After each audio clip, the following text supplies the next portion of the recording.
Hey, it's me, GV, and welcome to the GV stream, ladies and gentlemen.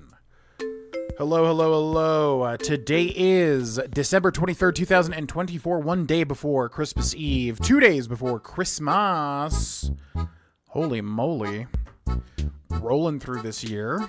What else is new? I feel like every year I grow older, the years go faster and faster and faster. Ba-ba-ba-doo, ba-doo, ba-doo. What's up, Jibber Jabber? Welcome in. And Narddog902, thank you very much for the Prime subscription on Twitch. Thank you, thank you.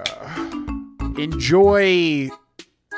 Yeah, if you support on Twitch, make sure to join the Discord, basically, which I'll post a link in the Discord.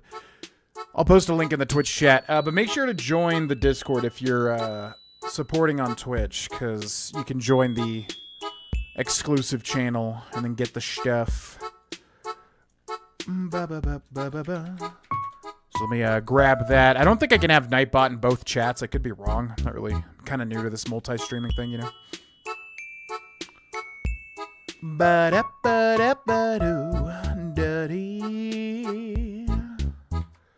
So thank you again, Narddog. Join our Discord if you would like. Ba-da-doo-doo-doo-doo. Ba-ba, ba-ba, ba-ba. Be-da-doo-doo-doo-doo. 65 calories. Dee-doo. Da-da-da-da-da-da-dee. That puts me at 1,005 calories for the day. Not bad for 4 p.m. Not bad, not bad.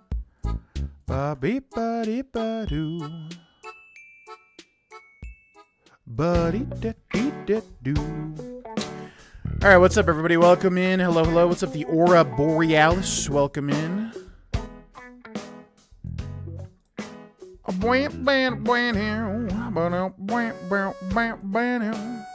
Nice work. In terms of what? Stop covering the camera with your foot. You're so perfect, except for covering your camera, covering the camera all the time.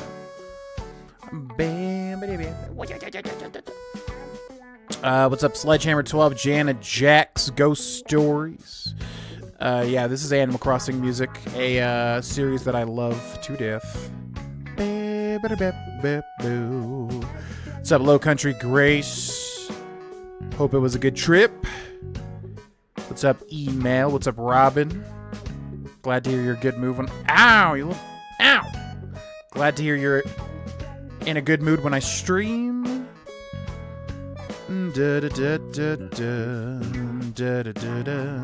Merry Christmas Eve, indeed. Yeah, I feel like most years have flown by in recent times. For me, at least. What's up, Pestilent Fellow? Welcome in.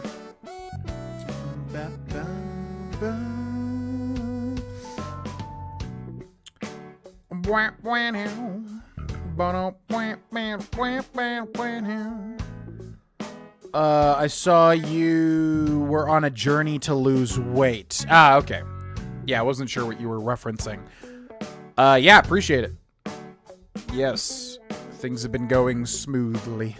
What's up, JM1001, who says, what up, man? I was just watching your 100% of New Vegas and just got to the part where you were talking about people watching years in the future. Yeah, I know, it's crazy. This job is so weird. Like, if you think about, you know, the ripple effect that you have just by making a Let's Play or something, for years and years and years to come, I think our Oblivion playthrough just got past 1 million views, episode 1 with Darvesh. Like, it's crazy. The millions and millions and millions of people that have watched me play Elder Scrolls and Fallout primarily. Yeah, it's funny to think about, you know, in the future, X amount of people will watch.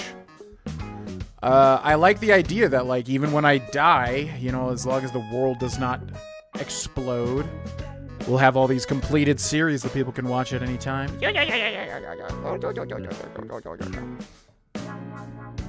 Appreciate it. Same to you, Aura Borealis. What's up, Victor? Welcome in. What's up, Broski? Welcome in. Music reminds you of Django? Animal Crossing music reminds you of Django Unchained. That's a new one. To each their own, I suppose. Maybe there's a track in Django that I'm forgetting about. It has been a while since I've watched it. What's up, Vixer? Welcome in. Merry Christmas to you as well. What's up, Nick Sillis, who says, just started playing RDR2, have watched a few episodes of your series, have been enjoying it. Well, thank you for watching. Much, much, much more to come. Much, much, much more to come. Yeah, what is this quick save? I don't use quick saves. What the heck is that? Disgusting. Wannabe Spidey says I'm locking in after the holidays. In terms of what? Oh, like calories? Yeah, I've been on a, I've just been on a bit. It's interesting how it works, because, like, there was just a time where I, like, my motivation for the gym dipped heavily with, like, maybe, like, 3 or 4 months ago, but then it, like, went back up, and then it's, like, higher than it's ever been. So to anybody working out there, I recommend sticking with it, because you never know. I don't know what contributes to that psychologically or anything, obviously, but yeah, I've been a good boy. Waiting and saving up to play Skyrim on the PC. Used to play on PS4 and switch to PC for gaming. Do you play with a keyboard or controller? Honestly, you should play, like, Bethesda games with keyboard and controller, typically. I play with a controller just because I put so many hours into it. I could definitely... Like, Fallout, I've transitioned to playing keyboard and mouse. I feel like it's just better for Fallout in general. But Elder Scrolls, at least Skyrim specifically, I will always play with a controller. I could definitely switch. I don't know what it is. I just have never done it. But all the other Bethesda games, I've switched to mouse and keyboard. It just feels better. Specifically, like Oblivion, Fallout 3, New Vegas, etc.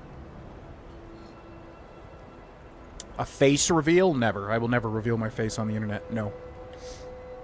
The music when they're riding to Candyland? It's been too long.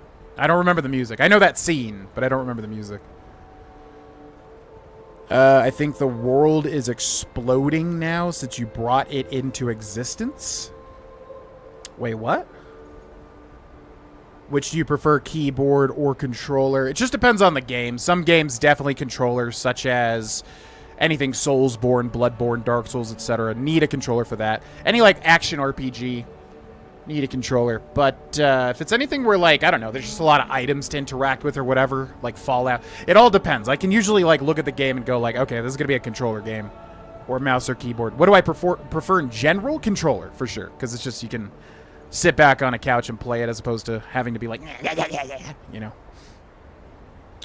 How about using a series using Skyrim modded like Nulvis? I don't know what Nulvis is, but I've said if I ever do another Skyrim playthrough again, it will either be a big modded playthrough or...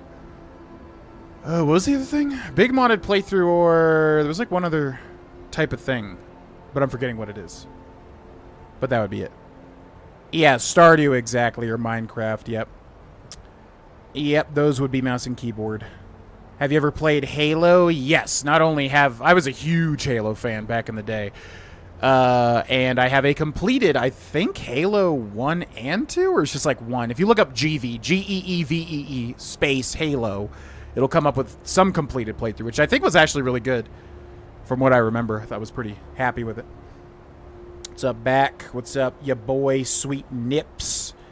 We're just going to keep it low-key for the holidays. I don't think we have any major plans, because right now there's just a lot of things that we're taking care of personally, business-wise, her job, my job, yada, yada, yada, blah, blah, blah. There's just a lot of things that we're kind of, you know, getting everything in order. So I think we'll take it easy, relax, spend time together, and that's pretty much it. Next year we'll probably go big, maybe. Daddy needs to shed some fluff. What's up, RPAs? Welcome in. Unfreezing gym membership back to calorie counting. Yeah, we both go to the same gym, but I really like that gym. Man, I've been playing so much basketball. Holy crap. It's been a lot of fun. I've enjoyed it.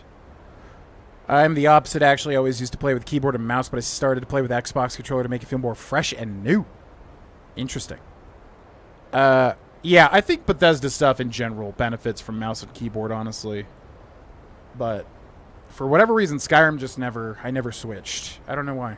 Oblivion, I have to do mouse and keyboard. Fallout 3, Fallout New Vegas have to do mouse and keyboard now. It's weird. Enderroll? Oh, well, yeah, I consider that separate. I definitely want to redo Enderroll at some point. I definitely want to redo Fallout 2 at some point. Enderroll simply because I know without a doubt I could do it way better, even though I think it was a solid playthrough, but I could do it way better. Fallout 2, I could absolutely do better. And they're both really good games in their own way that I know I could put more focus on showing the world how good they are.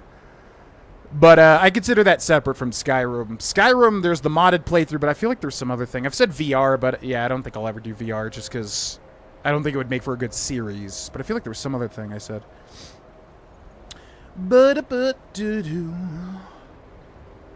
Mouse and keyboard play was hilarious. You gotta be a hunched over little nerd, you know? Prefer controller, typically myself. Yeah, I mean, it just depends. Like, I just, you know, guided 9 Souls for the Guides channel.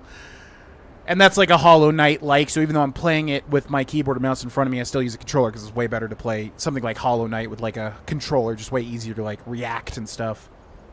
I'm sure you can do it with a mouse and keyboard, but don't feel good.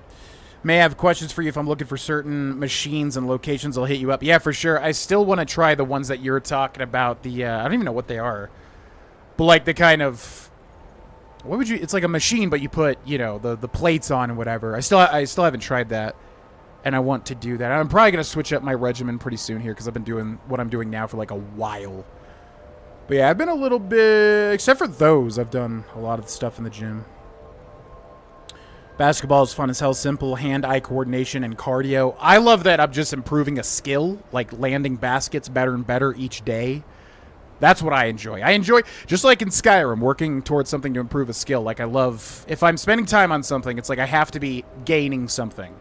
Like a skill or whatever. So, getting better at placing baskets... feels really good. Also, the cardio is just, yeah, way better than just walking on a treadmill. You think Baldur's Gate 3 is still easy to play on a PS5 with controller? I really want to experience, and all I have is a PS5. Well, let's just say I hope so. I have never played Baldur's Gate 3 on a console, and I will be doing that very soon. And I hope it is playable on the PS5. Because, yeah, that's where I'll be playing it. And I hope to God it works, because I'm kind of worried about playing something like a CRPG on a PlayStation controller. What's up, Jenna? Welcome in. Sports games emulate Nintendo games than any game with driving better with a controller. Yep, that's true. If I see you in there, I'll demo them. Yeah, I just kind of forgot about it. I do want to try those, though, for sure. All right, ladies and gentlemen, welcome back to our Skyrim finale. Welcome back to our Skyrim All-Anniversary Edition content playthrough featuring Grohlvana, who I like a lot. I feel like this guy would have been popular had this playthrough been like, you know, Let's Play specific. But yeah, this is a cool guy. I like Grohlvana a lot. I've come to enjoy his presence quite a bit. Let me run through the settings, because Skyrim has persistent settings throughout all your save files, and I do a whole bunch of different stuff. Typically, we'll stick to Adept. I wanted to make Expert work, but honestly, it's just like more trouble than it's worth a lot of the time. I would do it if the difficulty felt good. It just usually feels like you get sniped from the other side of the map out of nowhere, and then you just die and have to reload half the dungeon, which is not very fun. Okay, so yeah, welcome back to our Skyrim Anniversary Edition finale. This is it. No matter what happens, this will be the finale. I think it's totally doable, everything we have left, as far as I understand. So, this will be the final bit. And if you missed it, we also finished Bathes in Blood, Pure Evil playthrough of Oblivion. I added a little kind of unique ending video. If you've been watching, we did a couple of Oblivion streams recently. I finished Bathes in Blood Story 2, which, to my knowledge, only leaves the Fallout New Vegas Psychopath playthrough, the Fallout 3 100%, this stream right now, and that's it. As far as I understand, that's it. Outside of everything else we have going on, Like Red Dead Redemption 2. Uh-oh, that's not good. Forgot I had telekinesis. Ooh, can I take... Oh, you just take it back. Oh, that works. Yeah, Red Dead Redemption 2, Skyrim Hidden Treasures, Anatomy of a Quest, all that stuff. That's out of that, as far as I know, unless I'm forgetting something. The only thing that we have not finished is Fallout London, but Fallout London, like I said, man, recording that was just a slog. Maybe they fixed it now, I don't know, but it was just getting, like, it took so much time just to get, like, 30 minutes simply because of the crashes and the loading times. So I don't know about that series, but outside of that, Fallout New Vegas, Psychopath playthrough, and Fallout 3, and this playthrough right here. As far as I know, that's it. So after today, it'll just be New Vegas and Fallout 3, which we're very close to the end of Fallout 3 as well. Basically.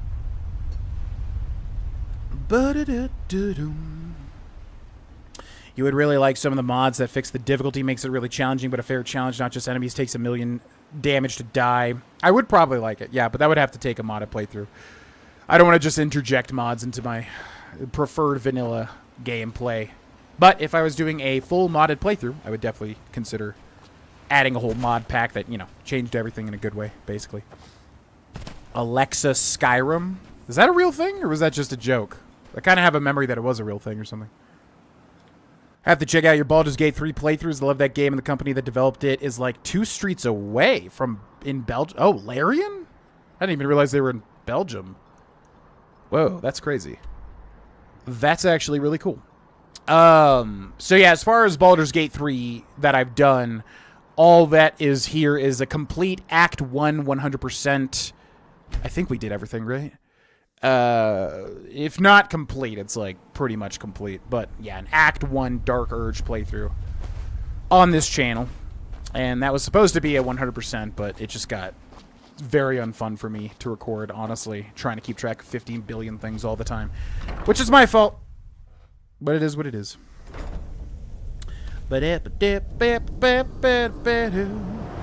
Didn't realize there was more to do with the Psychopath New Vegas playthrough. I really enjoyed that one. Well, we never finished it or had an ending to it, so I could just, you know, not do it, but I kind of want to jump back in and at least maybe finish the game at least, but we'll figure it out once we jump back in, you know.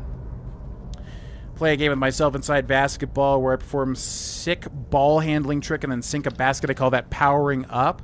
I know what you mean. I do the same thing when I'm when I'm playing basketball. I'm usually trying to work on like hand tricks and stuff at the same time. It's just fun, like hitting the backboard, you know, trying to like toss the ball over your head, turning it around, grabbing it, like flipping it around your wrist and stuff. You know, it's just fun. You can work on so many things at once while playing basketball alone. You know, it's a fun time.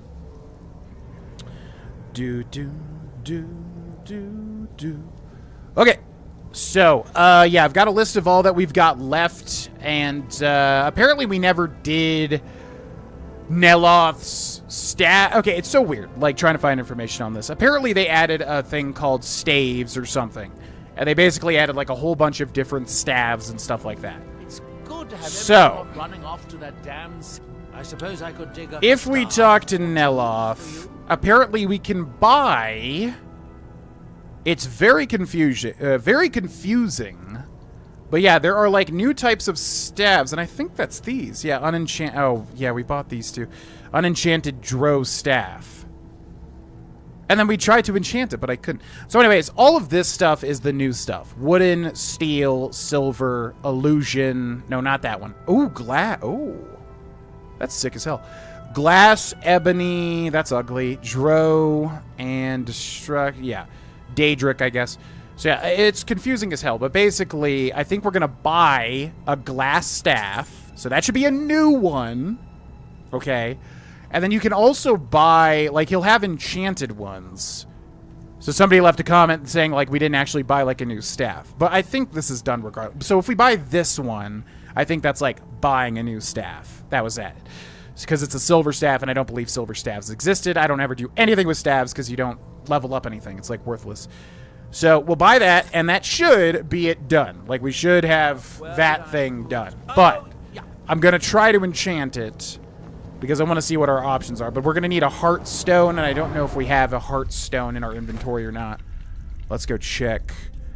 We're looking for a heart stone. No heart stone. Okay, where do we find a heart stone? There's ones in Cold Cinder Cave.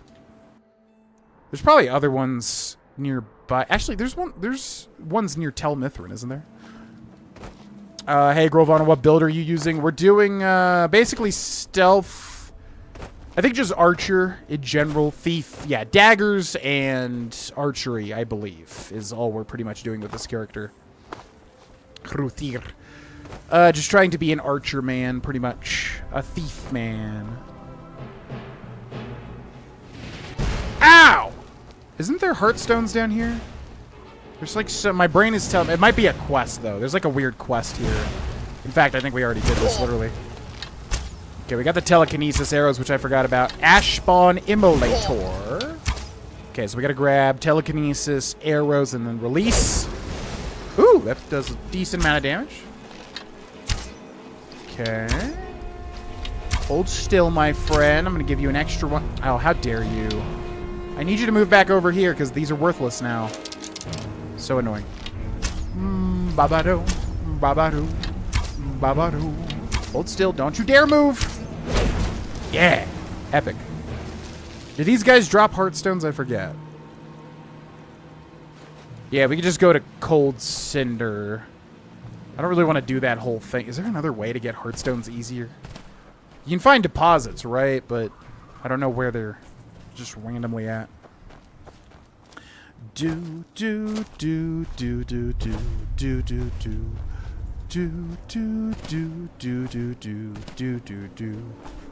Where do we find the heartstone? I need to find the heartstone so that I can enchant. Even though we've already done it, doesn't even matter. But I want to see what our options are. Dooba doo dabba doo dabba doo. This guy doesn't sell heartstones, right? Oh, but he does sell the Kagrima's gem, which I probably need actually. Yo, what up? And what might you need? What have you got for sale? Take a look. Take a look. Iron arrows. Ash hopper jelly, which looks delicious, actually. Nothing there. What about Miss Kagrima's resonance gem? So we're gonna buy that. I think, yeah, we might need to get all 5 of those. Oh, that's gonna be rough, I just realized. I forgot how in-depth doing that is.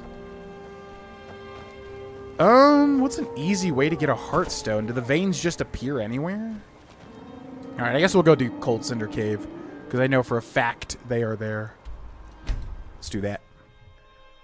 Ba, ba, ba, ba, ba. Do you plan to become a vampire for this character? No. Because being a vampire has nothing to do with the Anniversary Edition. And it's a whole other thing that I don't really have any intention on doing. You know? What's up, Ghost Ninja? Welcome in. Hey, GV, kill a skeever for me. I was gonna say, I just killed skeevers today. Yes. Skeevers have been killed, but that video has not been released yet. Except for members. But, skeevers have been killed. Not in the stream yet, though. I will try to find and kill a skeever. Definitely. DB. Without a doubt. You can only mine heartstones. Yeah, I'm saying, like, I wonder if there's a vein we can find that we can mine somewhere. I forget if they just appear in the overworld or not. But I also know where one is, so that's fine. And we also need to level up to 46 too, which is going to be a challenge.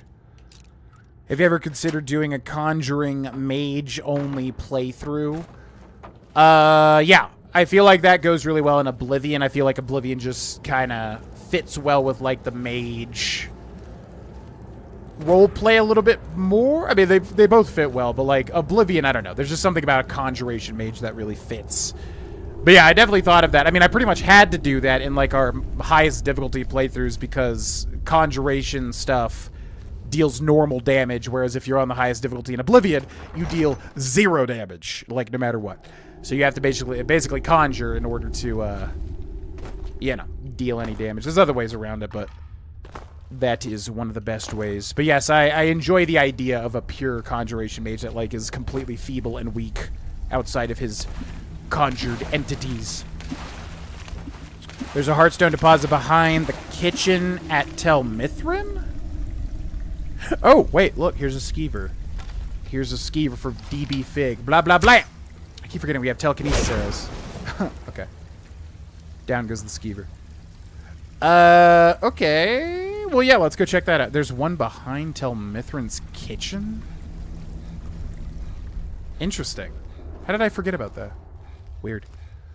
Dude. Okay, let's go do that, because I don't remember if I did this area. No, I would have done this on Von Thill for Skyrim's Hidden Treasures, but oh, whatever.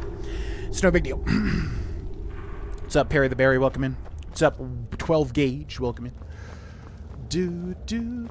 How do I get out of here? Oh, we might be trapped down here now. What's up, Houston Childers? I am doing well. Thank you very much. Hope you're doing well. Yeah, we might be trapped down here now that I think about it. Gosh diddly dang it. Where did I save? Cold Cinder, the Bulwark Jail. Perfect.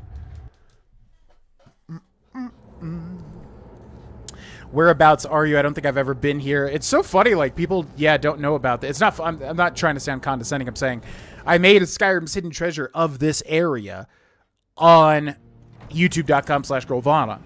And, if you need a ride back, you know, some people give me crap. They're like, why are you making content for Skyrim? It's so old. It's like, dude, people still don't know. Like, yeah, there's just stuff that if it's not tied to quests, which is the whole point of Skyrim's Hidden Treasures, like, you know, you just might not know. Anyways, to answer your question, if you go to Raven Rock in the Dragonborn DLC, and if you go to the jail, you can break into a secret cave called Cold Cinder Cave.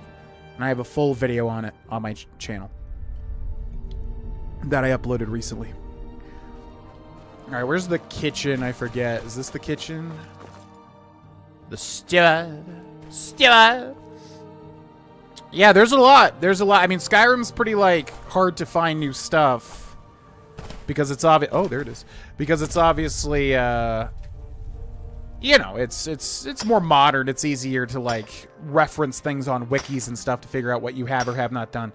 But, yeah, there's still a lot of stuff people don't know about, especially stuff not tied to quests or things that don't appear in your inventory, which is exactly what I try to do on Skyrim's Hidden Treasures, of which I recorded 2 episodes today, and they were both really good. And if you are a member, you have access to them now. Crazy thing. the Northern Maiden is shipshapen and ready to go. Right. Understood. Okay, we need to go to Blood Chill Cavern. Yo, DB Fig. Thanks for the skeever. Have a great stream. Hey, man, you don't gotta thank me for killing a disgusting skeever. The vermin. And I love rats. I've had many rats as pets. And skeevers do not make a good name for rats, you know. They kind of make the cliche name where people don't like rats. But, yeah, you don't gotta thank me because I hate skeevers. But anyways, thank you very much for the $10. Appreciate it. Should be a good stream. Always excited for a finale. And hope you've been well. I've checked out some of your short. I think we're following each other on. I produce shorts on like everything, you know, Instagram, TikTok, YouTube. So I forget where I follow everybody. Blah blah blah. But I've seen your stuff pop up, and I've checked some of it out. I hope you've been well. It wasn't long ago when I found out about Kagrenzel. It's so far out the map. I just never went there. Yeah, Kagrenzel is one of my favorites to show people because. Yeah, you have to know where it is, and usually people don't end up going there. Because it's very, very... Unless you get, like, a random quest to take you there. But yeah, I love Kagrenzel. What's up, Josh? Welcome in. Outside Ash. Yeah, I was like, I know it's near yeah, that place. But I couldn't remember what it was called. Hidden Treasures came out around the time of the Skyrim rap. Oh my god. I should re-release that video. If we ever hit 300,000 on YouTube, I should re-release that. Thanks again, DB Fig. Any idea when a new SS video will come out? What's SS? Am I missing something? I don't remember. What's SS? Could be misremembering, but there are 2 tricks to oblivion on hardest difficulty. Yeah, so you could do poison. So anything you conjure or followers, I think I might be getting that mixed up with Skyrim, will deal normal damage. So you can go that route. You can also do poison. I think poison somehow works. It cuts through the the resistances or whatever the heck. But then the best way, as far as I understand, is you have to gain the magic system to like either do stacking effects or like there's this whole freaking, you have to take a college class to be able to do it. But you have to basically like use the magic system in order to like stack effects onto characters. There's no viable way to just have a normal playthrough where you can just like have fun doing it. You have to like specifically go for specific builds, which is why I hate Oblivion's difficulty. And I would love to do it if it was an actual, like, fair challenge, but it's just, you know, the worst thing ever. But I might do it someday, just to say that I did it. Okay, Glass Miner Staff of Turning, Fire Bolts, Flames, Frostbite Fury, Mage Light, Reanimation, Soul Trapping, Sparks, Turning, Frost, Atronac. Ooh. Don't mind if I do. Oh, so we needed 3 Heartstones. Wait, and I have 3? But I thought we had only 2. I don't know. Anyways, okay, that does the staff stuff. I don't care about staves at all, but, you know, added new staves. Whoop-dee-doo. Amazing. Out of all your Anniversary Edition content, what's your favorite? Mine's the massive dungeon that's related to the 4 seasons. That's a great one. Yeah, that might be it, because out of the main, like, big stuff they added, there was that. There was Saints and Seducers, which Saints and Seducers is just kind of weird to me. I like some of it, but I don't know. I like the Oblivion nostalgia, but outside of that, I feel like it's not even that great upon replaying it. Yeah, I'd probably say the 4 Seasons dungeon. That's probably the best piece of content, unless I'm forgetting something. The player houses are cool. You know, there's like a billion of them. The mounts are cool. You know, all the standard stuff you think would be added. All that stuff's very cool. The farm's great. The fishing, you know what? You know what? I'm going to say the fishing, actually. Yeah, I'm going to say the fishing. The fishing really surprised me with what it turned out to be. And, like, if you do everything in the fishing quest. Actually, really cool stuff. Whoa, what the heck? Jairus! Now, that's an alert we have not heard. Now, that's an alert. Ba ba ba. Ba ba ba ba ba ba ba. That's there's like a Lord of the Rings quote where he literally says something right like that, right? Now that's an alert we haven't heard in quite a while. Something like that. I'm butchering it. You know what I mean. 5, 4, 3, 2, 1, 12, 11, 10. Thank you so much, Jairus, for the Tier 2 subscription for 71 months. Jesus Christ, that's a long time. Thank you. Enjoy the Tier 2 emotes, which should still be a thing, I think. Yeah, it was awful. The hardest difficulty playthrough. I don't know. I really want to... Yeah, I just need to do more research next time, and basically, if I really want to do it, like, make a character... Because you have to level up endurance from the start, or else you're going to die no matter what. You have to do certain skills, certain magic systems. So I might do it again sometime in the future, but I'll have to literally make a character designed for it. You know what I mean? What do you need, my Thane? I'm here to collect the plantation's profits. Very good, sir. 7,000 gold. Not bad. All right, then. All right, goodbye. Okay. So what do we want to do next? I'm going to have to do a lot of alt-tabbing because I got so many windows pulled up here. Learn that one of the female voices in Skyrim also appears in Chivalry 2. Interesting. I've not played Chivalry, but it's like a multiplayer... It looks cool. Looks fun, but I've never played it. Okay, create new staff is done. Now we need to go to Calcelmo.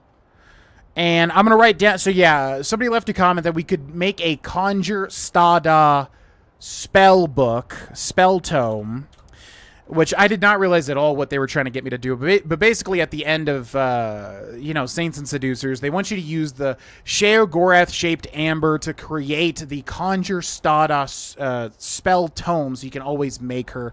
Whatever. We did the scroll instead of her. You know, I'm not going to... We don't even have that save, I don't think. It is what it is. It is what it is. But yeah, just know if you're doing this yourself that you can create the spell tome, because I had no idea what they're trying to get me to do with that, but you can make a spell tome that always will summon her, and she's a character from Oblivion. Just so you know. But we did the scroll instead, and that's fine enough for me, because ultimately it's just a choice what you want to make there. Okay, so then, yeah, we gotta go to Calcelmo, and then also Kagramez is gonna be the biggest thing. Now, where is Kagramez? It's like right in the middle of Dragonborn, isn't it? If this map would load. There we go. Kagramez, yes, like right in the middle, a little bit south. Okay, so that should be easy enough to find. Cool. Alrighty. I remember the tutorial mission, the first rats were slaughtering you. Oh my god, yeah, that's right. Yeah, it's unfortunately just not something that, in my opinion, is a fair challenge. Like, Skyrim's, you know, legendary difficulty is fun. Like, it's very difficult, and in a lot of ways it's dumb and not very fair. But, you know, once you get over the hump, it's actually fun. And you have to strategize and stuff. Oblivion is just not like that at all. And I don't think they really designed the slider with, you know, that much thought, basically.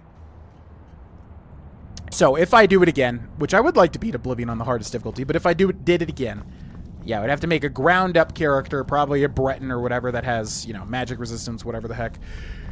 Pump, endurance, ASAP, and then, yeah, try to make a magic system where we could just cut through enemies and whatever. Because it was not working in Oblivion in that playthrough I was doing. That was not working. It was rough stuff, man. Good to see Skyrim Rough still stuff. has such fine people. You give an old man hope. What have you got for sale? Spells and incantations for those with the talent to cast them. Get Chameleon. Yeah, you could do that way too. Yeah, I literally did that for funsies, like way back on the Xbox 360. Getting like 5 sigil stones with Chameleon and then making yourself entirely invisible. You become God, basically. It's pretty funny. That is another way, but I don't know how long it would take to get that going, you know? Oh, Soul Silver. Yeah, so there's going to be 2 episodes a week currently. So 2 episodes this week. Well, I guess this week there was a different video, the Majora's Mask video. The next one will come up next Tuesday, and then Thursday. And then, yeah, I got to figure out GV's schedule, because with all the changes recently, it's going to be tricky to balance it all out. But there will be 2 more episodes scheduled for next Tuesday and Thursday.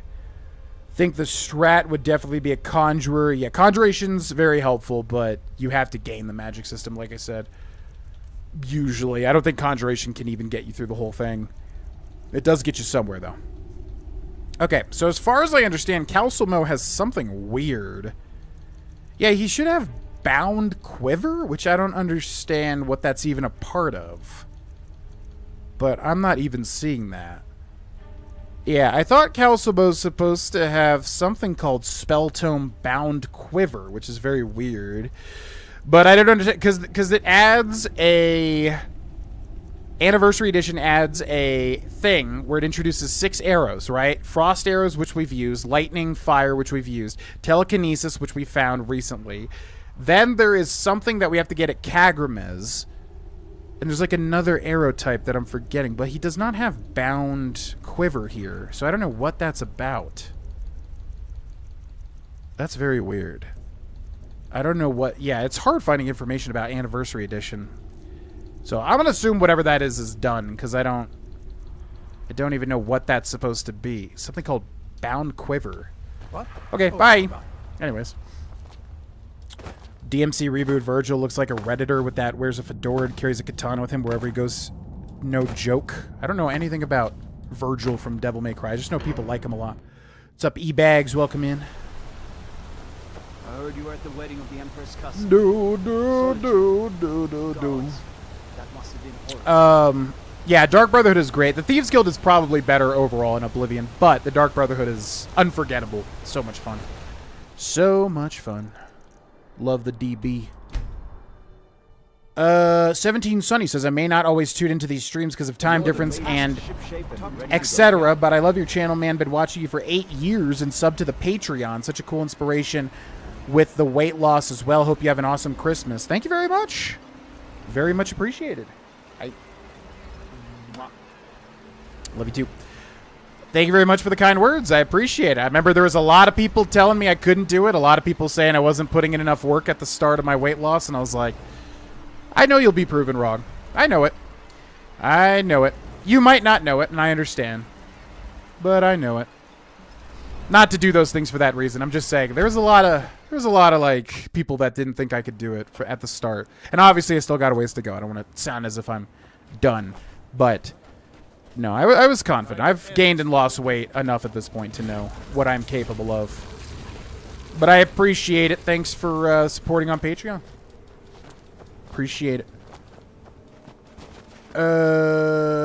Recently watched the video where you made a couple of Skyrim recipes. Oh my god, that's an old one. Yeah, that's That's a certified classic. Yeah, that video just got flagged for, like, demonetization. I was like, it's so random how YouTube will just say randomly, like, by the way, this video can't make money anymore. I'm like, what?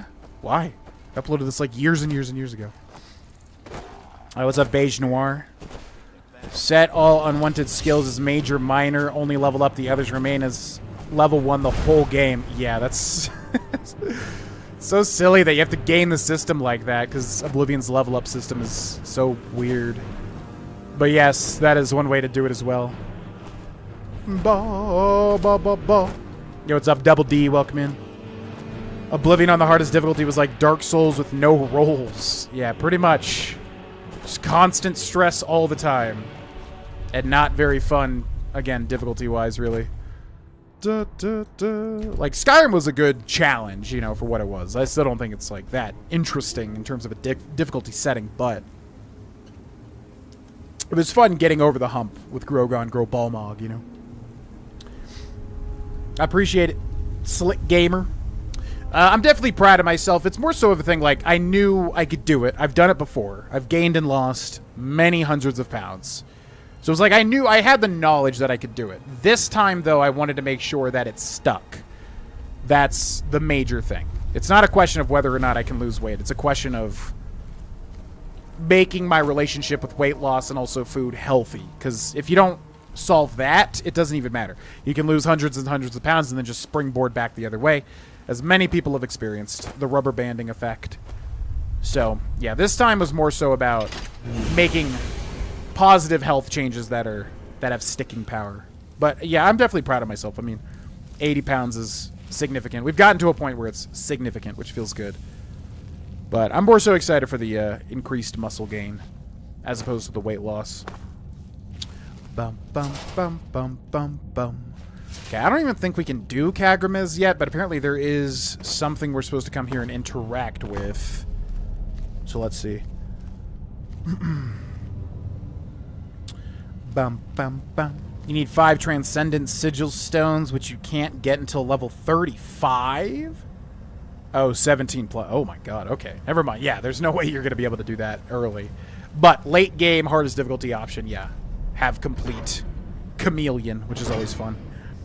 What's up, Spirit Fant? Welcome in. Some strategies I read, don't know if they work or if I'm remembering them correctly. Yeah, like I said, from what I remember of my research, it was poison. One route to go is poison. Another route to go is gaining the magic system. You have to work with endurance and leveling up. Yep, that's another thing. Conjuration also. Followers. Are there followers in Oblivion?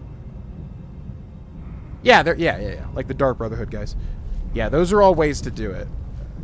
But as far as I understand, the only, like, legitimate real way is, like, gaining the magic system to stack multiplicative effects, pretty much.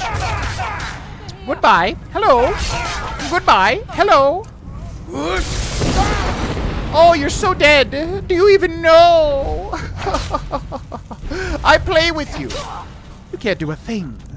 You see, I'm far too powerful, you see. Okay, yeah, we're going to need to get the Kagramez oh, he already gives you 2. Okay, that makes it way easier.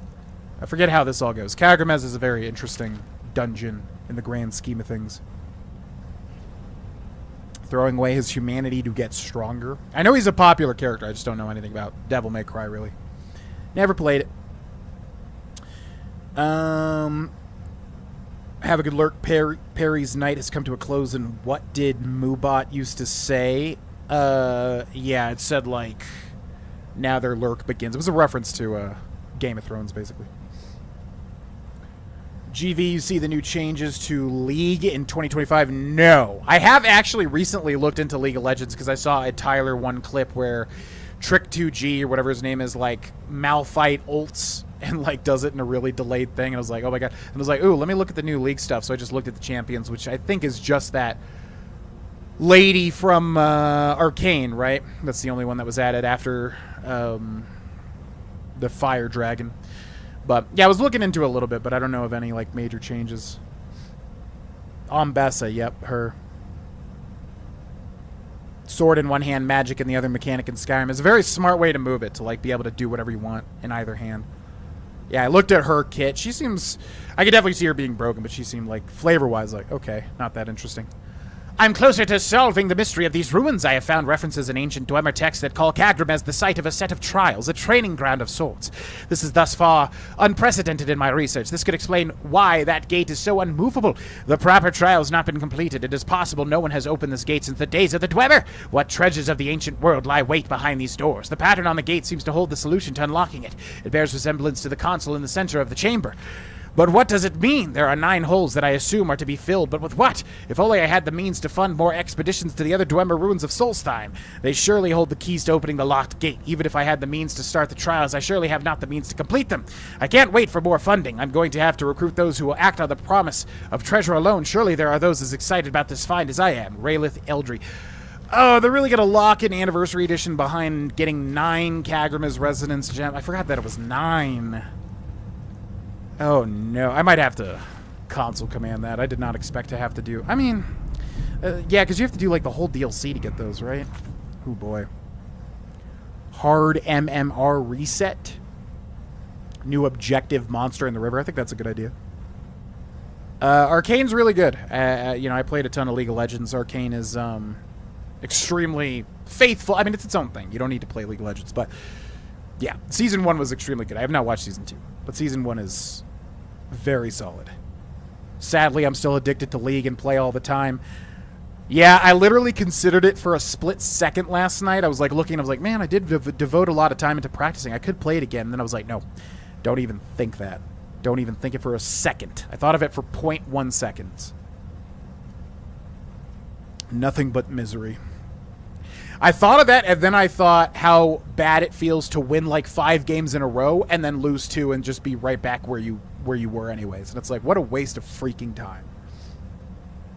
I never played League of Legends. Am I missing out? So my thing with League is like, it's an extremely well done game. I think it's very fun, and I think the art department and everything about it, the presentation is amazing. I think they did an amazing job in all those respects. However, it's known for being like the most toxic community on the face of the earth, and it will suck all time away from you. A game is typically, 20 to 50 minutes, whatever. It'll suck all your life away, all your time away. It'll make you very angry unless you can just not be that type of person at all where you just don't get attached to games like that whatsoever. It's awful. It has so many negative effects on your life. And if you can't balance it, I do not recommend it to anybody. If you can totally balance it and won't get sucked in entirely, yeah, go for it. But I would imagine a lot of people do kind of lose themselves to League of Legends, as I have multiple times in my life. Ha ha ha.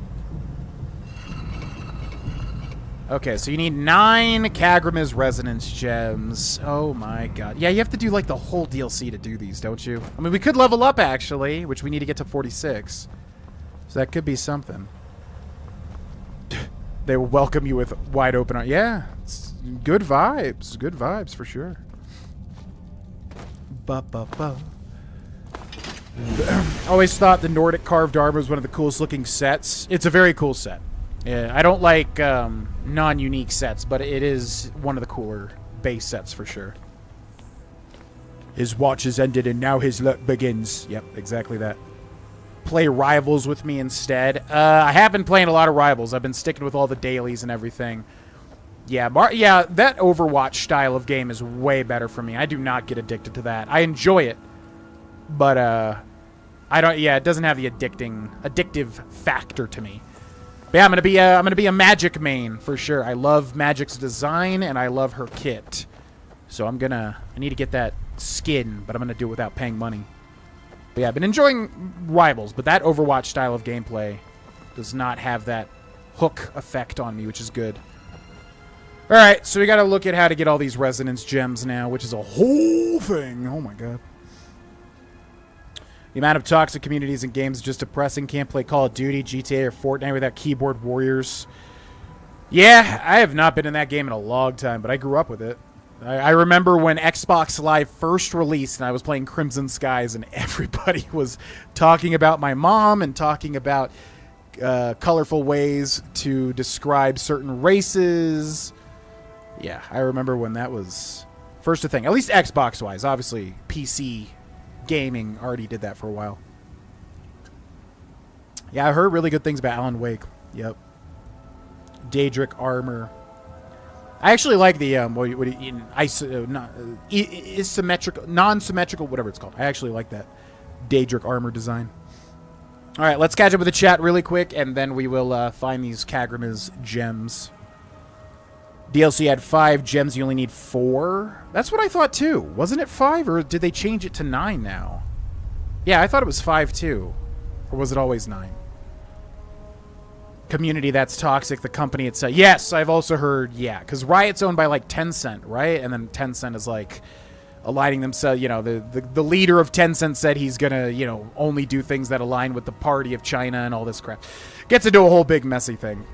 As far as I know, I could be misspeaking there, but a lot of toxicity in League of Legends, and honestly, in the end, it's not worth it. It's a very well done game, very fleshed out, very fun when everything gels. Yo, Vincent strikes again. Oh my lord, Vincent with the 10 gifted subs. Ba ba ba ba.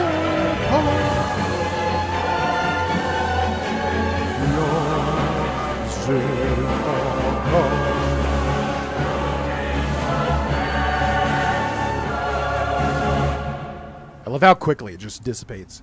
I love that alert. Yo, thank you, Vincent Gabon, for the 10 gifted Grohlvana memberships landing on Wannabe Spidey, Tyler, Plague, Dylan, Webster, Mud, Vorpal, Bunny, Swiss or Swidges, Who's Your Balls, Justin Cares, WK93, and Mars Bars, which again is a pretty big boon because you get access to everything that I have scheduled for the future on YouTube, including 2 Skyrim Hidden Treasures that I just scheduled today before the stream. So check those out. They came out really good, in my opinion. Thank you very much, Vincent, for the mega membership bomb. The patterns for each door for the gems is on each door. Oh, that's right. You got to switch them around. Oh, wait. Is there only 5? Oh, that's right. It's like one of those puzzles you switch them around for. Okay, never mind. Yeah, I'm getting all sorts of confused here. Hopping on Rivals now. Yeah, do that Jeff the Shark game. By the way, Jeff the Shark, piece. I know everyone said it, but what a stupid ultimate. Why did they gave him like far and away the most broken ultimate. Nothing even compares to Jeff the Shark. And that new game mode, people have learned now to hold their ultimate until they get ulted and then pop their ultimate after, so their ultimate overrides the other ultimate. It's so annoying. Like, that game mode was fun, but like, I'm done with it already. I just want to get those challenges done and then move on from it. That ultimate is so stupid. Only thing that gives me brain rot is having everyone in bronze and silver insta-lock DPS, which makes me have to fill either tank or support. Yeah, welcome to Overwatch, yep. And they said we are not adding a role queue or whatever, which is hilarious. I think they shouldn't. You should just play what you want to play. But yeah, having 5 DPS on one team is surefire way to lose. Yep, but yeah, loving Magic. Magic's very fun, and Star-Lord's my secondary main. And I've, yeah, Black Widow, which I never would have expected to like that playstyle. I've actually enjoyed. Been rotating around. It's fun stuff. What's up, Vincent? Here's to a great next year. Thank you very much for the 10 memberships. Epic! What's up, Montrosian? Welcome in.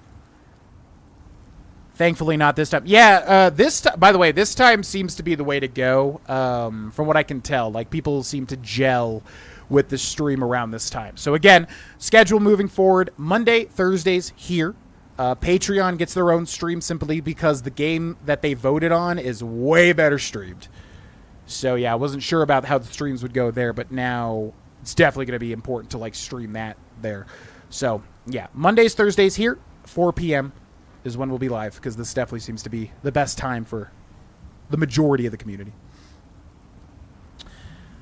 Yeah, Jeff the Shark is cute, but his ult is dumb as hell in a lot of ways. It's such a weird... like, they gave him so... Like, you have, like, Venom's ult, for instance, which I really like Venom a lot as a character, but also as a character in this game. But his ultimate is garbage. Complete trash. Deals maximum percentage HP, meaning you have to use your ultimate when everybody is full HP on the enemy team. So stupid. Whereas Jeff the Shark just grabs everybody and spits them off the edge of the map and gets 5 kills. Dumb as hell. It's just so busted compared to other ultimates in the game. But he's cute. It's true. Apparently they could follow what Overwatch 1 did, not a roll queue, but a built-in LFG tool. What is LFG? I don't know if I know what that is. TCG battles yesterday, and 8 of them conceded, but the battling is kind of dumb. It's very, very simplistic. I've already done the 45 wins needed for the emblem event in Pokemon TCG with that Celebi deck. And, it's just like going from Hearthstone to that. Hearthstone is already simplistic, but going from that to Pokemon TCG Pocket is, the focus on the coin flips is really what's kind of lame, in my opinion. You should really not have that much focus on coin flips. But I know that's how Pokemon's always been, so it is what it is. Want to lock at a roll for comp can just turn a flag on, and it would... Oh, kind of like League, where you set a roll, I'm assuming is what you're talking about. Or is that the same thing as... Oh, looking for a group. Yeah. I see what you mean. Central, so this is the best time for me. This definitely seems to be the sweet spot for around 4 Mountain Time. 11:30 p.m. Damn. Yeah, people in the UK are 8 hours ahead of me.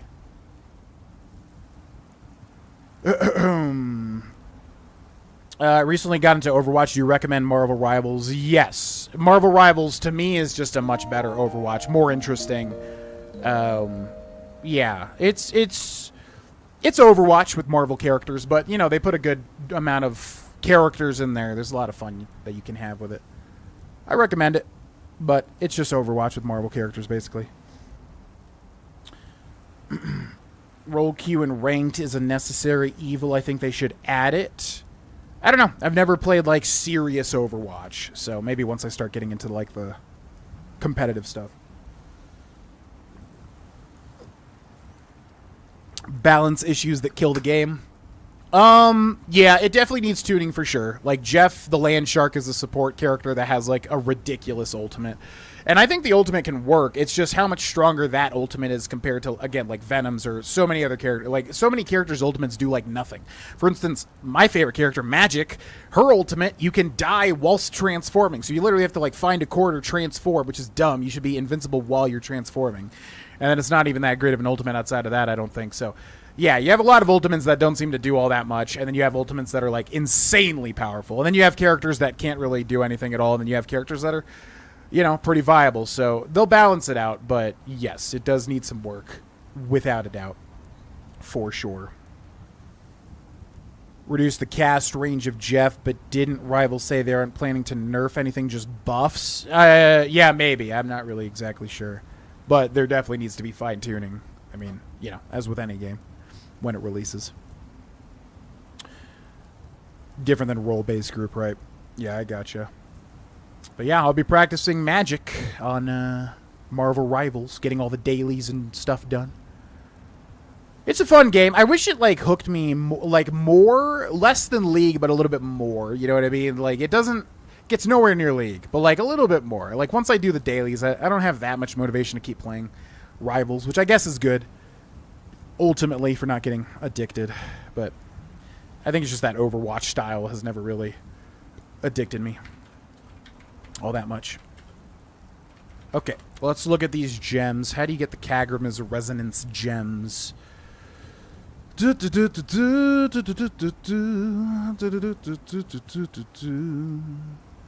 Kagram's Resonance gems. Where are they now?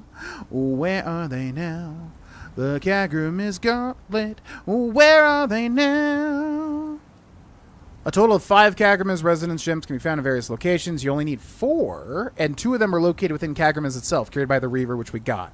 1 more can be found in the chamber in the upper northeast corner of Nechardak Aqueduct. Son of a bee. We literally did that.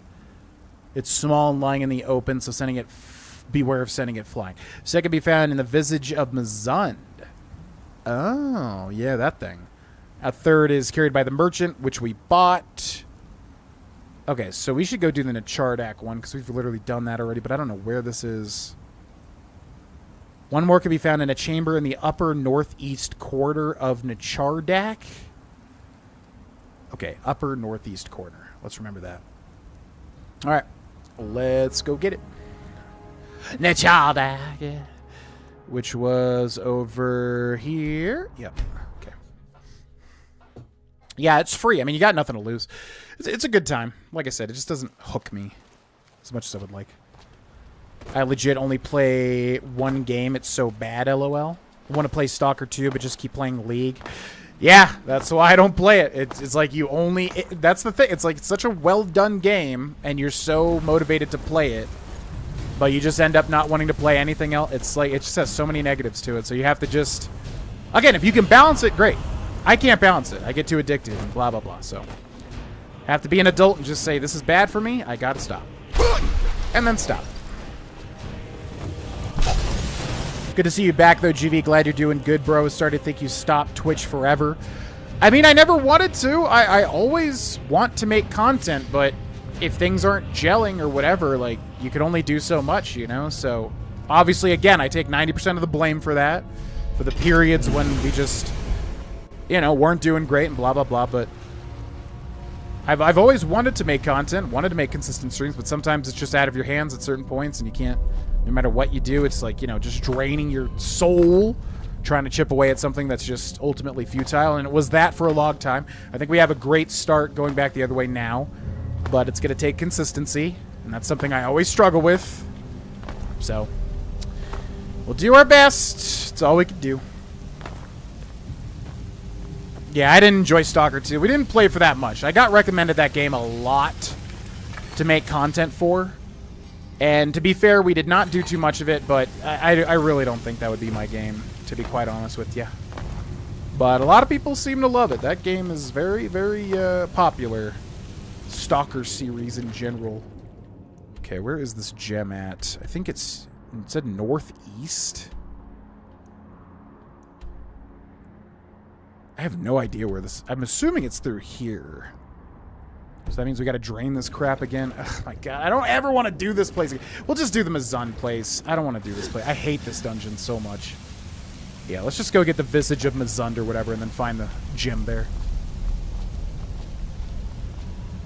Nah, it wasn't for me. I didn't really enjoy it. We didn't play a lot of it, but I didn't enjoy it, to be honest. Yeah, it was also performing horrendously on my computer, which could be my computer, I don't know, but it was not running great.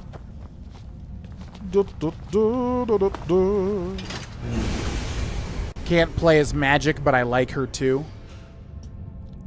She's fun. I don't think she's particularly strong. I don't think Magic is particularly strong, but she has a ton of... she's got a very fun playstyle with the warping. I really hope she gets buffed, because if she gets buffed... that is going to be a fun time if her kit... Because I feel like they can extend her teleportation range and stuff and do all sorts of fun things. And that will be fun. But yeah, her ultimate, you are not invincible when you're transforming into Darkchild. And it is a not very good feeling. You have to literally just like find a safe spot and hide and do it, which could easily be fixed by making her invincible while transforming, which I honestly don't know why they didn't just do that, but... Okay, where are you, Visage of Mazund? Falbathars. Yep, this whole thing. Where is Falbathar? Shut up! 15,000. Do you accept our cookies? Yes! Okay, Falbathars. So you are to the northwest. Right about... I was going to say, have we been here already? I feel like we found it or something. Alright, Falbathars. Falbathars! Gotta find the Kagrim whatever gem in here. We got 3, but you only need 4. Yeah. Only need 4. Yeah, there were a lot of issues for me as well. Tetris-style inventory minute. Yeah, I always enjoy that. Like the attaché case in Resident Evil 4, for instance. I always enjoy that style of inventory as well. It's a fun time. But I just got the strong feeling it was not for me.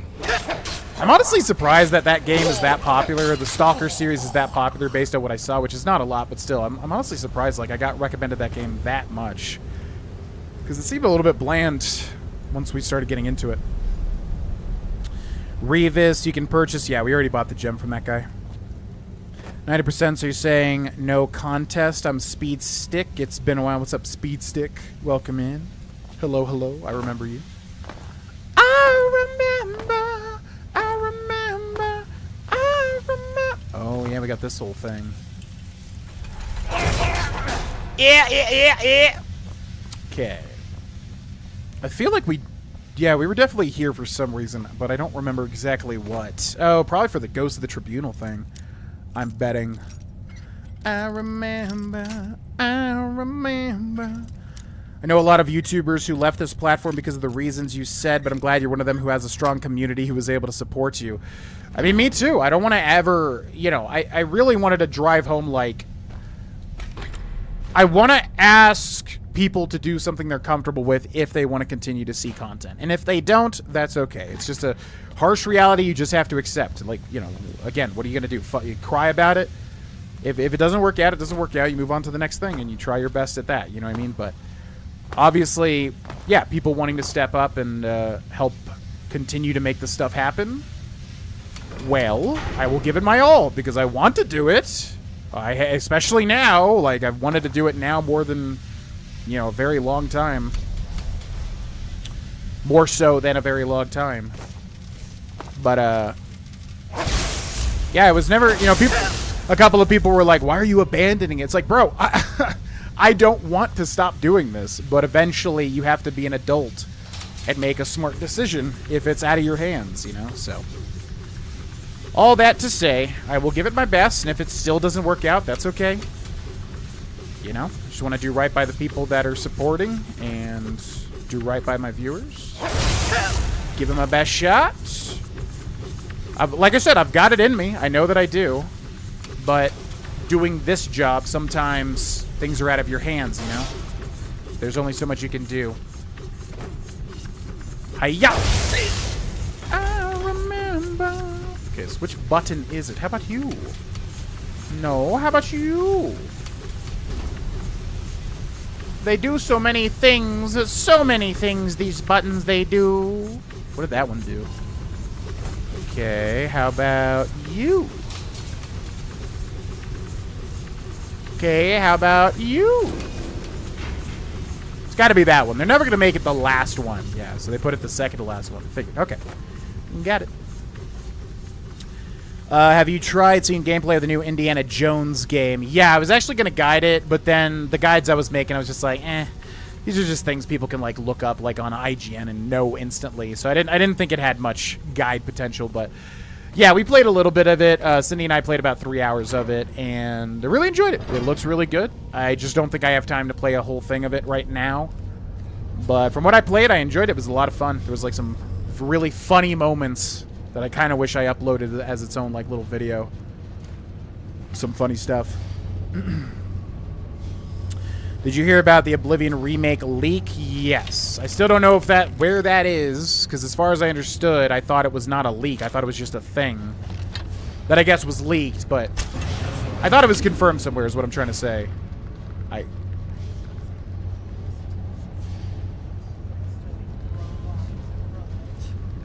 Oh, yeah. Yeah, we were throwing... Yeah, we were... It was that old school, like, playing games as a kid thing where you're just, like, doing whatever, not taking the game serious, trying to throw bodies in Indiana Jones and stuff over ledges. It was very funny, especially whipping people in the face, which they do that thing where they don't want you to whip them, but you can kind of do it if you look to the side and then snap back to the characters, and that was making me laugh so hard, just whipping nuns and stuff in the face. I loved it. Yeah, we were able to successfully flip over a dude over like a big hotel railing, and it was hilarious. Good times. Wow. I remember.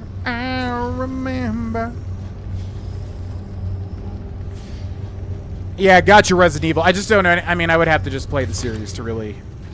It's not something that I have any investment in at the time. So lore dumping onto me is just... It's not going to resonate because I would just have to... What the heck is this?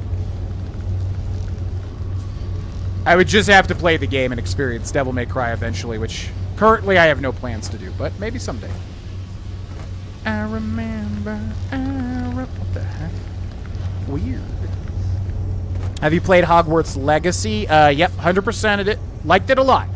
Unfortunately, it suffered from the thing where, like, if you're 100%ing it near the end, it does get repetitive, which I always wish games like that did a little bit better of a job of, like, spicing it up near the end. You know, Marvel's Spider-Man, it does it pretty well, though. But Horizon, you know, Ghost of Tsushima, a lot of games like that, if you try to 100% it near the end, it kind of gets repetitive. So that was my only thing. Oh, yeah, this is the, okay, that's the Hope's Fire stuff, so we already did that. But yeah, I 100%ed Marvel or Hogwarts Legacy, and I enjoyed it a lot. It was like a solid 9 out of 10, I think, for me. At the time. 2025, yep.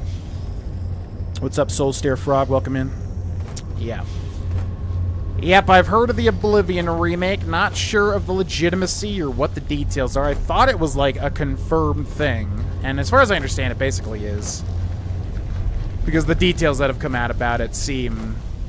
that my feeling is that, yes, it's going to be a legitimate thing.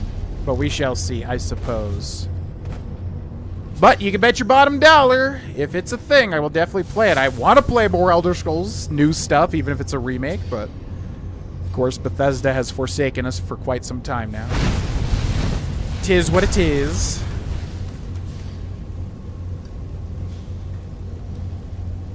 Cast curses in front of teachers. Yeah.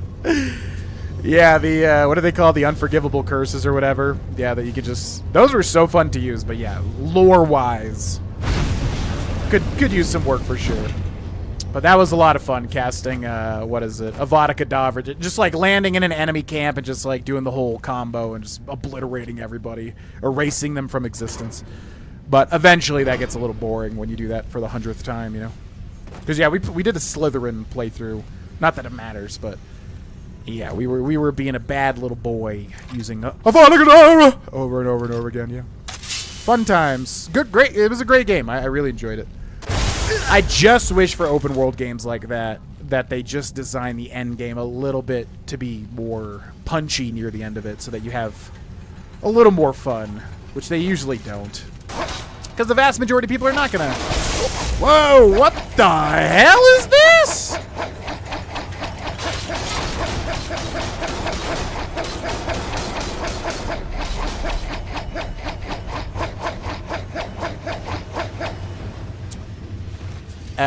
Glitch or what the hell was that? That was weird. Yeah, Quidditch would have been great. I would have loved Quidditch, but I can understand them not having time to implement it. But I would have loved it. That would have been amazing. Wish Hogwarts Legacy had more RPG aspects and really allowed you to be an evil, become a dark wizard. I know. Tell me about it. It was a fantastic game. I think what I loved was the exploration and, like, you know, genuinely interacting with this world of magic that actually had crazy magical stuff. That was very cool. But if we had the absolute perfect game, yeah, the ability to play as like a dark wizard and, you know, make some really dark choices. Because as far as I remember, are there even choices? But if there are, it's like, you know, you can choose one or two things. But it's fine. The game was amazing for what it was. But yes, always more actual evil opportunities, especially with Slytherin being a thing, would be very fun. But alas, earwax. Okay, I don't remember this room or what we gotta do.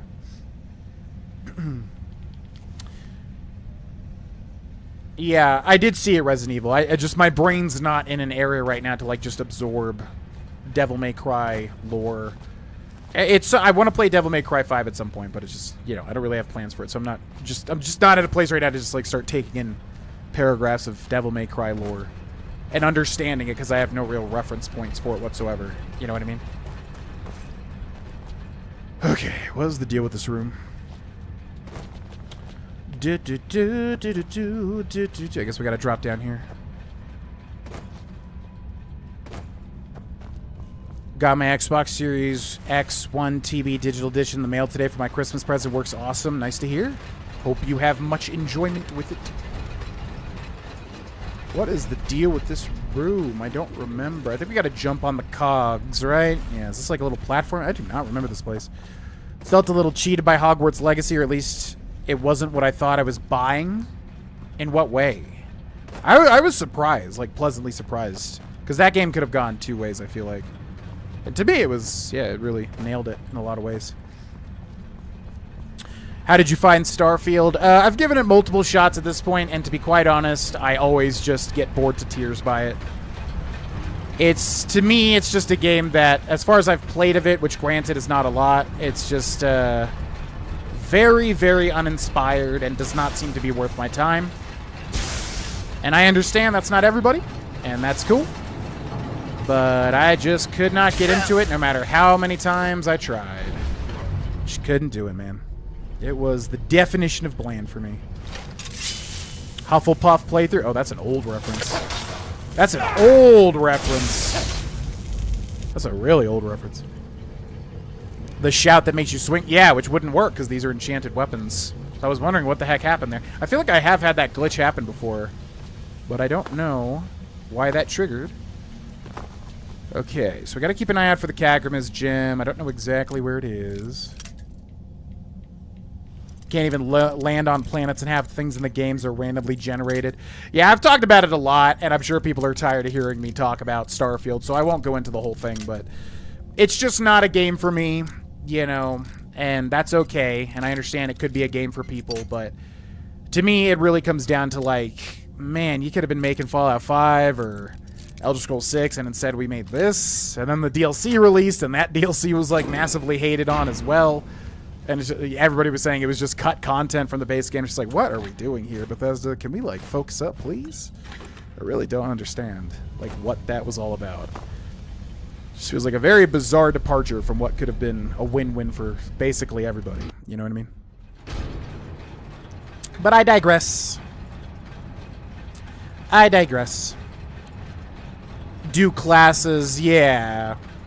Yeah, and from what I remember, that feature was very much in the background.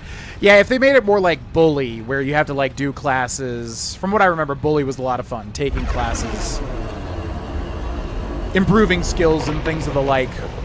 That would have been awesome. And they really should have focused more on that, because that's basically, like, the allure. I think that resonates with a lot of people that love Harry Potter and stuff like that, is, like, you know, taking classes. Like, oh my god, I take classes. I'm a student. Like, that's a lot of fun for people. So I agree. That could have been a cool, bigger focus for sure. Okay, what is the deal with this place now? So that's a dead end, but it's got to lead me somewhere else. I guess we're supposed to fall into the gears.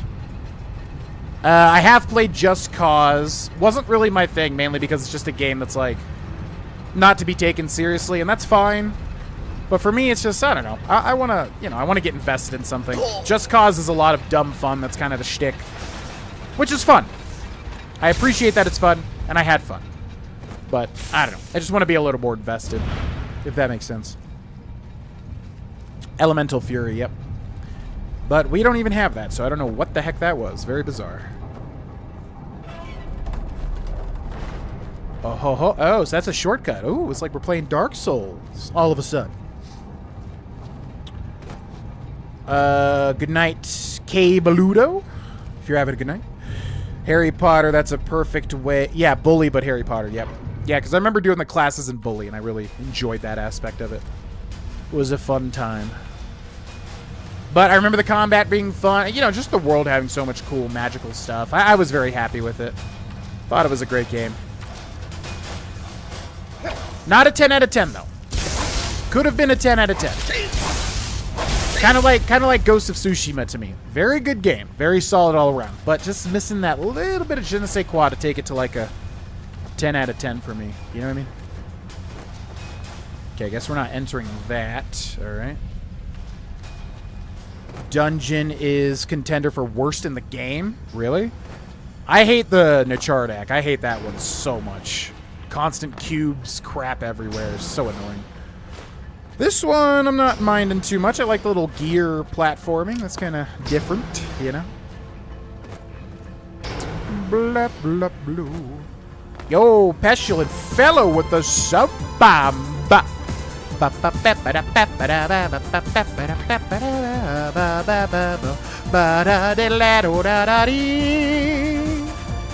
Man, we got the best alerts in the game, I swear to God. They're such bops.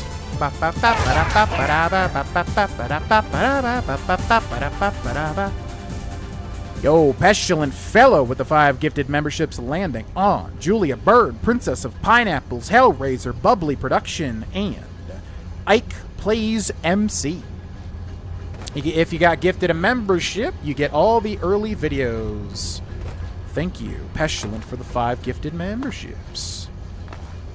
And there's some good ones in the tank right now, if I do say so myself. This is going to be a big week of recording and streaming, which we're just getting started with today, obviously. So keep an eye out, especially if you're a member. A lot of stuff coming out.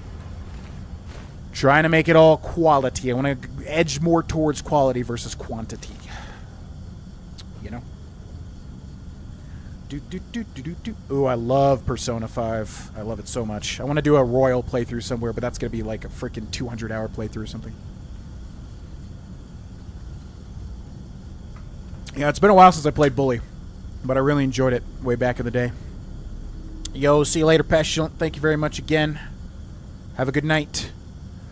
What games are 10 out of 10 for you? I would say, you know, it's something that achieves realistic greatness in most categories of making a game. Okay, so Skyrim would be a 10 out of 10. I know it's cliche and I know it's cringe, but it would be a 10 out of 10 because why? Well, it achieves so much in so many different avenues. For me, it's like you don't have to succeed on every level. Obviously, the role play, you know, the choices, certain elements of RPGs are not present in Skyrim. But what it does well, it does super well. And there's so many things it does well that to me it's a 10 out of 10. The Witcher 3 Wild Hunt, same thing. You know, the Dark Souls franchise, of course, Bloodborne. I don't know about Bloodborne, but, like, you know, most of the From Software games. Elden Ring, obviously. And then I do go to 11 out of 10s for games that are special, that they have, like, a thing that's, like, truly memorable in them. You know, like, Elden Ring could be an 11 out of 10 if it wasn't so long in the tooth near the end of it and just, like, kind of loses a bit of its quality. But, yeah, basically just any game that hits the nail on the head in most of the elements, you know, visual, storytelling, acting, gameplay, whatever. Whatever the game is trying to do, if it nails most of the things, it's usually a 10 out of 10 for me. I do not subscribe to the, nothing's a 10 out of 10 because nothing's perfect. I hate that sentiment so much. Nothing realistically is perfect, thus why does the 10 even exist then, if we're never going to give it out? It's so stupid. I hate that. I hate that idea. I hate it. The teachers that would always be like, I don't give anybody an A+ because nobody's... But shut the hell up. You can't... I hate that. That really grinds my gears. French is probably the most unique language there is, but it's a Romance language. Aren't there other languages that would definitely be more unique? Any plans to play a Christmas-themed game today? No. We're playing Skyrim and finishing this playthrough today. Perhaps closer to Christmas. Persona 5 playthrough, please. I would love to do it. It's one of those that almost needs to be streamed because it's so dense. So I don't know. I really do want to do it, but I don't know where it would fit. Yeah, New Vegas, surprisingly. I don't know if I would rate New Vegas a 10 out of 10 because there is glaring issues with it. A lot of cut content, a lot of unfinished content, very ugly in parts. But storytelling, choices, yeah, 10 out of 10 easy. Of course. Grind your gears just like this dungeon for real, though. I just stayed back on the gears to hold off those metal monsters, but she hasn't shown up, so I'm going to press on and hope for the best. Unfortunately, my progress has been blocked by a gate that I can't pry open. Following the pipes, it appears that the gate is controlled by a large boiler in the center of the room. I'm going to try shooting the resonators with an arrow to see if that opens the gate. My first attempt didn't work very well. Each of the resonators appeared to root steam when I shot them, and things on the boiler started to glow blue, which seemed like a good sign. Unfortunately, once I shot a few of the resonators, the lights started turning orange. All the steam vented from the boiler, and several dwarven constructs came out and attacked me. Still, the visage of Mizund must be here, so I'm going to try again. I'm sure there has to be a trick to it. Perhaps if I can fill the central boiler with just the right amount of pressure. I seem to recall that 3 parts lit up when I hit the resonator on the left. I'm going to try from the right this time and keep track as I go. I love how people in, like, it's so funny to me. Like, these people are trying to get, you know, these cool artifacts and stuff. They're trying to be adventurers. But they don't know how, like, simple, you know, puzzles would work. It's like, you're freaking, you know, Indiana Jonesing a dungeon. And you can't grasp the concept of, like, clearly each thing, you know, inputs a certain amount of power. You just have to fill it up right. But maybe that's just, you know, somebody saying that is... Maybe that's just... I've played a lot of video games, so I've seen that sort of shtick before. But I just feel like if you're an adventurer, man, you gotta take a puzzle class or something. Come on. Alright, anyways. Ancient Nord Arrow and the Bow of Shadows. Now, as he said, we gotta fill this thing up in the center here, but each one fills it up by a certain amount. So we hit the one on the right here. Okay, so the one on the right... Whoa. Wow. 1, 2, 3, 4, 5, 6, 7, 8, 9, 10, 11, 12, 13, 14, 15, 16, 17, 18. So the one on the right is 18. That's definitely not going to work. That's too much. One on the second from the right. 1, 2, 3, 4, 5, 6, 7, 8, 9, 10, 11, 12.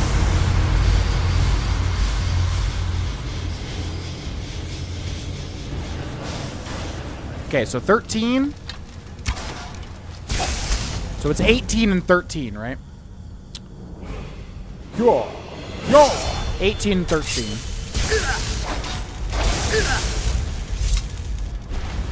Leave me, dwarven spiders. I am attempting to solve a puzzle, you see. Attempting to solve a puzzle. If you want a Christmas theme, play the rest of the content in the Santa outfit. Wait, is there a Santa outfit that I'm unaware of in this game? So 1813, 1813.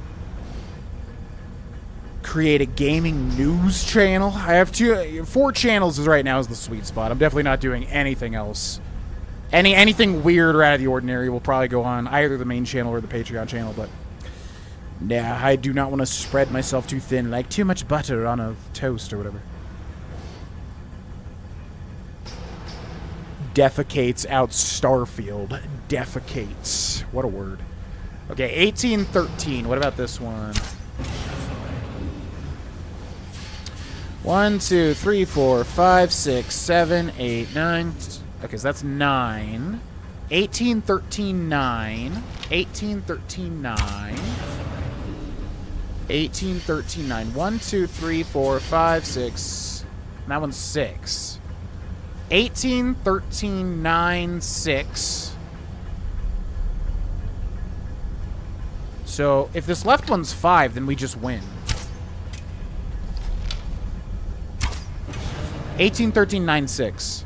1, 2, 3, 4. Oh. Okay. 18, 13, 9, 6. Crap, I've lost count now.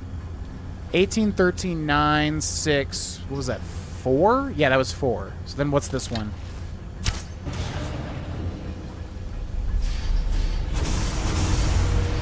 Four. So they're both 4. 18, 13, 9, 6, 4, 4. 18, 13, 9, 6, 4, 4. 18, 13, 9, 6, 4, 4. 18, 13, 9, 6, 4, 4. 18, 13, 9, 6, 4, 4. 18, 13, 9, 6, 4, 4. 18, 13, 9, 6, 4, 4. 18, 13, 9, 6, 4, 4. Okay, 18, 13, 9. Oh my god, come on. I'm trying to remember this. Leave me alone. 18, 13, 9, 6, 4. 18, 13, 9, 6, 4, 4. 18, 13, 9, 6, 4, 4. 18, 13, 9, 6, 4, 4. 18, 13, 9, 6, 4, 4. 18, 13, 9, 6, 4, 4. Okay, hold on. We gotta count the total amount. 18, 13, 9, 6, 4, 4. 18, 13, 9, 6, 4, 4. 18, 13, 9, 6, 4, 4. 1, 2, 3, 4, 5, 6, 7, 8, 9, 10, 11, 12, 13, 14, 15, 16, 17, 18, 19, 20, 21.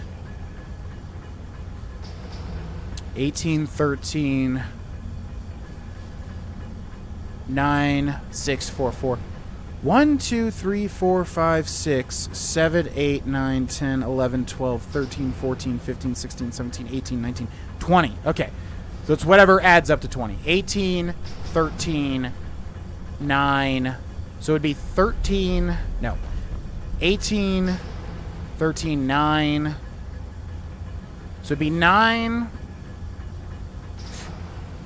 How does this even work? 8. I must have miscounted somewhere. 18, 13, 9, 6, 4, 4. So we can't use any of them that are odd because they wouldn't round out. Right? 6, 4, 4. So how does this even work? Did I miscount? I must have miscounted. I must have miscounted. Because that wouldn't even work out. So this one's got to be 12.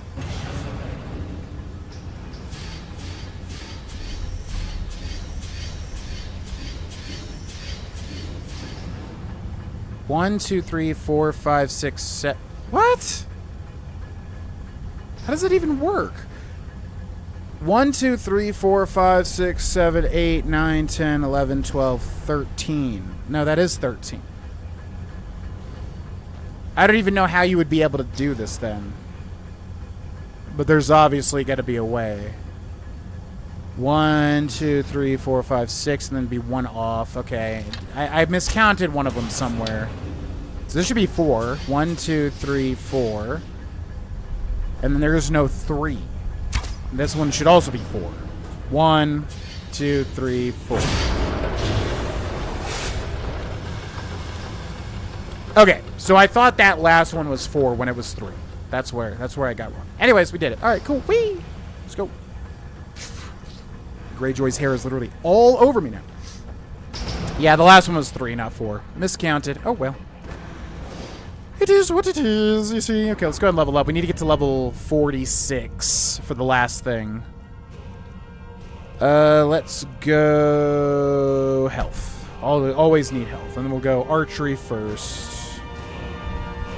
That one needs 80. Critical shot is garbage. Recover twice as many arrows. Sure. Why not? Simple puzzles in any game. I used to be bad at them, like, in a Let's Play format because you have to, like, commentate while you're trying to figure out a puzzle. It's hard. It's tricky. It's not as easy as you might think, you know? For me, the only thing that's not 10 out of 10 with Skyrim is exploits that basically break every difficulty. I wish they implemented unofficial patches and option in the launcher. Yeah, to me that doesn't matter as much because, like, exploits are always going to exist. Obviously, for an RPG, it's a little worse because you can break open a game that's supposed to be, you know, structured for you to not break it open. But, typically. But for me, it's like, I just would never use exploits. So, to me, they just don't even exist. They're not there. They're not present in the game. So, you know, unless it's just egregious, where a game is just, like, riddled with bad design. It usually doesn't matter to me, exploit-wise. There's a lot that you can do in Bethesda games. Typically, they're known for bugs, of course, but they don't ruin it for me. Most games skip over all the skills you need as an adventurer. Imagine starting your adventure and the next day there's a search party because you got lost in the woods. Yeah, that's why I love these games that come out that kind of like break the rules and they like ask questions, you know, like what if, like that movie. Ooh, I really want to watch this movie. I just saw Red Letter Media talk about it. It's that movie that I saw a bunch of people posting about on Twitter. Oh, wait, I just went back the other way, didn't I? Wait, what did that actually do? What did that open up? Did that open up a thing? Because we did everything in here, right? So it's got to be back in that room. But that movie where you follow that killer, I forget what it's called. It's called like The Mind of Madness or something like that. That's the Skyrim quest, but it's called like, whoa. Whoa! Holy. That's a big donation. Merry Christmas to the lot of ya. Yo, thank you very much, Mark, for the... Is that like Australia? There's like an A. Like it's crazy. Every time somebody donates, it's like a different type of currency. Thank you, Mark, for the $31 of what I'm assuming is Australian? What is A? I don't know what that is, actually. There's been so many currencies I've learned about recently. Thank you very much, Mark, for the $31-rinos. Very much appreciated. Merry Christmas to you and yours as well. What did we just... What path did we just open? I'm confused. Because we didn't even come from this way, but it just leads me back to the same spot. We'll see. So it's like $3. Nice. Thank you very much for the donation. Appreciated. Yeah, I figured. I haven't seen that A before, though. That's interesting. playing survival mode and your horse runs 6,000 miles down the road because you were attacked by a wolf. Luckily, I don't typically use horses, actually. Did we go this way? Because we didn't hit that, or did we? Oh, that's like a shortcut. Okay, yeah, I really got turned around here. Wow.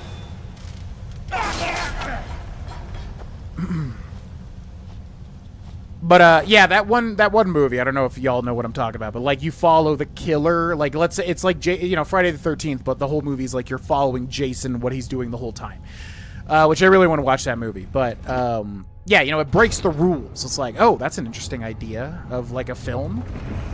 So I like games that do that, where they kind of like, like making an RPG, but like what would it really take? Or making an RPG where like you're the merchant. You know what I mean? Like you're the merchant selling the stuff to the hero. Like that's a cool idea that when it's done well is very interesting to play.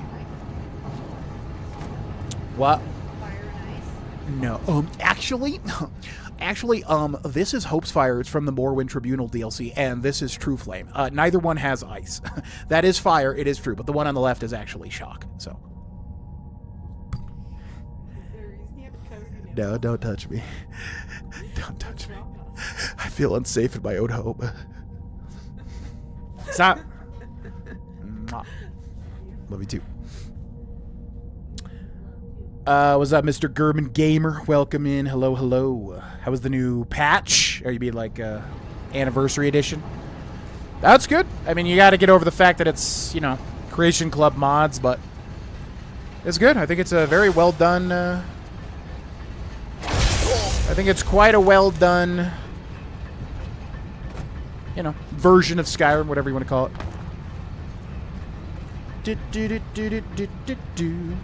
Yes, Dwemer ruins, without a doubt, get repetitive.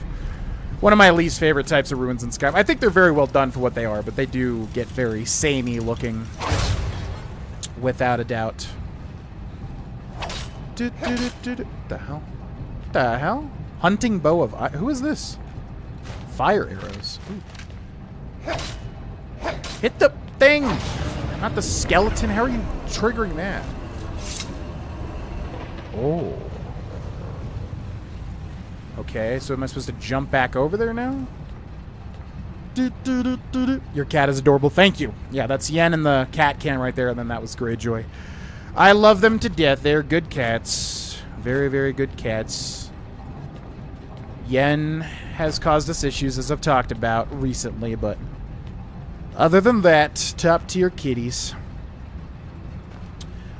What's up, Justo? Happy holidays to you as well. Thank you again, Mark, for that Australian donation. I feel like if it was like any other nationality, like that would be offensive, but for some reason, Australians and I feel like Americans, you just don't care, right? If people try to do an accent, you know what I mean? It's like one of the ones that are allowed. I could still find most of the invisible chests outside the traders on Skyrim. They're so cheesy to exploit, though. Merry Christmas to you as well, Victor. Yeah, I mean, for me, it's just, like I said, I'm the type of person where, like, if I'm cheating at a board game, it means nothing to me at that point. It means nothing for me to cheat. It just ruins the entire point. Getting victory through, using your brain is the real victory, as lame as that sounds. But, yeah, I just don't use exploits. There's just, like, zero motivation for me to do that, because it just ruins the feeling of growth as you play through an RPG. Which is, for me, the fun part, of course.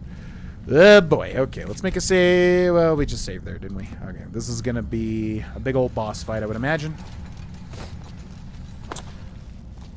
Showed us feeding them when they were kittens. So adorable. Oh, really? I wonder if I still have that footage anywhere. They were adorable kittens. Without a doubt. Your commentary is best at debating, so that's why I say that. Yeah, I mean, I love arguing a point, for sure. I don't know how that applies to, like, a gaming... You said gaming news channel, though, right? Activate Dynamo Actuator? Centurion Dynamo Core... Oh, I see. How does debating apply to a gaming news channel, though? Because that's pretty objective if you're just relaying news, right? Yeah, what's up, Sir Bacon Double Cheese? Welcome in. Oh, you don't see me, little spider. Go back to bed. What is the build you use? We're just using one-handed double swords, basically, and then also archery when applicable. Try not to stealth archer, but, you know, just use archery, ideally. Okay, so they want me to kill these automaton, whatever they're called, to get the Centurion Dynamo cores. Which, luckily, with our stealth is huge. I'll take that, thank you. $1 Australian is 62 cents US. Not talking about the Murderer body swap movie with Vince Vaughn. No. I don't know much about it. I remember when it came out, a lot of people were talking about it, and then I just saw Red Letter Media review all their top 10 horror movies, and they talked about this one. I'm forgetting what it's called something like In the Mind of Madness or something like that, which I don't know exactly what it's called. I'm sure somebody in the chat knows. But, yeah, it's like you follow the killer. Like, you know, instead of Friday the 13th where you just follow, like, the people being killed, like the teenagers, you're following the killer the whole time. And that's kind of the point of the movie. And it sounds really interesting to me. I know people have said it's boring, but I really want to watch that. But my original point was just, you know, how that movie sort of breaks the rules and has like a unique little shtick to it. I like when games do that a lot, I guess was my original point. Yeah, no? The heck was that? In a Violent Nature, that's what it's called. Yep, that's the movie I'm talking about. Yeah, Potion Craft. Yeah, that game I do want to play, and also the Herbology one, or what's it called? The Strange Horticulture. I've had my eye on those. I think the next indie game I'm going to try is Balatro, which I'm actually very scared to try, because I know it's insanely addicting. But yeah, I want to do Balatro, because I know I would like it, because it's like a roguelike, right? The whole card thing turns me off, but I know everybody says that. They're like, I'm not into cards, but then you just get mega addicted. So I know for a fact I will get mega addicted to Balatro. Okay, there we go. And then what does this one do? Ah, they all open it. I see, I see.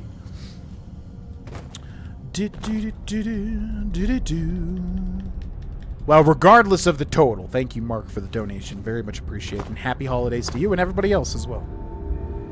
If it's a white accent, I think you're good. Basically, all the European accents are good to go. Pretty much. I love how that's like an unspoken rule. Like, if you're a white guy, you could do certain accents and nobody bats an eye. If you do other accents, okay, you probably want to slow your roll a bit.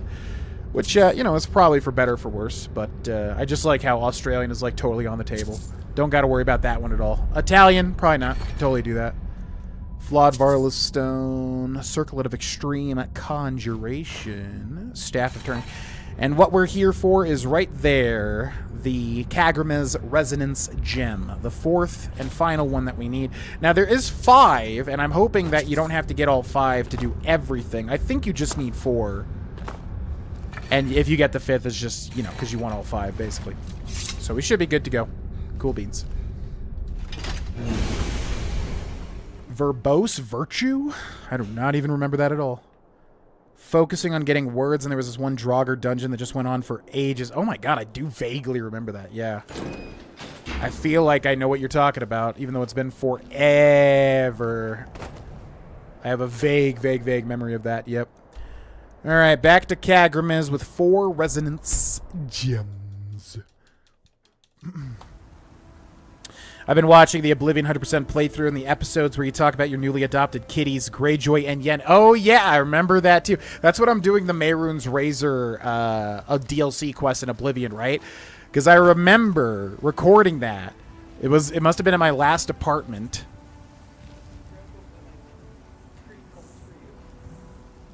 I thought there were 6 in the fridge. Oh, okay. Oh. I see. Well, thank you. Yeah.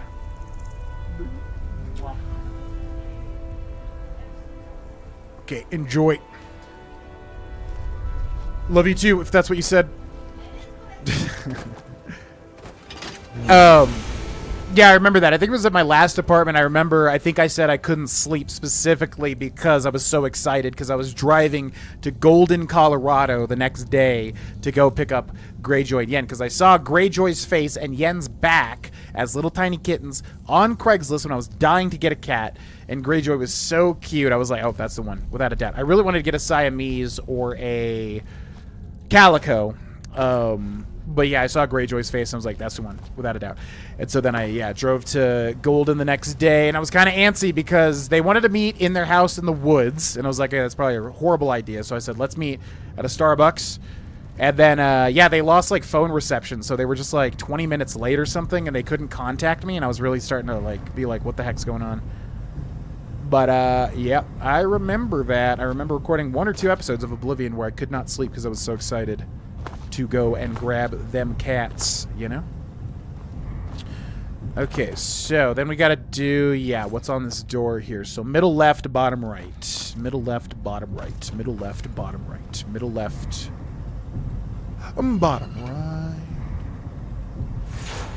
Oh. Oh, yeah, it's like Trials or something, right? Basically, you spent like half an hour getting a lever to open a gate.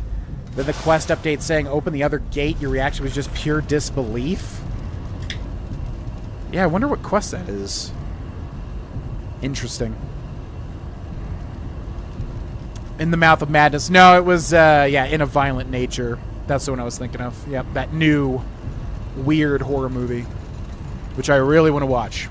Although Guardians of the Galaxy Volume 3 is what I'm going to watch next. And I wanted to watch it last night so I could discuss it on today's stream. And then I realized it was like 2.5 hours long, and it was already like 11. I was like, okay, well, there's no way that's happening.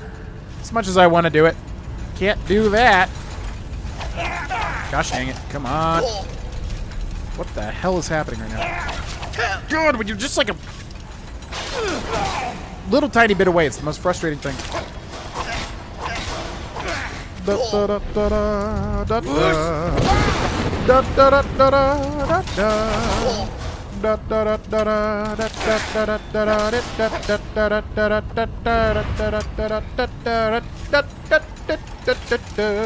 Stop it! Oh, you little punk! Get out of here. Get at it, skedaddle.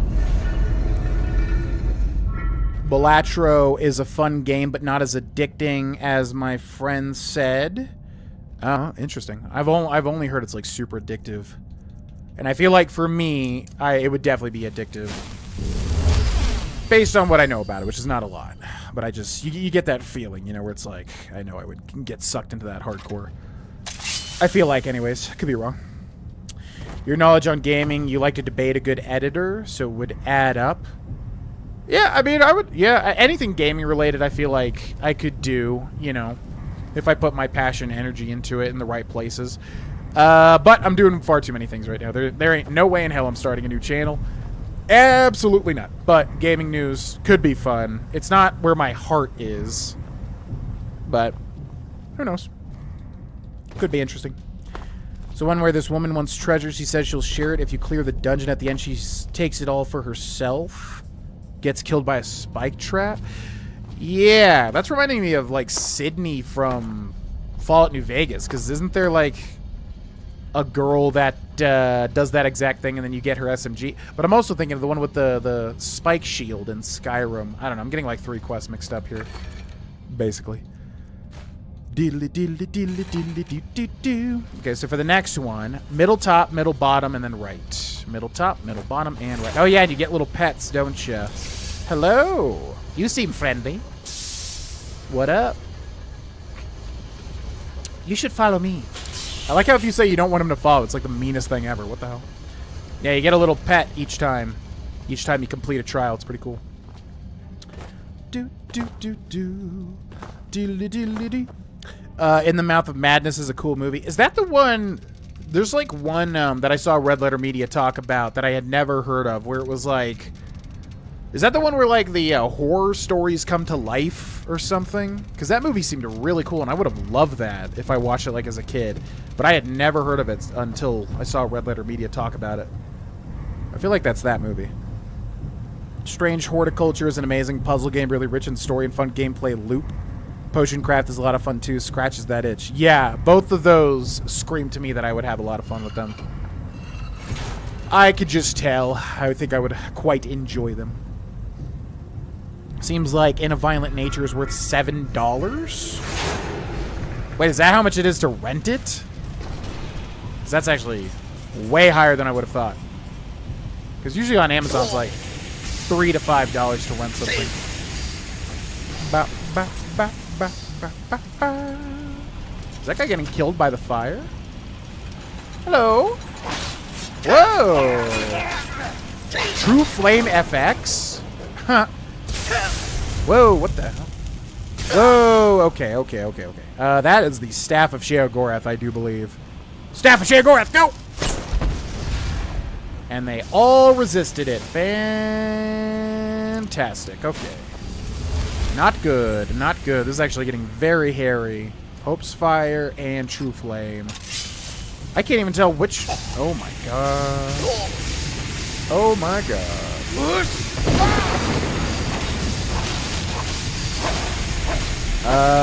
I can't even tell where...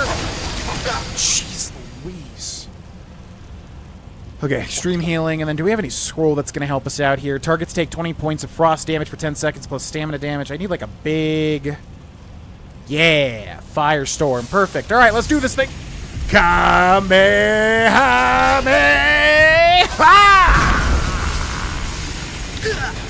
That did nothing. What the hell?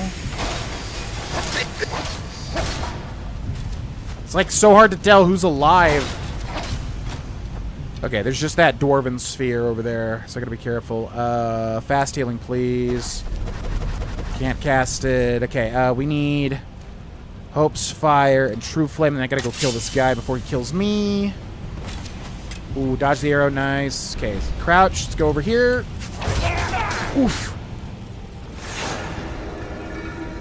God, it's actually tough. That was actually scary. Oh, Strange Antiquities, nice. Good for them. Seemed like a cool game. Glad they can make a sequel. Would be cool if they add new quests to the Oblivion remake. Probably not, but I don't know any details. I would bet not. I mean, who the heck knows? But I'm betting they're going to want to do it like Blue Point Studios made Demon's Souls, where it's just like a one-to-one remake. But yeah, if they want to, you know, make it a little more tight, man, that's going to be awesome. I would love that. I would love that, because I feel like Oblivion could really use like an overhaul in terms of just the feeling of it. But we'll see what they do with it. But I will definitely be excited. And you can bet your butt we'll do like 100% playthrough. I don't want to shun Red Dead Redemption 2. I want to keep that as the focus. But who the heck knows when it'll come out? So, but yeah, I'm definitely down to play it. I would be very excited for an opportunity, for an excuse to do like another big giant Oblivion playthrough, but it's been so long. We'll just have to hold out hope.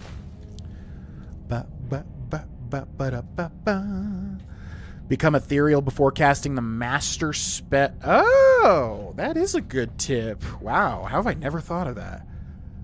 That's actually huge. Yeah, because wait, can you cast a spell though? I thought Become Ethereal made you just like purely invincible, but you couldn't do anything, kind of like invisibility. So you can cast Become Ethereal and then start casting a master scroll or whatever. Okay, hello, Steadfast Dwarven Sphere. You seem friendly. You should follow me. Don't you hiss at me. Also, I just noticed his head is like embedded in there. I don't think I ever realized that. That's super cool. Alright, let's go, little buddy. Okay, so now we got diagonal from top to bottom right and then bottom left for the final trial. Let's do it. Is there anything you have as part of your Christmas dinner that you'd consider a bit unconventional? Well, the love of my life is vegan, which means typically we don't do, you know, like a typical Christmas spread because I'm not going to cook like... You know, I've got family elsewhere, so if I meet up with family, then yeah, we typically do like a big, you know, spread of food and stuff. All the typical stuff, macaroni and cheese, Christmas ham, yada, yada, yada. Or if I'm going to like a, you know, friends, I don't think I've done too many friends Christmas stuff. But I have done Friendsgiving a bunch.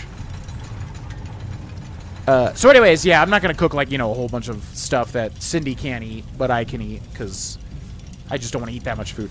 So typically, I don't know, we're just low-key these days for the most part, as far as Christmas dinner goes. I don't think I've done anything special in a while. But, yeah, I want to see my family soon. Probably next Christmas, I'm going to make a real effort to, like, hang out with them for Christmas, and then be nice to do a big spread of stuff. Anything unconventional? Not really. We're pretty, like, white. We just do the typical stuff. I do like cooking, though, so maybe I will pick out some, like, specific recipe or something to make next year. But this year, I think we're just going to chill. Not do anything too crazy. Casting the spell makes it the effect go away before the spell hits. Oh, I see. Yeah, interesting. Wow, that's a good strategy. That would actually work out extremely well. Rematch on quick math? What is that? I'm not understanding that reference. You can cast a spell right after the Become Ethereal shout. The amount of time you stay invincible is just right for those master spell charge-ups. Oh my god. Well, I am definitely going to mention that, and I'll have to remember Low Country Grace and Slick Gamer as the people that told me about it to shout y'all out. Okay, those and that. Let's go stealth here. Let's grab Hope's Fire and True Flame. Let's also charge these bad boys up.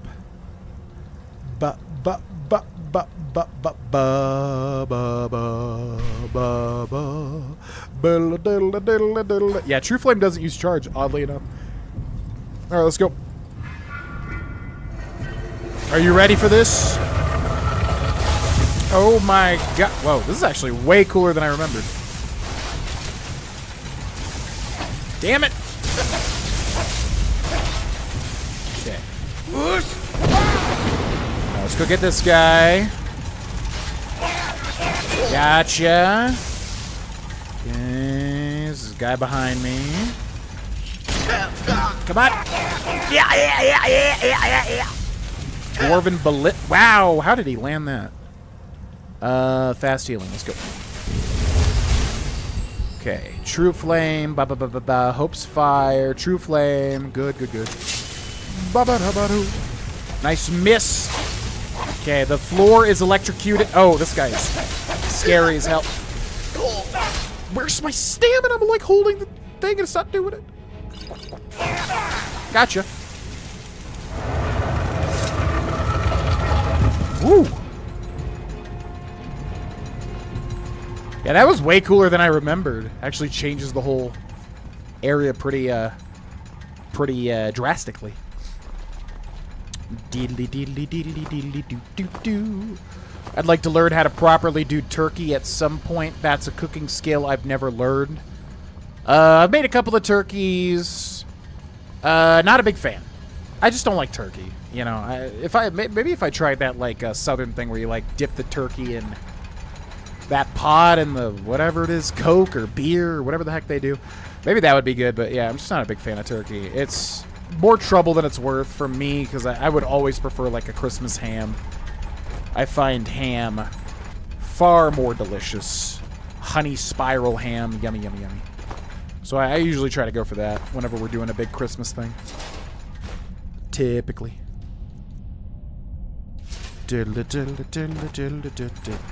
Okay, so this is what it all was for. We get the Dwarven Black Bow of Fate, which I recently added into a short recently. It's one of my favorite weapons of all time. Very cool name, very cool look, very cool effect. Then we also get Soul Stealer Arrows, which is what we were coming here for. A whole bunch of golden ingots. We got a chest over here. And then this, the Dwemer Arrow Diagram, which just looks like an arrow with soul gems. It looks like a shard of the soul gem is put on the arrow. So as far as I could tell, yeah, you shoot an arrow, then it steals souls. As you would imagine. And I guess that's all that it is. So I'm assuming that lets me craft those now. So we probably just need arrows and then soul gems to make soul trapping arrows. Is what I'm assuming happens there. And then I remember there's like a way that you could do something secret. I guess it was getting up to this spot. You could probably get up to this spot if you utilize some weird jumping. I thought there were 3 pets that you could get. Is there only 2? The sphere and the spider. Is that it?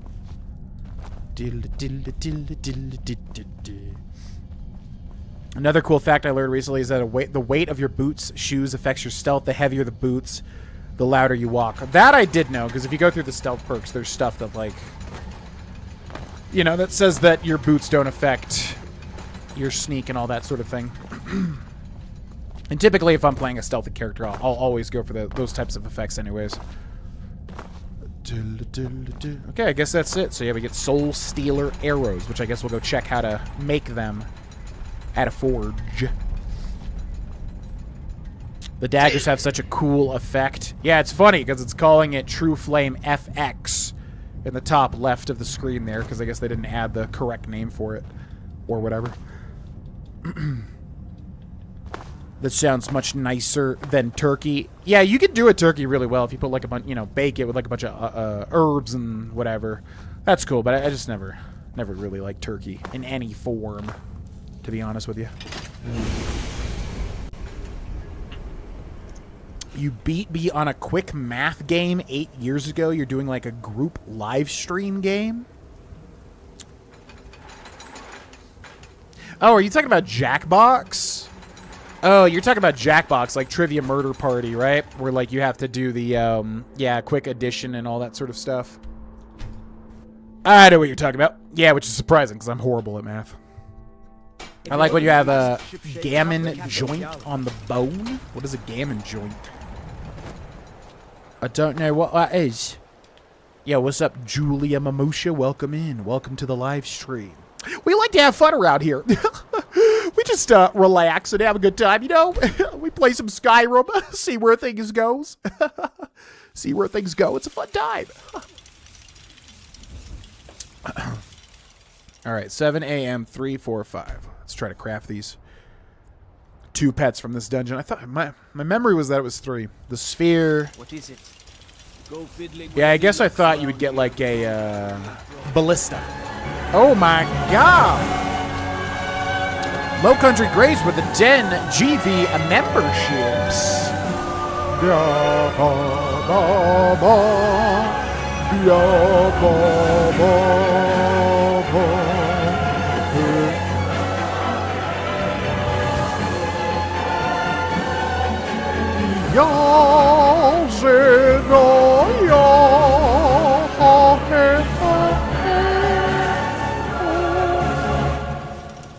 Yo, thank you so much, everybody. I really appreciate it.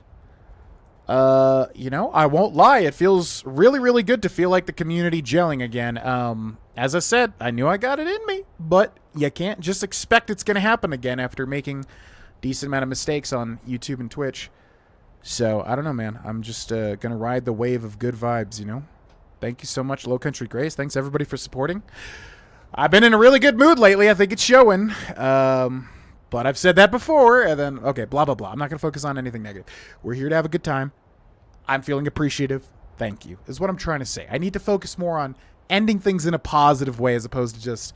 I have a hypercritical nature against myself, trying to pinpoint the things I can improve on. And eventually it's like, you know, who cares? Thank you so much, Low Country Grace, for the 10 gifted memberships, landing on Gizmo132, Tom Tippery, Frank Oliver, Fraggle of the Way, Savage Thomas, I Burnt My Toaster, Billy H, Self-Titled, Malcolm, Rancid Fists, and that's it. Thank you very much. Yes, Merry Christmas to you as well, Low Country Grace, and Merry Christmas to all. Yeah, it's a very interesting time in both of our lives right now. I don't know. We're just going to do our best, and I hope good things are to come for not only us, obviously, but for the videos and the streams and everything. We have a very good start going into this new year. I'm very, very, very excited for what's to come, but just got to hold true to the path. But Merry Christmas to you. Merry Christmas to everybody. Thank you very much. And yeah, again, if you get gifted a membership, make sure to check the early videos on the channel, because there is a bunch at the moment. A decent amount. Gammon is British English, is the hind leg of pork after it has been cured by dry salting or brining. May or may not be smoked.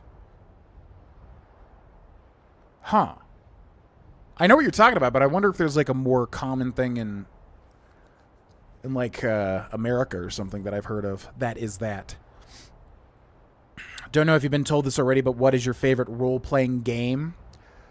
It'll probably be Baldur's Gate 3 once I beat the whole thing, most likely. Because that style of that game is just literally perfect for exactly what I want out of a game. Currently, what is my favorite RPG of all time? We're not going to count JRPGs because that's kind of a, its own thing. What is my favorite RPG? I mean, Skyrim is what comes to mind. I'm just wondering, would it actually be Skyrim? The Witcher 3 Wild Hunt is up there. I'm not going to count action RPGs because then, yeah, From Software stuff is going to be a tough competition as well. So we're talking pure RPG. You know what? I might just say Fallout New Vegas. Okay, if we're considering New Vegas and Skyrim basically in the same genre, I would say Skyrim. Because honestly, yeah, I put a ton of hours into this game and it really... Sometimes it gets old, but not nearly as much as other ones. Like Oblivion gets old much quicker for me. Yeah, I'd say Skyrim overall. But New Vegas gets the title for, like, most true RPG for me, though. New Vegas, to me, is, like, what an RPG really is. Whereas Skyrim, I think, is... I'd have to go for that, because, like, honestly, I've put the most time into it, and, it's added a lot of positive things into my life, and means a lot to me, and blah, blah, blah, blah, blah, blah, blah. So, boring answer, but Skyrim, I would say. Appreciate it, Connor. Yeah, Jackbox, that's what I figured. That's what I figured. Yeah, what's up, Danka Wanka? Welcome in. Don't tell me this is the last content you're doing on Skyrim forever and ever. I would be very sad. No, this is the finale of this series. We just finished the Oblivion Pure Evil playthrough, which I guess I guess some people didn't realize that was what that end video was. Bathes in blood, bathes in blood. Yeah, just an end cap to that playthrough. So we finished that, and now we're finishing this AE all content playthrough. I'm gonna keep doing YouTube and Twitch as long as I can.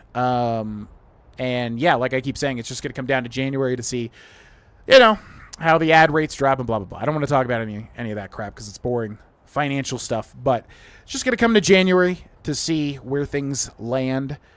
But yeah, I will do this job as long as I can. I love doing this job, but it's much harder these days than it used to be to eke out a living on YouTube, especially when you're trying to start a family. It's a lot more of a challenge than it was when, for the longest time, doing this thing. YouTube's just gotten trickier and trickier over the years, Yeah, after I finish Baldur's Gate 3, I would most likely say it's going to be that purely for, if you're talking about a role-playing game, I would imagine Baldur's Gate 3 is going to knock it out of the park in every respect. And I've done everything in Act 1, and it's...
That was really off key. Merry Christmas and Happy New Year. Where did that come from? I don't even...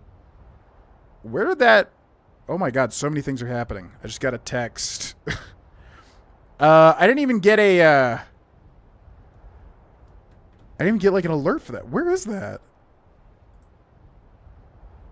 Oh, yeah, okay. It's on Twitch. Yeah, I guess it just doesn't show up in the chat because it's a donation. Oh, it's like a whole new thing. Weird. It's called like a tip. I've never seen Twitch call it that before. BombBomb007. Thank you for the $100. Who says Merry Christmas and a Happy New Year. Same thing to you. Holy moly.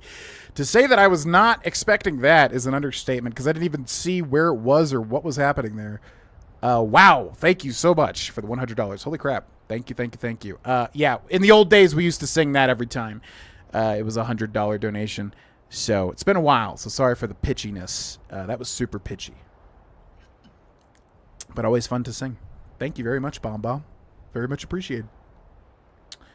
Whew. A gammon is a Christmas ham. Okay, gotcha.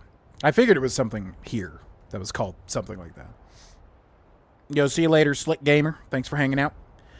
The slow time shout is code as an alteration spell, so increasing the duration of alteration spell. Oh, it's one of those things. Yeah, that I don't know, actually. That's interesting, too.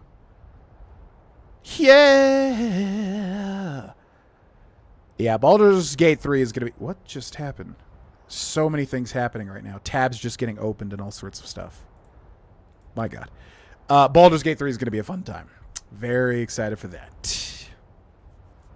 I've always loved watching your videos. Your Let's Play of Oblivion and Skyrim has been a passion and wonderful to revisit over the years. I hope to continue seeing you in the new year and beyond.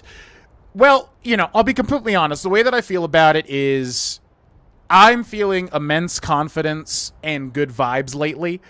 A lot of that is from going to the gym and increasing my happiness on a base level a lot, working on myself, blah, blah, blah. People have heard me talk about this a million times. I'm not going to bore you with it.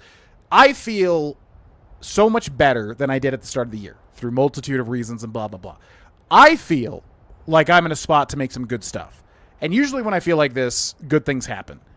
But as I've said, I don't want to put the cart before the horse. I don't want to be stupid and just assume everything's going to work out.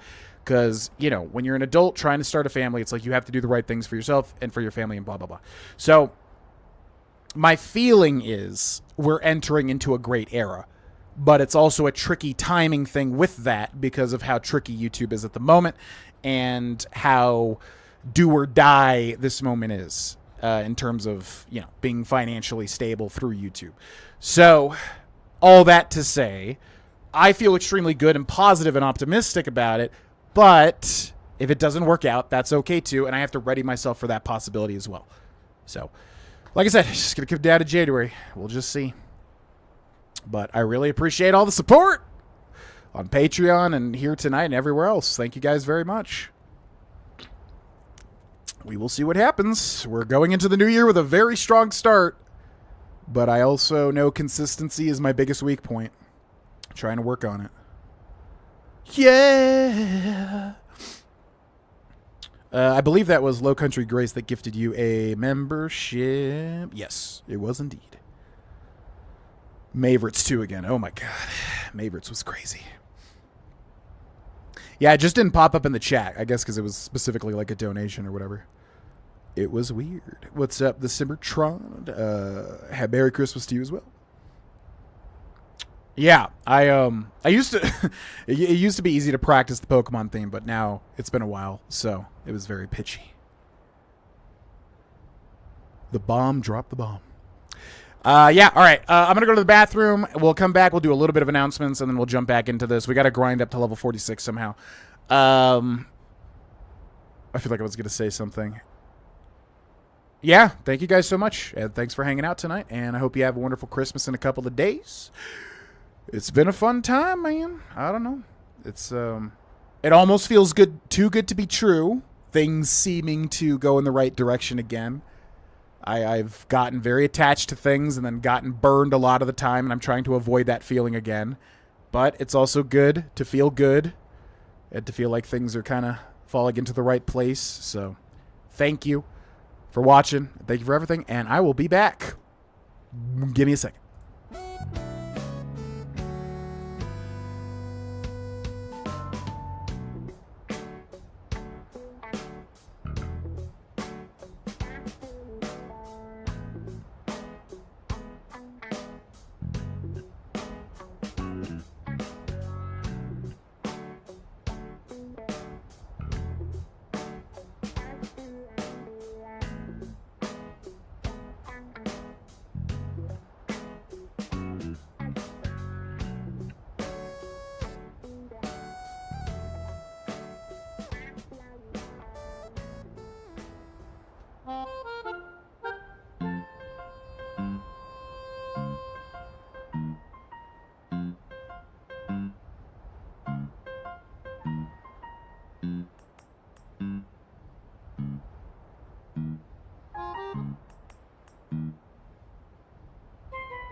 Holy freaking crap!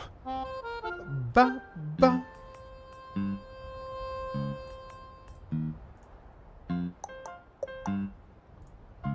Holy moly. Okay, that was very unexpected. Wow. All right. Okay, so let's run through announcements quickly. I know people watching this for the Skyrim are going to be really upset with me in the future because we took a lot of breaks today. But yeah, I mean, it's all the same stuff. You know, we've gone over it a lot. Basically, a lot of stuff coming out through the Patreon. Highly recommend it. Obviously, I don't want to sound like I'm trying to get people to sign up for it. The people that have signed up for it, way more than I ever would have expected. Way bigger things happening there than I ever would have expected. So it's just that if people want to watch the stuff, I don't want them to miss out on it. And if you got $1 to throw at the Patreon, even if you cancel instantly, I do think it's worth it. And I do think you're going to think it's worth it, especially starting tomorrow. So yeah, check it out if you're interested. Everything's basically kicking off tomorrow on the Patreon as far as all the exclusive content and everything. Link will be in the chat, and I'm going to post it in the Twitch as well. And yeah, join our Discord as well if you would like to. It is open to everybody, and it will always be open to everybody, and I definitely want to do some future things in the Discord in the future, especially involving like the different roles and doing polls and stuff like that, community nights, that sort of thing. So click the Discord and join if you wish. It will be open to everybody for always and forever. I will never change it again. Yeah, so everything's kicking off on the Patreon tomorrow. As far as the main channel goes, this channel, yeah, there's going to be some good stuff coming down the line as well. Getting everything recorded this week, basically. And the only other thing is streaming is confirmed to be Mondays and Thursdays starting at 4 p.m. Mountain Time, which is 6 p.m. Eastern Time. We will do that as long as everything goes well, and as long as I can continue to do this, we will do that and hopefully grow into an awesome stream once again. I mean, I think we have an amazing start here, which I honestly was not expecting on any level. So yeah, it's kind of hard for me to just gel with really good things happening. Because for a very long time, I was just kind of worried those days were over and there was nothing I could do about it. But just going to do my best with what we got. So thank you very much for being here and watching. Good stuff coming down the line, at least for a bit. And then again, we'll see in January what happens. But at least until the end of January. Or at least until, you know, January. To see how everything falls. There will be some good stuff coming down the pipeline. Alright, let's catch up with the rest of chat, and then we will jump back in. Ad revenue isn't crap in January. No, yeah, ad revenue plummets for most YouTube channels. I would imagine for all YouTube channels pretty much on some level. January is a big reckoning month for a lot of people. Yeah, scary time.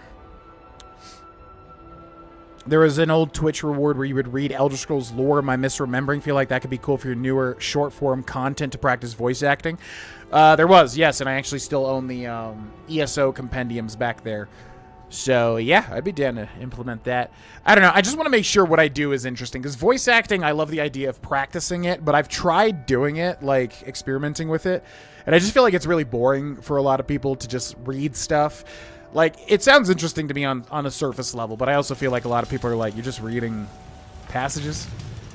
But it would be good to practice my voice acting, but yes, I just don't know if that translates well to, like, entertainment. Because I want to make, moving forward, all the shorts that I do, I want to make sure they're, like, genuinely, you know, really well done. Or at least entertaining in some way, you know. Okay, so we got Soul Gem arrowheads, which look very pretty. They have that little iridescent shimmer on them. And they're all just made with Soul Gem fragments. And then we've got Soul Stealer arrows, which use 10 Soul Gem arrowheads and firewood. On a lethal blow, manifests itself into a soul gem filled with the soul of the target. So yeah, it's basically exactly what you would think that it would be. Pretty much. How do you get soul gem fragments? I know you can find them in weird spots. More inside. You get soul gem fragments. We don't really need to make it, though. Oh my god. That is loud as hell. What the hell? Why is that so loud? God, oh my god. Get it. Dun, da, da, da, da, da. I'm not gonna sing this one. There's much better JoJo songs to sing, and I don't want to waste it on this one. It's a banger though, and I love it. It's so fun to sing. But no, no, no, no, we will hold out. Ba, ba, ba, ba, ba, ba, ba. I'm not singing, it's okay. But God, that was so loud. Da da da da da da. Choo-choo, choo-choo, choo-choo, choo-choo. Throbbing hearts are always ever burning. Shiny while you were singing. Use this towards Legends Arceus. Oh, yeah. Legends Arceus, yeah. Or Arceus, I still don't know. I feel like people pronounce it Arceus and Arceus every other time. Yes. We just got a comment asking for Arceus, or at least more Pokemon, on the channel, on one of the channels. And, yeah, I said that would be the next Pokemon game that I would want to play. After Soul Silver, after all the other Pokemon things we have going on, would, in fact, be Legends Arceus, because I have never played it. It's the only mainline game that I have not played, as far as Pokemans go. Thank you very much, Jetta, for the $50 Roonies. Will do. I don't know when we'll be able to fit it in, but I do want to play it, and I most likely will stream it or record it or whatever. Wherever it will fit. Maybe on the second channel, GV. I'm trying to make that channel into like a Pokemon theme, honestly. Glass bow of the blaze. Glass staff of the frost atronach. Oh yeah, we'll hold on to that. Staff of charming. Silver staff of judgment. Unenchanted conjuration staff. Okay. What's our carry weight at? Okay, so we're still good. Yeah, I wanted to check this if we have soul gem fragments or not. Where do you get soul gem fragments? Appreciate you and your consistent content. Yo, what's up? Debriefer. That reminds me of the Pixies album Debaser. And the song, I guess. What's happening with the Patreon content? Yeah, it all kicks off tomorrow, which, yeah, it's Christmas Eve. I didn't even realize that was where it was going to land. But, yeah, it's going to be videos, too. So, I mean, you can watch those, whatever, obviously. But as far as the stream goes, yep. We'll be kicking things off tomorrow. I did not even realize that fell on Christmas Eve. Yo, thank you very much, Julia. Yeah, well, we had that as a Twitch redemption thing. I really wish YouTube added those, honestly, redemption abilities. Oh, we have them. Nice. Soul Gem Fragment. Cool. Okay, and the Soul Tomato as well. Yeah, so maybe we'll do something with that, because I do have those lore books back there, so we could read Elder Scrolls lore. Oh, what is that? Wait, what was that thing? Varden Conduit Jet? What the hell is that? Oh, that's got to be from the Four Seasons thing, right? Alright, so now we should be able to craft a Soul Gem arrow. Also, this means Google Chrome's going to crash in a second because Skyrim is lagging like crazy. Oh, boy. Do-do-do-do-do-do-do. Got the Dovahkiin helmet off eBay, which used to be a Best Buy exclusive. It's made of fabric. I didn't even know that existed. It's like an official Dovahkiin helmet. What? I didn't even know that was a thing. Into Arceus? Jenna? I did not realize that would be 400 hours worth of content. At least if you do whatever. I don't know how long it is to beat just the game, but 400 hours of Arceus? That's way more than I would have expected. Okay, so Soul Gem Arrowhead requires Soul Gem Fragment ×1. So we make that, and then to make Soul Stealer arrows, we need 10 of those and a firewood.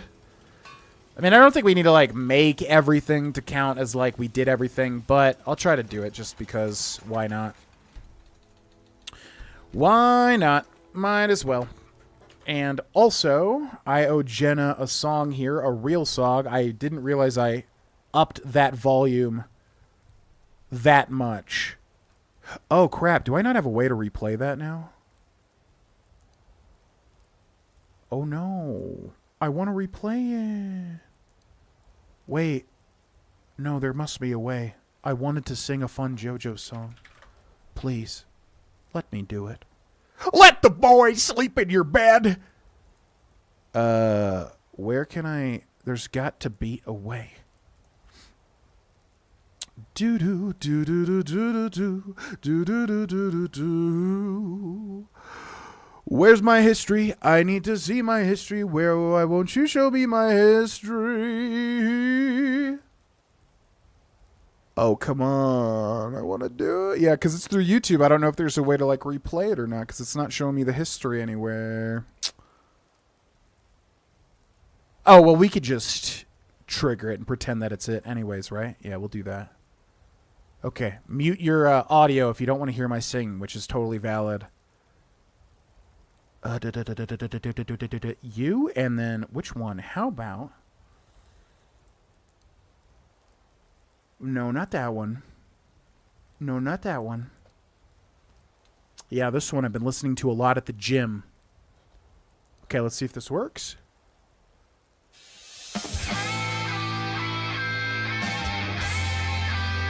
Oh my god, I'm gonna forget the lyrics, and I don't even have them! Oh well. We'll give it our best shot.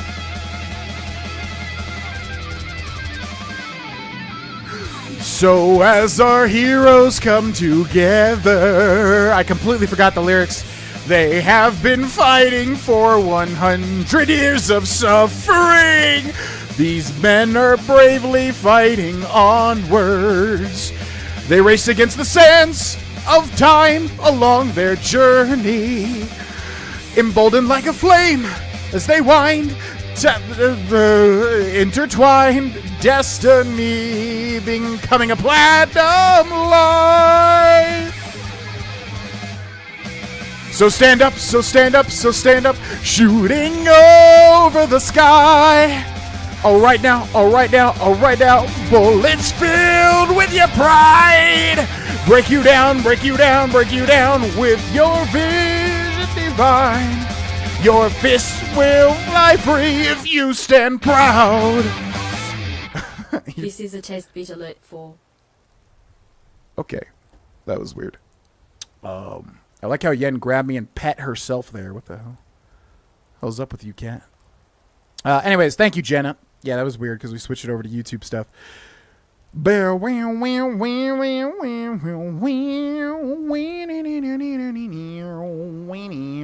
yeah, I gotta figure out where soul gem fragments are.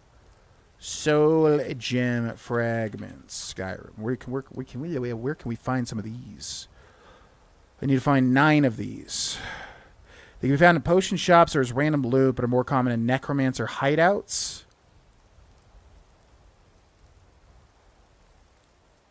Fort Dawnguard. Oh boy, these are hard to. Why would they make you craft 10 of these? They're like hard to find. Potion shops.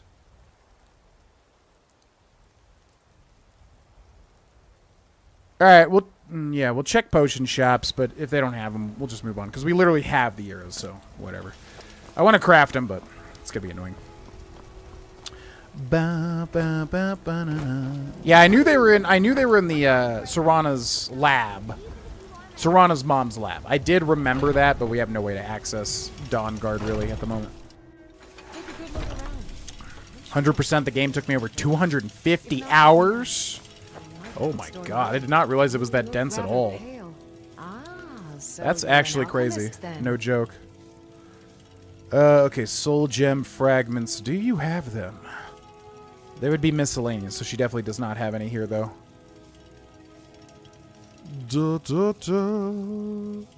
Why would they make you get 10 of these? They're, like, hard to find. Alright, we'll buy some potions, though. Bum, bum, bum, bum, bum. Thank you. Appreciate it. Thank you. Come back anytime. Oh my god, you guys see these frame drops? Okay, Google Chrome, you need a crash, dude. You just need a crash. There you go. Just crashed, okay. Appreciate it. Sorry for all the pausing, folks. There's just a lot of stuff going on tonight.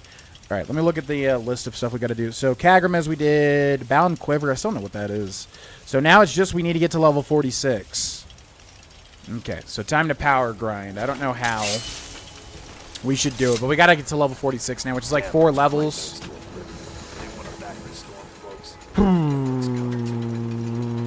Should just do the telekinesis glitch or whatever, honestly. What the heck is that? Fishing map Hjalmarch. Okay, so the question is, do we have telekinesis? What is that? Alteration? Illusion? So we don't have telekinesis, so we got to find telekinesis. You get clairvoyance in Ember Shard Mine, right? Yeah. So I guess we'll go to, yeah, let's go check Farengar. I don't think Farengar would even have it, though. Would he? Perhaps. Do. Yeah, I hope that was good enough. I completely forgot. I used to have like a list of the lyrics for the JoJo songs, and I realized I don't have them. So, because like somebody made like English, you know, interpretations or whatever remakes of the JoJo openings. Come to Dragons. So you. And I wrote down the lyrics, and then I forgot them. Okay, what do you have? I need telekinesis. Does not have telekinesis. Okay, we should be able to find it in specific spots, right? Skyrim telekinesis. Where do we find this?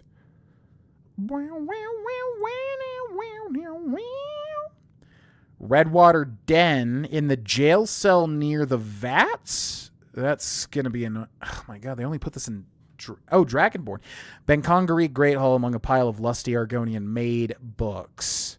Purchase from Alteration, but you need level 40 plus. Jesus. So we could go to Benkongari, which is that crazy Reekling zone.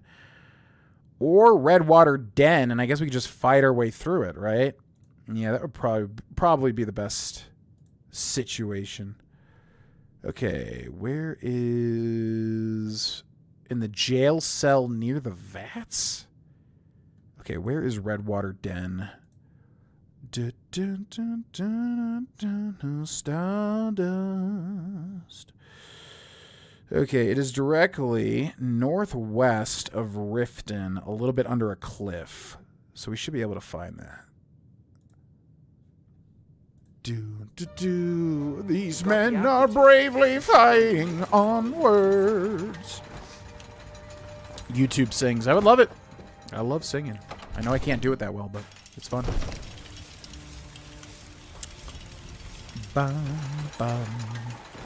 There's a very long side task that I had to finish. That's what took up a majority of that time. Yeah, I'm just surprised because, like, Pokemon typically phone stuff in a certain way. I mean, you know, you could argue that, whatever, but I'm surprised they put that much. The sheer fact that you could put like 450 hours into like a single playthrough of a Pokemon game is crazy to me. The Dark Lord is here! Oh my god. The Dark Lord! So the legend is true. Yeah. Parker8980. Thank you for the Prime sub for 16 months. Thank you very much. Make sure to join the Discord if you are interested and check out the exclusive channel where you can get the exclusive YouTube channel. Or we'll be getting better acquainted. Thank you, thank you. Head on in and behave yourself. Oh, totally. I'm totally going to behave myself. Absolutely. Definitely. Yes, for sure. Without a doubt. But buy turn lesser undead and spam on one Draugr. The telekinesis is the fastest. And it can literally just do this with console commands, but the telekinesis is the fastest, like, 1 to 100 skill, right? In Skyrim. Because you literally just telekinesis something and then you travel to the other side of the map and then it just levels it up to 100, doesn't it? Because we can do that one after, for sure. That's telekinesis, Kyle! Man, Tenacious D is no more. Can you believe it? They're like Dunzo, right? Like they actually, what do you call it? Disbanded. Literally disbanded. Crazy. Restoration, not alteration. Yeah, we could do that one after this one, but I think telekinesis is the fastest, right? Thank you, Sir Bacon. Happy holidays to you, and happy holidays to everybody. Just caught up. Just picked up the Anniversary Edition. It feels like a whole new game. Played vanilla before DLC as a kid. It really is, yeah. The only thing is that it's obviously, you know, again, it's Creation Club mods added into... It's Creation Club mods added into Skyrim. So if you can get over that, because it's not, you know, developed by Bethesda, then yeah, I think it's a very well done version of the game, personally. But it is kind of skeezy, I think, for Bethesda to charge money for paid mods, which I think is what most people hate about it. But that being said, yeah, if you're looking at the actual content, what it's added to Skyrim, it does in a lot of ways feel like a whole new game. And that's pretty neat. Okay, just gonna leave. You all enjoy your opium den of skooma. Enjoy it, enjoy it. Goodbye. You underestimate the time of shiny hunter. Oh, is the majority of that shiny hunting? That would make more sense, yeah. That would make more sense. Without a doubt.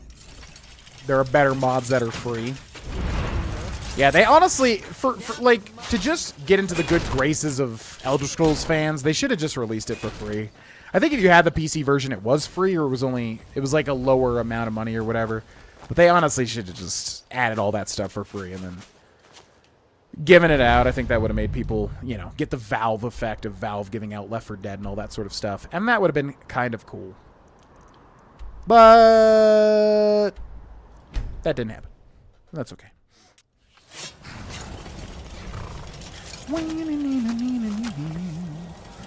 Now, does this just work like this, or am I missing a crucial step? Because I have never done this, where you learn telekinesis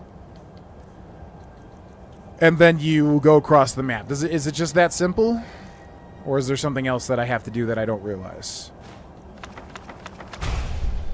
Because we have the telekinesis, Kyle. What is it? I don't even know what it is. Illusion? It's alteration? Okay. Telekinesis. Can pull an object here from a distance, add it to your inventory. Oh my god. Do I not even have enough magic to cast this? Oh, I do. Okay. Why didn't it say it was that much magic? Oh, that's weird. So I can literally just place anything down here and it'll work. So I'll do Choking Grasp, Telekinesis that, and then Fast Travel, right? Is that it? What's up, Sir Korza? Just finished rewatching your 100% Oblivion series, and what'd you think? What'd you think?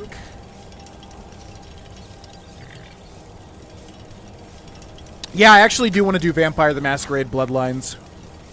Maybe next year for Halloween.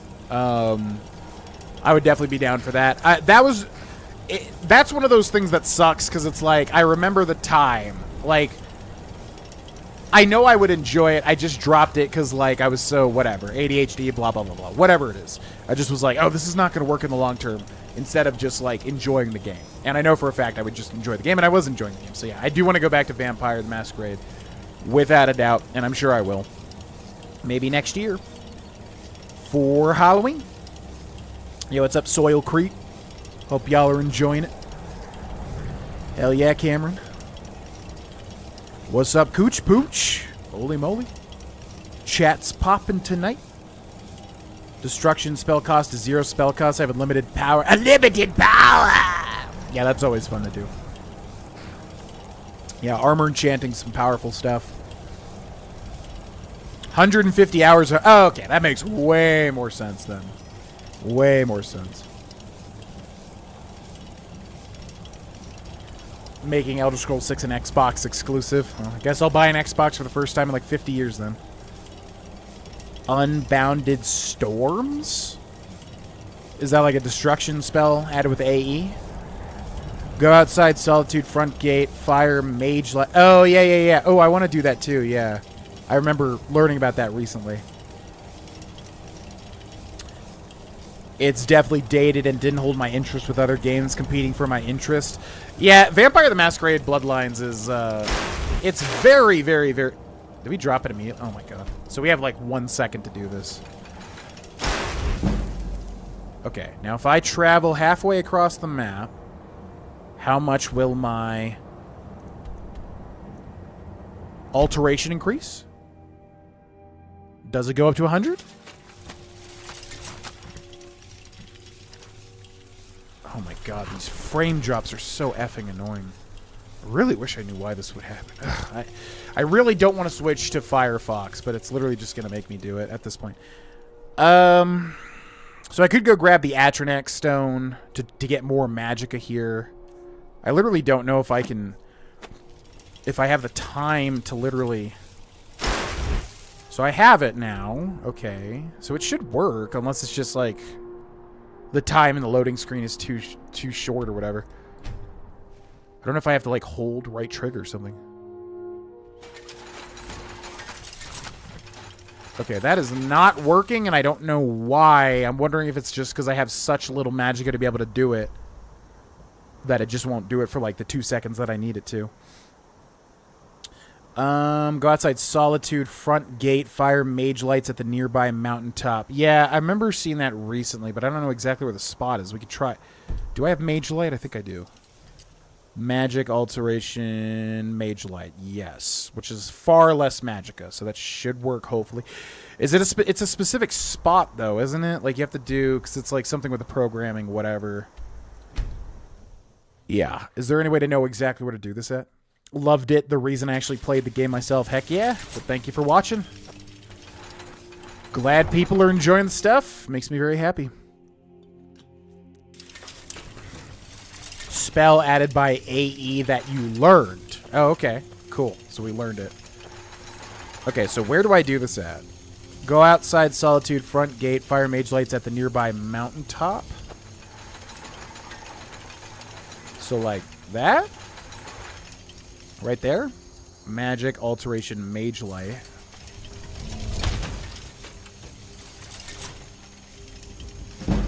Oh. Oh! Did we get it first try? Look, Mom, I'm a speedrunner. Oh.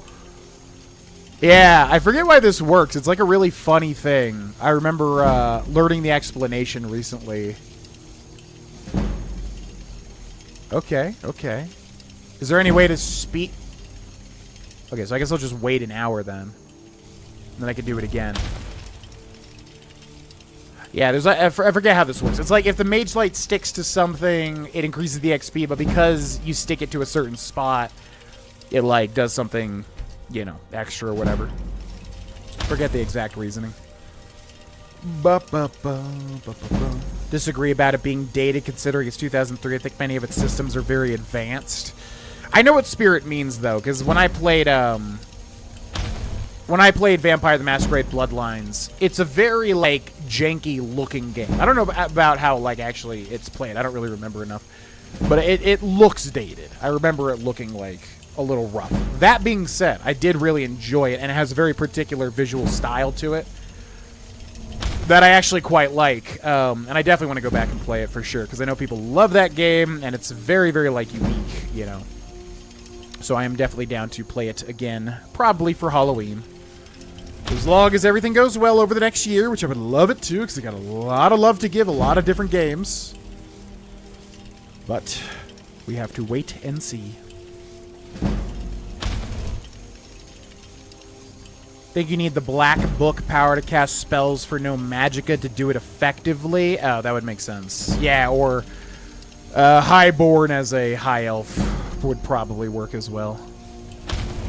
God, this is so easy compared to like other grinding methods. Alright, let's go health and let's go archery. Okay, we can do critical shot. We can do ranger. Hell yeah. Love ranger. Once again, sorry about the frame drops. There's just something about Google Chrome destroying, like, Skyrim's frames or whatever until Google Chrome inevitably crashes, and then it resets, but then it slowly builds back up. It's really effing annoying. I might have to just switch to Firefox at this point. It's just, annoying. But that's why you'll see frame drops at this point. Xbox isn't that bad. Their Game Pass is pretty cool. Yeah, I have nothing against Xbox. My priorities changed eventually, where what PlayStation was doing was far more my style with the different games they were making on there. I don't know, there's just something about the PlayStation 5 that I've never been a PlayStation guy, but the PlayStation 4 and 5 I just really, really like. More so than the Xbox stuff, for whatever reason, you know. But I have nothing against Xbox. I use Game Pass a lot. Just beat 9 Souls on Game Pass. Amazing game. Very similar to Hollow Knight. Visually, it's a bit clunky, but I think gameplay is solid, and the role-playing. Yeah, I wouldn't, like, visually, it's got a particular style. It's a very kind of funny-looking game in certain ways. Which I know might be sacrilege to say for Vampire the Masquerade Bloodlines fans. Give me that sweet, sweet alteration. What's up, Desu? Welcome in. The one thing I hate about them, though, is that their controllers require batteries. Yeah, I'm using an Xbox One controller right here. I actually love this controller. It's a good controller, and it's blue, and it's beautiful with the white on the back. It's been a crazy stream. People have been, chat's been popping. People have been supporting like crazy. It's been a fun time. Appreciate it, y'all. Uh-oh. Yeah, it's like really struggling right now. Can you just crash Google Chrome so we can get past this, please? You're so annoying. You're so annoying, Google Chrome. Okay, things are slowing down a bit now. Okay. And it crashed, which is a good thing, honestly.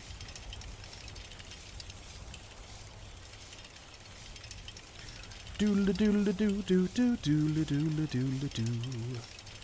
Diddle diddle diddle doo. Okay, so what's the spell? So there's a destruction spell we could do this with as well, right?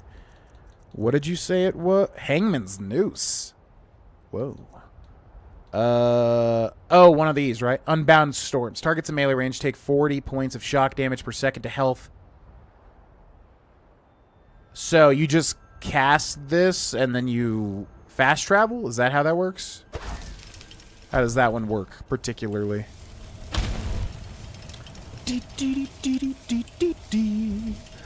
I wish PlayStation would put their games on PC like day one like Xbox does.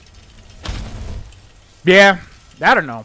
Gaming for me is so weird these days. I'm doing like, you know, I end streaming and I end recording, and then I'm like, why don't I want to play games? I'm like, oh yeah, because I'm doing like 500 different series all the time. Which is good, because then I get to play so much stuff. Yeah, what comes up on the Patreon channel tomorrow, video, not the streams, but the video. Man, oh man, I recorded 4 episodes of that game, and those episodes came out so good in my opinion. I hope people give it a chance, because it's not the type of game that's like super duper sexy or anything. Oh, I have to just wait for this to trigger, don't I? But yeah, those 4 episodes came out so good. I was so proud of those. Point being is like, yeah, I just get to, you know, play so much different stuff all the time. Reason I'm saying this is because you said I wish PlayStation games came out day one. For me, it's just like, God, I'm doing so much stuff all the freaking time. It's like, games releasing is almost like, hold on. I've got to finish all this other stuff I'm doing. You know, sort of thing. I think Unbound Storm glitch is faster. You might also need to conjure something to damage and then fast travel during. I saw someone go from 17 to 100 in one go.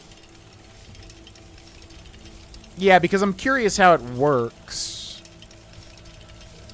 Because it's a destruction spell, right? Which means it needs to be hitting things in order to gain XP. So if you summon, I guess, yeah, you would have to summon a thing, but then how does that work? I guess, like, the thing travels with you? I don't know how that would work. Maybe we can look into it. Alright, so archery, and then we could do the crits. Crits aren't great, though. I guess we'll do the crits. 50% chance to fire a critical hit. Yeah, sure, whatever. Can I even conjure something? Conjuration. I could conjure it. Yeah, I guess we'll give it a shot. Okay. Conjure Dark Seducer Archer, and then in the other hand, we'll do Unbound Storms. Okay, so you go there. Oh, we already have this guy, though, so that might work. And then we will do... Whoa, what the hell? Oh, so it just... Oh, so it's like an AoE spell. Weird. Weird. Okay, so then if I do this, and then if I hold it and fast travel, and you can't really hold the buttons down because you're in the midst of fast traveling, right? But if I do that and then go over here, does that work? It said my level progress... Whoa! Did it just give me another level? Oh. Whoa! Yeah, that just... Whoa, that did it! Oh, wow. Wow. Whoa. Okay, so yeah, that just increased my distress... Oh, to 87. Holy moly. Yeah, that was what I thought the telekinesis would do. Okay. Huh. Alright, so what can we take? Oh, we're so close to one-handed as well. Okay, let's take the critical thing here. Oh, I can't even do that. Well, I don't know what. I don't even have any. Oh, we took all the sneak perks, too. Holy moly. Okay, well, what do I even increase? I guess light armor? Why do we have so much light armor? What is happening this playthrough? Okay, let's go. Matching set, sure. And then I don't even know what to increase, man. Block, heavy armor, smithing, enchanting, alteration, destruction, conjuration, illusion. I guess we'll just go restoration. Did I even take anything there? Nope. Did not. Alrighty. Well, holy crap. I can't believe that worked. So once... Oh, we're back here, too, where that book was. Okay, so yeah, if you have, like, an enemy... Okay, so I assume it's working on this guy here. So then if I chart... So this should take us to 100 destruction. If I do this... And then fast travel. It's also hitting my unicorn, by the way. And then if I fast travel to the other side of the map... Yeah, it just leveled us up again. Yeah, then I'm sure our destruction is 100 now. Yep. Yep, it is. See? That's crazy. Okay, what's regeneration? Yeah, let's do that. All right, well, that was easy then. Cool. Thanks for the thanks for the tip. Okay, so now we just need to wait for a courier. I'm very excited for this because I have no idea what this is. But you get a letter just like the Ebony Warrior after reaching a certain level. So, hopefully this courier appears. Ah, there he is. What's up? I've been looking for you. Got something I'm supposed to deliver. Oh, yeah? Hands only. Let's see here. Looks like that's it. Got to go.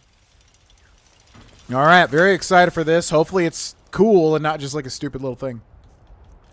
So we got a letter. Stranger's plea? Yep, okay. I'm going to wait for the white text to go away. They should add crossbows to ESO. That would be cool. You reached the level for that quest. Yep, 46.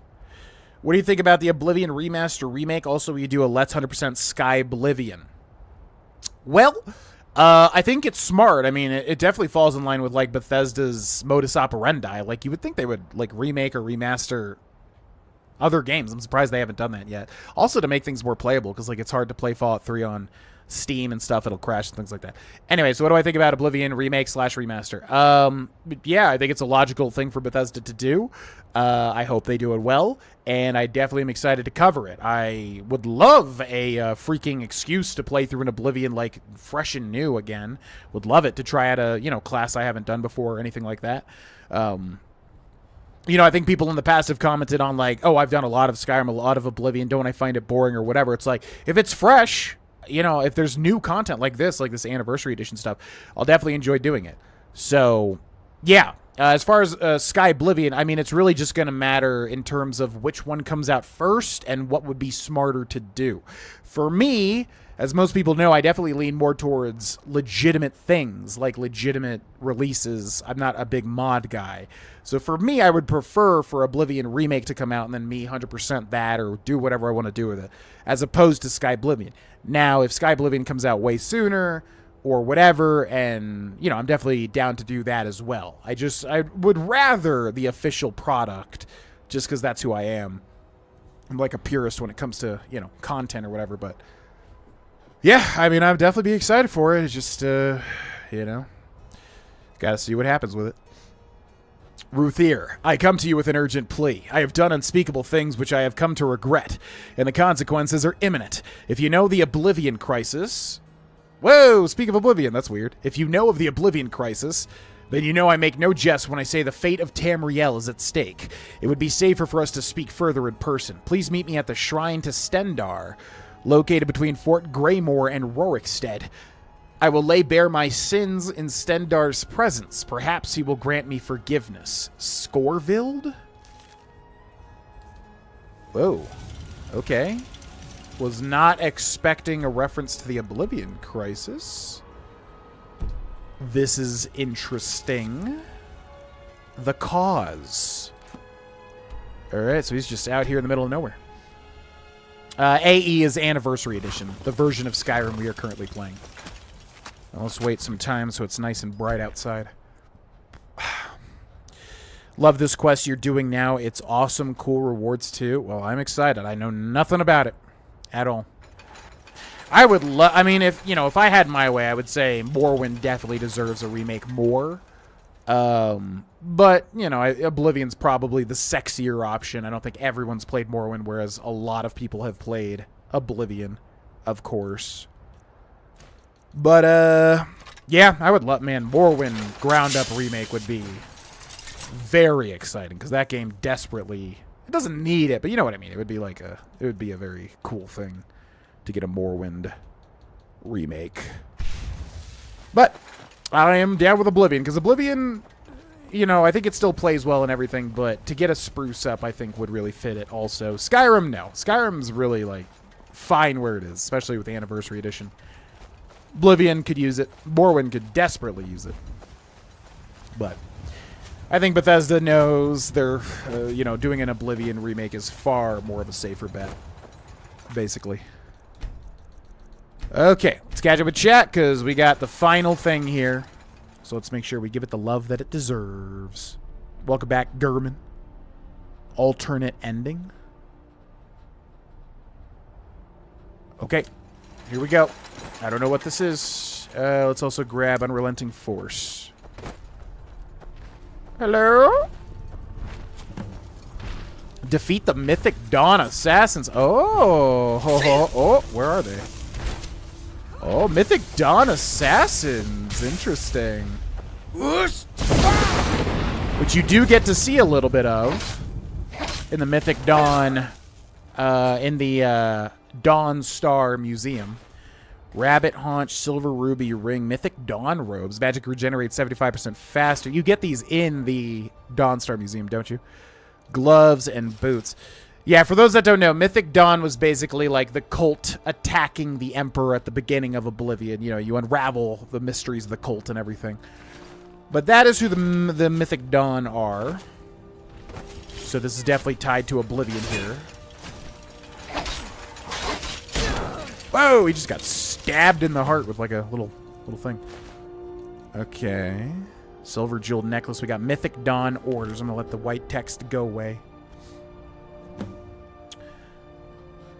I hope Oblivion Remake doesn't give it Skyrim gameplay. That's what I'm curious about, because if it's a remake, that's way more interesting than like remastered or anything like that. So if they're remaking it, that's very big. Because yeah, I'm curious how they'll do the combat and everything. There have been whispers of traitors among our ranks, pathetic attempts to sabotage our mission, but nothing will stand in the way of Lord Dagon's Valkeen.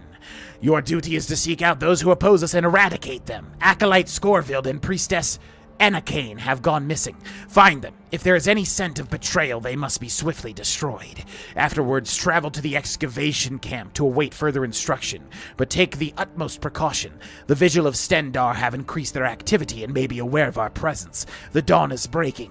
Vonos. Probably just want to put V and not Vonos. You don't really want to put your whole thing, but far be it from me to tell you how to cult, There's Scorvild. Ring of Major Alteration. Scorvild's Journal. What has he got here? I'd rather Oblivion, but I never played Morrowind. Would give it a shot if remade. It would benefit a lot from a remake, but I think Morrowind's great for what it is, but to bring it into the modern age would be epic, especially with the atmosphere of the environment. Sky Oblivion was a huge hit, so it would be very embarrassing for Bethesda if it did better than their version. What do you mean Sky Oblivion was a huge hit? It hasn't even come out yet. I actually think Oblivion needs a remake more than Morrowind if we're not talking graphics. Oblivion's leveling system and horrible NPC potato faces are horrendous, whereas Morrowind's system holds up. Yeah, I can see what you're saying. For me, I think Morrowind would be more... I don't know. Oblivion definitely needs an overhaul in a lot of ways with certain things. You know, Oblivion's a great game, but I'm just saying that, yeah, the leveling system especially is frustrating, to say the least. It's like the special, you know, the special system of Fallout, but without the satisfaction of it, if that makes sense. But I think I would still prefer a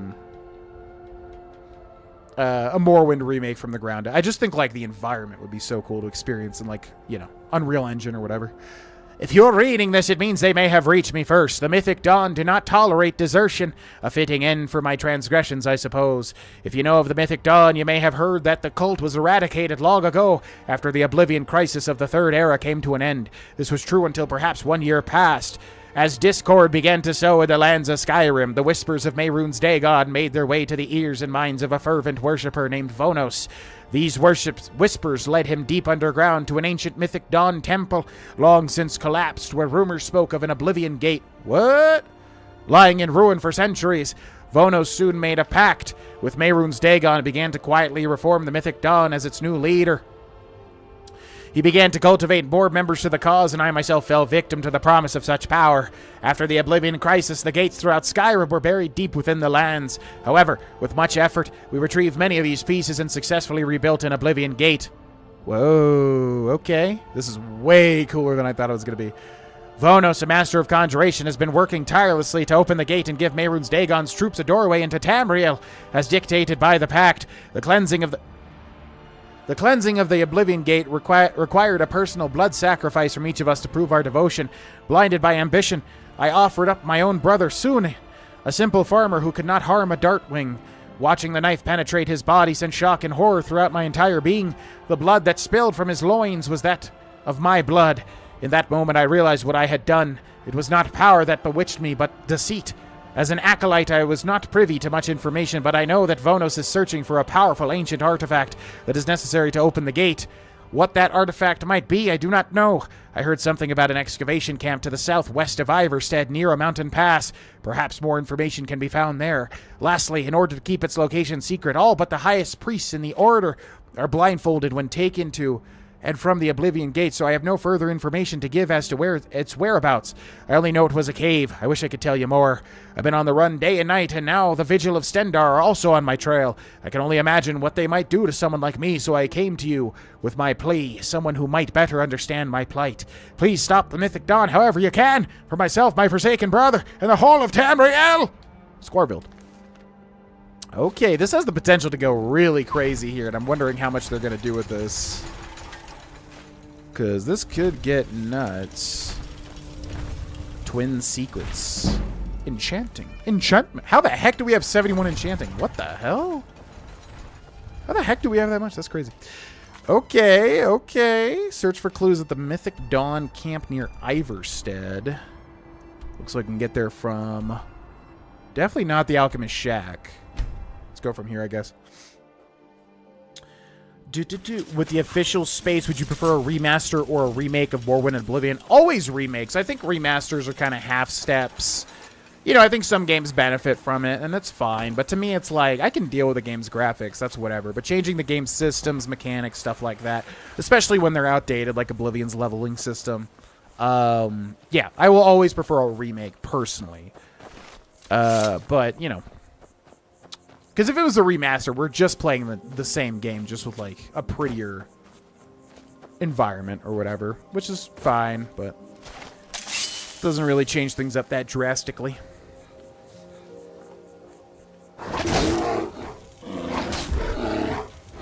Arena and Daggerfall, that's some lofty hope. I don't... Because even me, like, you know, I don't really have much interest. It would be cool to play them, but I just feel like you'd have to restructure those games entirely, because they're obviously centered around, you know, that old PC RPG style, which I don't really know anything about, and trying to get into that is so frustrating for me. I just remember there was like an old meme of my stream when I was doing like Daggerfall, I think. And, yeah, we got poisoned. It's just exactly the type of situation that I knew would happen. It's like you get poisoned and you don't know how to cure it or anything, and then you just die and die and die. You reload the save, you die, you die, you die, you die, you die. It's like, oh my god. Like, going into it, I was like, that's exactly what's going to happen, and it happened. And then your save's just ruined, basically. It's just like, it's so frustrating. So, what I'm saying is, like, I don't know if they would ever do a Daggerfall or Arena remake, but if they did, that'd be cool. I just think you would have to change, like, the entire thing, basically, to be, you know, kind of a remake from the ground up. How the heck do we get to this place? How are you supposed to get up here? I have no idea. I mean, I know they don't want me to do this, but I can try it at least. Older than Morrowind is too old for me. Just no area variety. The whole game is flat. Yeah, that's kind of my big issue with it as well. Which I know is just, yeah, it's a game of the time. I get it. But, like, yeah, just going to every Daggerfall city and having it be, like, the same exact thing. That's probably reductionist. That's probably, like, not accurate. But I'm just, from what I saw, it was just like, oh, this town looks the exact same. But you got to find this random NPC to tell you where randomly to go or whatever. I don't know. It's just not my thing, you know? But Daggerfall Unity was fun in certain ways. I just, it's just not my type of game. And I knew that going in. How the heck? Okay, I'm going to make a save here. How the heck are we going to get up to this? Perfect if you know what you're doing. Oblivion's leveling system perfect? I don't know about perfect. It, like, in a lot of ways, it just kind of, like, promotes almost like not even leveling up. It's like you're almost more powerful a lot of the time not leveling up, which I think is, like, really bad design. I think it's fine, and I don't remember ever it being a problem when I was younger, but going back to Oblivion now, I just feel like the leveling system is very bizarre in a lot of ways. Skyrim's leveling system just makes sense to me. It's like, yeah, that makes sense, but Oblivion's, I don't know. I don't know. I do enjoy the Speechcraft minigame, but once you kind of know the trick of it, it's kind of, you know, really nothing. What was that? What was that? I don't know. Is it just a cat standing right here that you literally cannot see? You utter fool! Why won't you die? Goodbye. Dispatched expertly. Okay, what do you guys have? I'll take that. What do you have? I'll take Potion of Vigor. Stamina regenerates. I know what that could be used for. Taking down criminals. And you. Thank you. Okay, what do we got in the camp, gentlemen? Take a nice little nap as well. Do.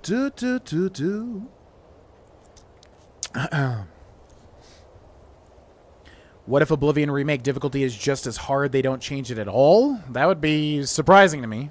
I feel like the difficulty slider and the leveling system could be easily changed to better fit a modern game. But if they didn't do it, I mean, that's definitely one way to go. If they didn't want to do it, that would be surprising, though, personally. To trigger this quest, you got to get to level 46 and then wait for a courier to talk to you. Yep. Oblivion face is charming. Yeah, it's fine. I don't mind how Oblivion looks at all. It's more so for me. It's like the systems of it. You know, the leveling, a lot of the. I don't know. There's like an air to Oblivion that just kind of feels a little hollow, if that makes sense. And I know that's sacrilege, but I love the game. I'm just saying ways to improve it. I feel like there's just a lot that you can do with it in terms of a remake, personally. Daedric quest. Ooh, that's an interesting question. If you had to actually do one of the Daedric quests yourself, which would you do?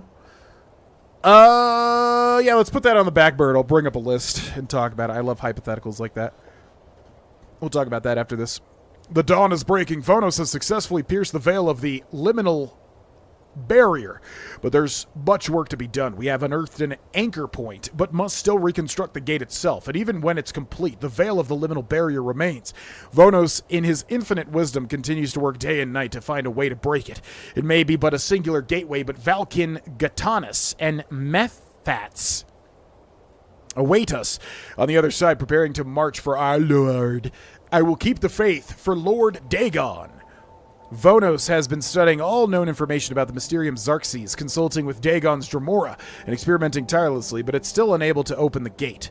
However, he believes that an object may exist which could be strong enough to hold the portal open. What kind of artifact could hold such power? Yeah, they're referencing something. What would they be talking about? Not a sigil stone. Is it like that amulet or whatever? The main car Cameron's amulet. Didn't he have an amulet or something? Or is it the dragon stone amulet or whatever the heck it's called? But I don't know how enemies could use that. I don't know. They're definitely hinting at something that we know. We must redouble can hold such power. Even 1,000 soul gems would likely dissolve in the presence of a sigil stone. We must redouble our efforts. I have sent additional scouts to Solstheim and Cyrodiil to learn anything they can. One of my scouts has returned from Bruma with promising information. The ancient Aliens are well known for their Welkin stones, rare ethereal fragments comprised of powerful meteoric glass. So,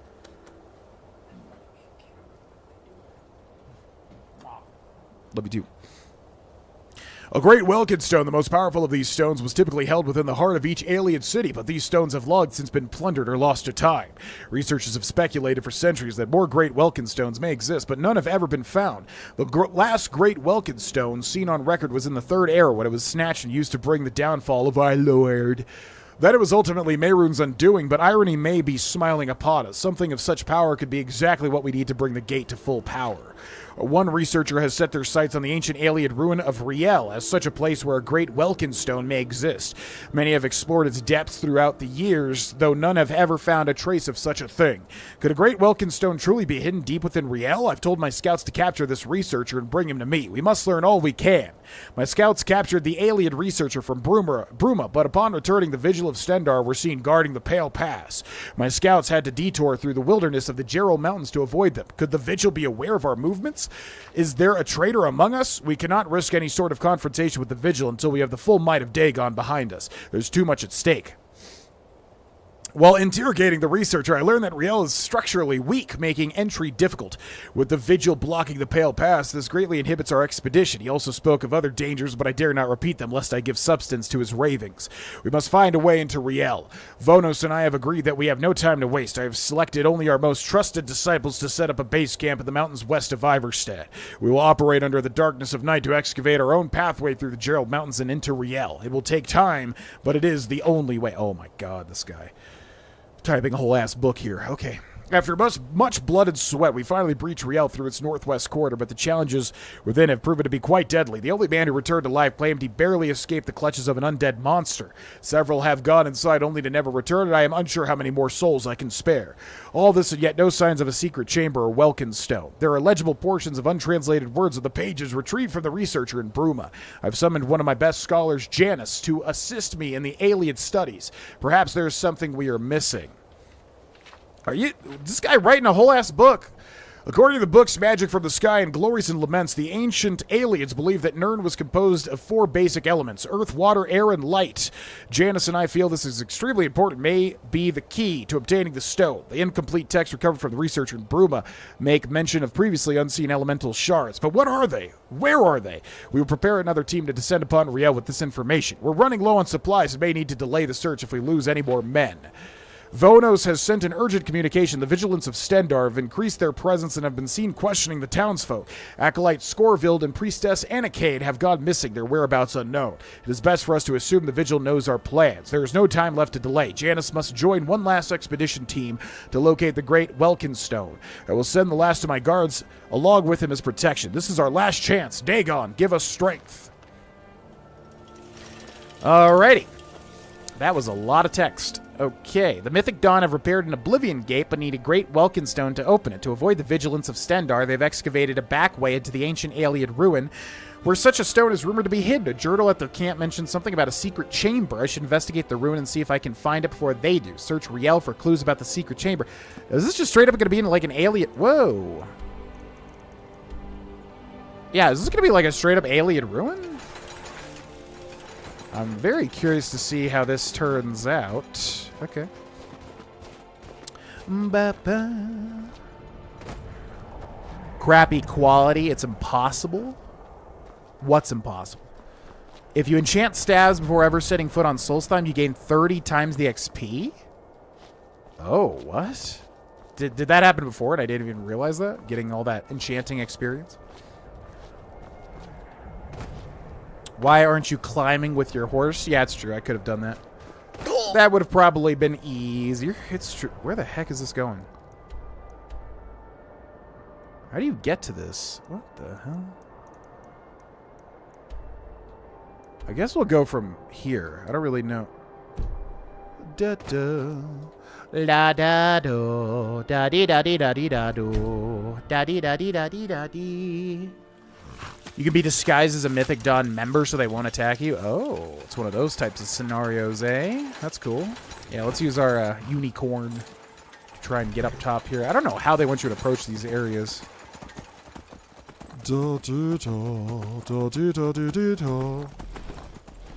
My problem with Skyrim leveling is it's too free. You play long enough and you can do literally everything. I think there should be limits so you actually have to form a character.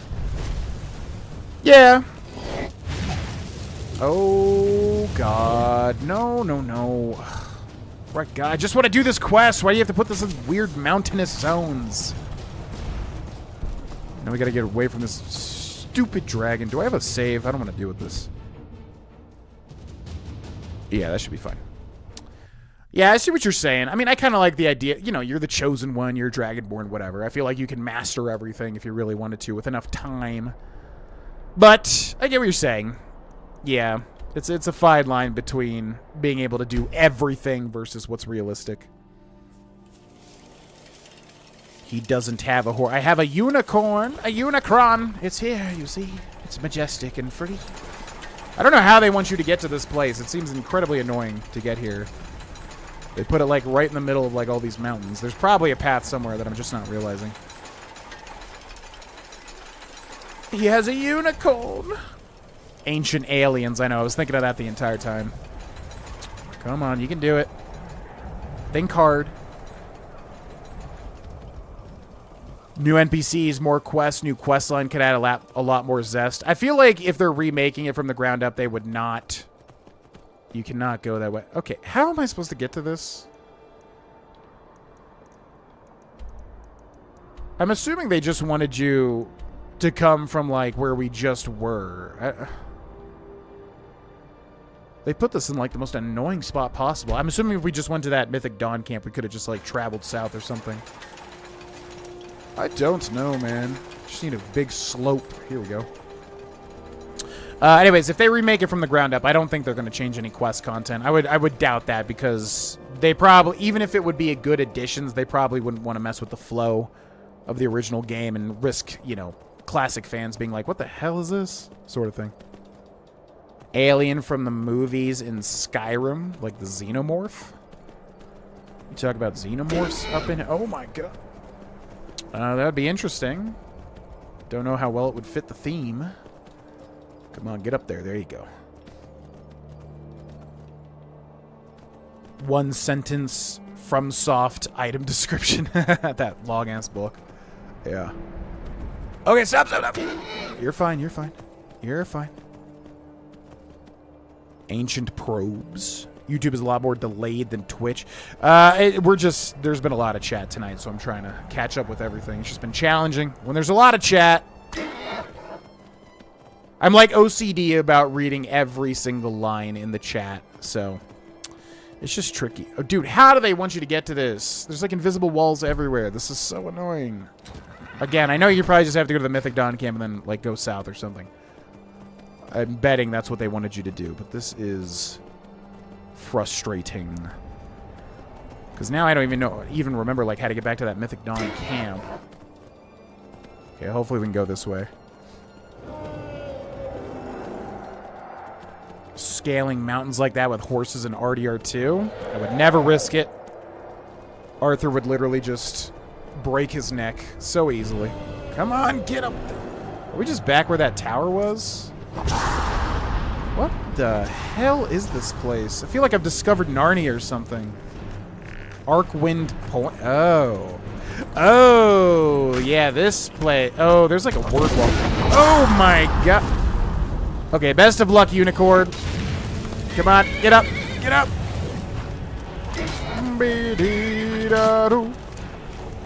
Draugr Death. Yep, not dealing with that, but I will steal this word wall, however. Give it to me. Give it to me quickly now. Put the words in my brain. Drain Vital. Yeah, what a weird one. All right. Come on, we got to go. Let's go. This is not your fight. You're not alone. There is more to this, I know. We can make it. All right, best of luck. I just want you to know I've always appreciated you. Not really. Goodbye. Okay. Turiel.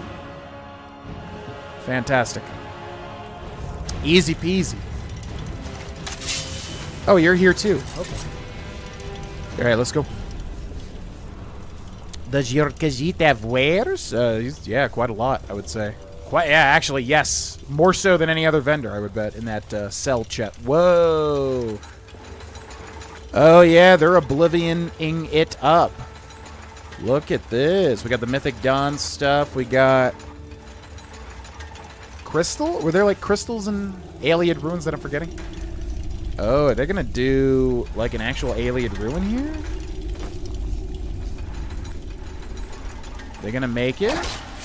That would be very tough to do, but it looks like that's what they're doing. Oh, oh yeah, Alien Casks. Look at that. Look at that. So yeah, if anybody here has never played Oblivion, this is basically like one of the major types of dungeons. There's caves, there's Alien Ruins, which this take on it is quite interesting. Golden tiled floors. I like this. Okay.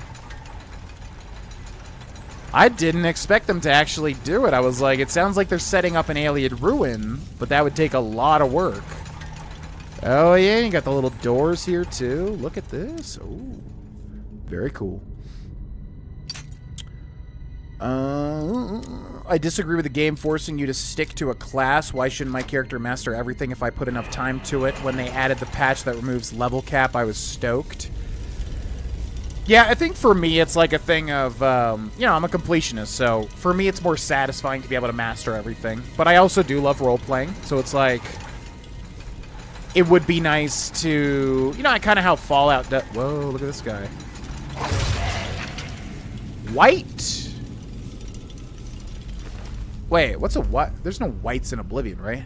They're just like zombies. Yeah, they're usually just zombies, right? Anyways, yeah, I mean, I like making characters too, so I kind of see both points to it. You know, like some Fallout games, you can do everything. Other Fallout games, you can't. I'm fine with either, ultimately. But I'm a completionist, so I don't mind Skyrim letting you max every skill out. Personally. Whoa, this place looks really cool. They've done this very well. Xenomorphs somewhere in my Skyrim playthrough. It could be cool if they were like chasing you constantly. You never knew where they were, kind of like a dragon. What's up, Brendan? Merry Christmas to you as well. Wouldn't do the Thomas Tank Engine or Randy Savage Dragon. Yeah, that stuff is... It's funny to look at on video form for like a second, but I have zero interest in any of those sort of like meme mods. Not my thing. Not why I play these games at all. Okay, another little alien cask. Ooh, not bad. And then who do we got here? Wait, Janice. Oh, this is... Yeah, I was literally saying, why does Janice sound so familiar? This is the guy in Vilverin, right? This has ties. The whole time I was reading that, I was like, I feel like this is tying to a different thing in Oblivion. This is tying to the thing in Vilverin when you exit the sewers, and it's the alien ruin that's right there that you should do because you get a bunch of stuff from it. This guy is related to that, right? Because there's like a little story there, and I forget exactly what's going on. I feel like that's what this is. I could be wrong, but I feel like that's what's happening here. Janice's Journal. Janice's Journal. Welkind stones. A lot of blue crystals and ale. I don't remember the blue crystals. I guess they're just kind of there. My brain just writes them off. Is Skyrim secretly your favorite game? No, my favorite game of all time is Banjo-Tooie. Skyrim... I don't know. It probably realistically would be in my top 5, but I think why I play so much Skyrim is it's literally the game that you can go through and do everything in and show people cool stuff. It's the best game to ever exist like that. There's an easy way to, go from location to location. You just fast travel, you just wait, you do whatever you want. It's easy to just get in and show people cool things and get out. And that's why, and it's also a game that I love, but it's just the best game for that, which is the genesis of Skyrim City Treasures, right? It's just like, show people a cool place that they might miss. It's easy, but it's just this game is an easy game to do that with. Whereas like Red Dead Redemption 2, I would love to show people cool stuff, but you have to be in the right place at the right time and all this other, you have to do the right things to be able to do it. Yo, Connor, thank you for the $20. I really wish YouTube allowed for like sticker alerts. I don't know why that doesn't. Here, I'll play a little alert, a little $20 alert. I don't like when the alerts don't trigger because they're fun, okay? They're fun. We have to have a little pomp and circumstance, What's up, OJ with Pulp? This is the final. You have to get to level 46. I forget exactly what it's called, but we'll take a look at it in a second. But yeah, you have to get to level 46 to trigger it in Anniversary Edition in Skyrim. Oh, I think this is the good alert, too. Yes, this is a fun alert. Okay, let's pretend that this happened, okay? When that triggered. Why does it do it twice? Come on!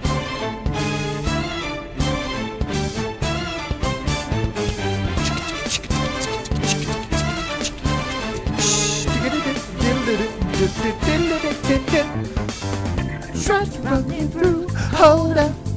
Then again, don't you know what just happened? This is a test bit alert for... No, it's not. It's Connor's super sticker, or whatever YouTube calls it. Thank you very much for the $20. Very much appreciated. Yeah, YouTube needs to add abilities to trigger alerts with those. That would be cool. Oh yeah, it's, what's his name? Janice. Janice's Journal. Janice's Journal. Yeah, and this quest is, The Cause. Yeah, The Cause is this quest. You got to get to level 46 to trigger it in Anniversary Edition. What was that dude's freaking journal called? Or did I not take it? Ah, that's what it is. I see. Yeah, I figured they were, what are they called? I guess they're aliens, right? The ancient high elves or what they are. I never was too good on the lore there. Oh, yeah, or was it Skin? Because I was thinking Skingrad 2. Vampire was the Count of Skingrad. This guy's definitely tied to Oblivion. I just forget how. It's tied to Vilverin, right? Welkin stones were the blue crystals in Ayleid ruins. You could consume them. No, I know what Welkin stones are, but I'm saying the crystals that are just peeking through the walls and everything. Was that a thing in Ayleid ruins? Because I don't remember that exactly. What's up, Sarah? Welcome in. Yo, thanks again, Connor. All right. I was called upon to assist with the Riel expedition and have been studying urgently and without rest. I was entrusted with a page from an ancient Ayleid text retrieved from a researcher in Bruma. My Ayleidun is not very good, but I was able to understand something about elemental shards and the sleeping guardians within the ruins. None of this would be a problem if Vonos had granted me more time, but he and our lord are impatient. But I will make do. My research is what matters. The Ayleids believe the four elements to be air, water, earth, and light, clearly fans of Avatar: The Last Airbender. From what I understand, shards representing these four elements may serve as keys to certain hidden chambers. It is fascinating to ponder how many great Welkin stones may be hidden among ruins thought to be barren. If there's a hidden chamber within Riel, this might be how they are opened. But how? Where? At the cost of their lives. Many of our disciples have searched nearly every corner of the ruin, but I've yet to discover anything. I will study the text further. Vonos has issued urgent orders to descend upon Riel with the last of our expedition team to try and find the great Welkin stone. I am to go with them and lead the team. The Vigil of Stendarr are assumed to be on our trail, so we must act quickly. I must not allow this latest wrinkle to deter my research. It is almost within my grasp. Woe to those who have entered before me and met their fate. I imagine not the horrors that awaited me. No. Our persistence in this expedition has awoken alien whites, guardians who have lied in wait for untold centuries, sealed in their sarcophagi, awakening to protect the ancient powers within. And yet, all is not lost. I found 4 Welkin stone holders in the Riel crypt, each colored gold in position to the north, south, east, and west. The directions correspond to each of the 4 elements. North upward to the air, well, in the sky. South for the earth, Sirkin, under our feet. East for the light, Alata, of the rising sun. West for when the water, Nen, devours it. A diagram in the alien text matches this pattern. If the shards are retrieved and placed in the correct holders, I believe the secret chamber containing the great Welkin stone will make itself known. My team has been slain and I have been injured. A pity, as I have heard rumors of an area underneath the college where this stone could have been put to better use. I just need to hold out a little longer. But alas, he did not, because he was made of weak stuff. Sorry, Bubby. Not gonna happen for you today. Okay, so we gotta get 4 elemental Welkin stones, or at least place them in elemental slots or something. And then get the Great Welkin Stone, which I'm really curious. Are they going to lead me to like an Oblivion Gate, or are they just going to have me drop it off at the college?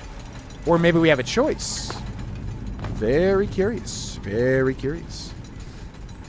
Don't care about the pop. Love watching you, and I'm glad to show my appreciation. Well, I appreciate... I know most people don't care about the alerts. I know, but they're fun for me. I feel like if somebody does a thing on the stream... They're a lot of fun. Yeah, I put a lot of time and work into them, to be honest. Especially now that there's YouTube versions and Twitch versions. But they're just fun for me. I enjoy them. They're like little pop-ups of games that I love and music that I love, you know? So I feel like we're robbed of them when they don't trigger. But I appreciate it. I know a lot of people just don't care. It's all good. Elemental Shard Well. Okay, so that's 1 of 4. We gotta find 4 elemental shards. Whoa. Hello. What are you? Are these just like reskinned Draugr, I guess? They kind of move differently, though, don't they? Found out. Think again. Don't you know what's that about? They all lived in harmony until the Fire Nation attack. Why are the Fire Nation so mean? Oh, is this guy just like... Oh, hi. His head is in my ass. It's a White Lord. Elemental Shard Sirkin, or Sursin. Okay, that's 2. Why is the Fire Nation so mean? Oh, jeez, they wiped out the Air Nation. I never watched it, but I need to, I know. People love it. And they say, why haven't you watched it? It's so good. And then I try watching it, and it's the animation style just doesn't gel with me. I don't know, man. I'm sure it's fantastic if I actually stuck with it. Think again, don't you know what's happened? Found out. There are blue crystals all over in the alien ruins. They blend in and illuminate the halls. Yeah, that's what I'm talking about. It's like, because they're putting a bunch of blue crystals here, so I'm assuming they were in the original alien ruins, but I do not remember them standing out. I definitely remember the Varla stones and the Welkin stones, because every time you see one, you're like, ooh. At least the Varla stones. The Welkin stones are literally everywhere in Oblivion.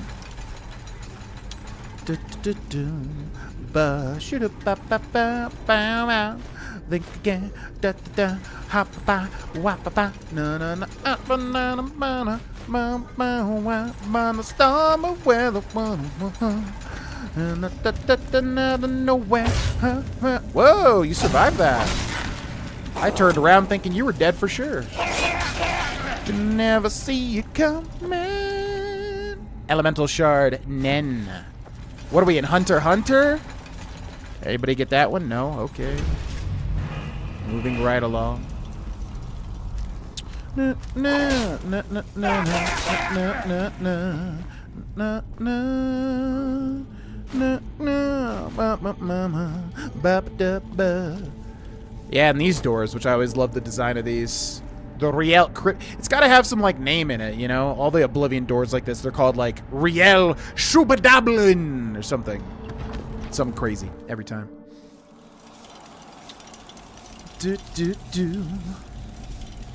Ange and his friends from the other nations gather the Bender Stones. I think that's exactly what happens. Yeah, good old Ange.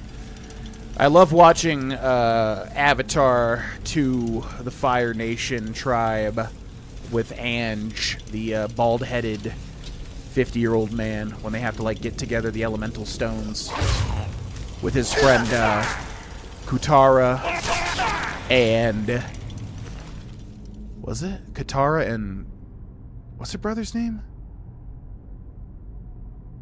I literally can't think of it. The guy with the boomerang or whatever he has. Elemental Shard Alata. Okay, so locate the alien elemental shard holders. And then there might be a little puzzle there, perhaps. Yo, what's up, Kodami? Welcome in. Happy Christmas Eve to you as well. It's always weird having to say, like, happy or merry. I always get them, like, confused. Like, when I'm thanking people or something, and I'm like, is it merry or is it happy or is it, what is it here?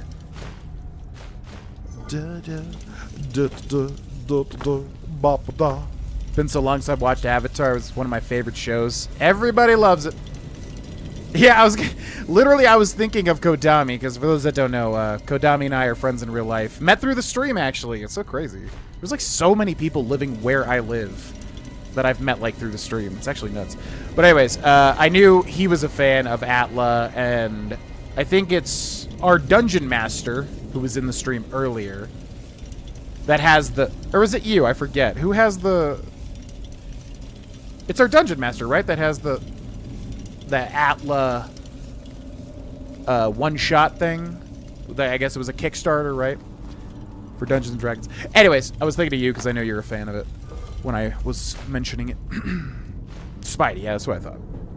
But I know you're both fans of Atla. But, you know, I've never seen it. I know I would love it. It's just one of those things where I just, like, you know, didn't stick with it. But for no particular reason. Just kind of fell out of it. But I know I would love it. Everybody loves it. So good. Everybody loves it. Accident that no one.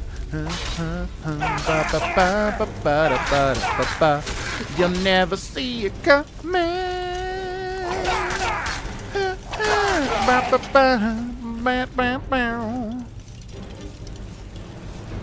10 out of 10 show. Never rank a show this highly. I don't know. Maybe we'll watch it. I want to watch Cowboy Bebop with Cindy. She bought me the vinyl, and it's so good. And I want to... She's never seen it. I want to watch that. And that's very short. We'll burn through that quickly. But that's probably first. I don't know. It's been a while since we just sat down and, like, watched something all the way through, you know?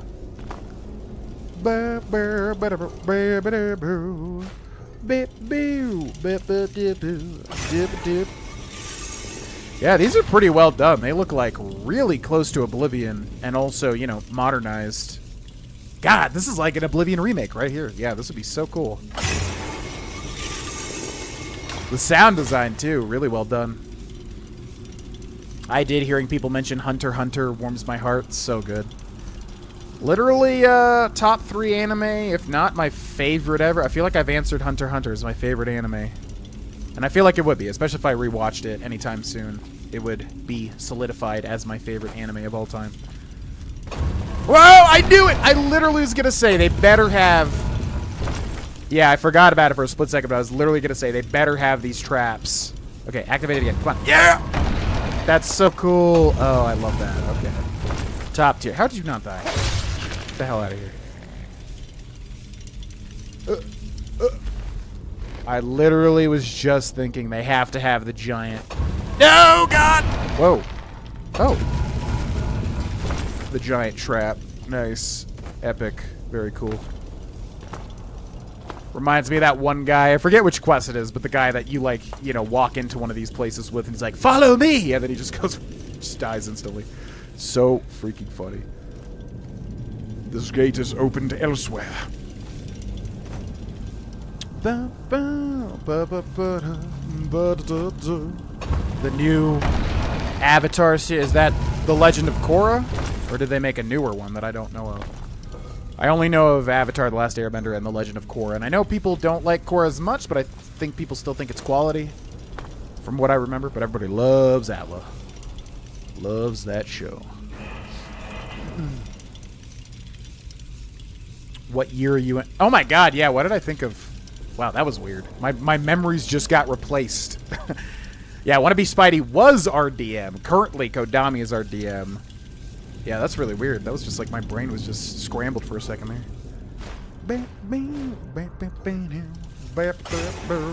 I guess it's just been so long since we played D&D. I mean, not as long as the last. Not as long as the last break we took. That was long. That was like, what, 2-3 months? What's up, Darth Knox? Welcome in. Ainge the Avatar. Yeah, Ainge the Aviator. Yeah, that was an epic movie. I love that. That was so good. Okay, place the alien elemental shards, but I can hear heavy breathing, which means there are enemies about. You shall not stop me, creature. You shall not. Ooh, jug of milk. Okay, so is this not a puzzle, or are we just putting these where we need to put them? Sure, thank you.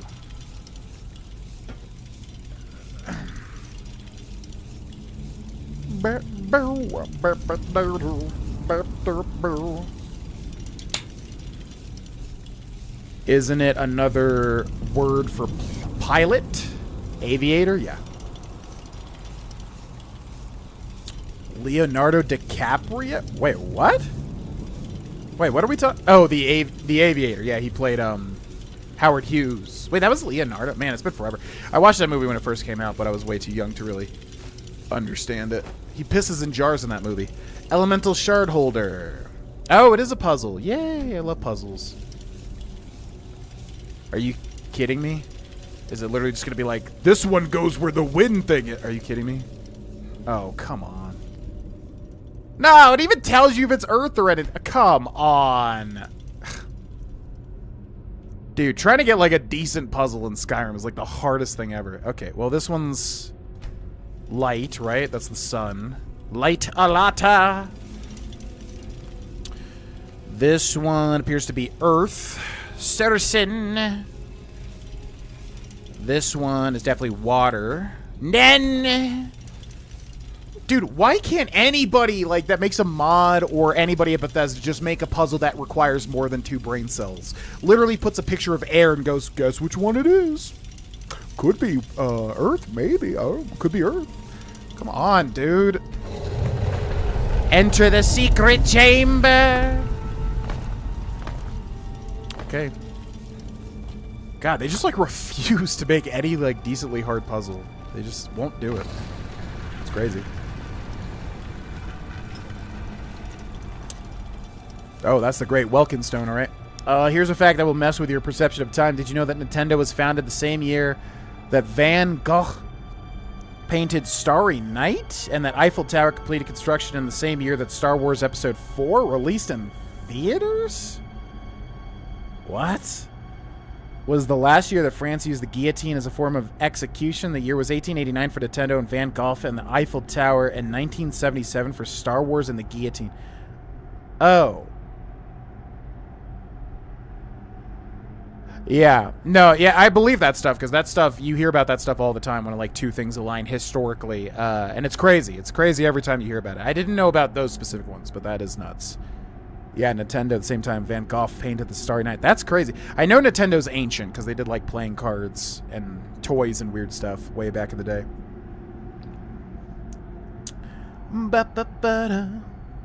Damn, people can't keep a schedule that accommodates D&D. Why don't you guys just play video games for a living and then you can just play D&D whenever you want? Duh, life hack. Come on. Then we can just play D&D all of the time. Do not consider killing off my character. I love my character so much. I'm playing Nava, the virgin badass. I love the juxtaposition of like a lame virgin badass dragonborn paladin. It's so funny to me. I know that's not unique to make a character like that, but I freaking love my character. Do not kill him, please. I genuinely love him.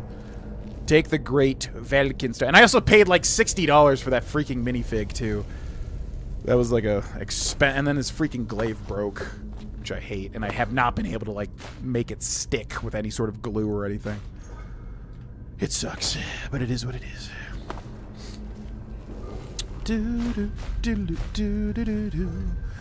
Well, I anticipate something very bad will happen here. Let's make sure we check out the place first.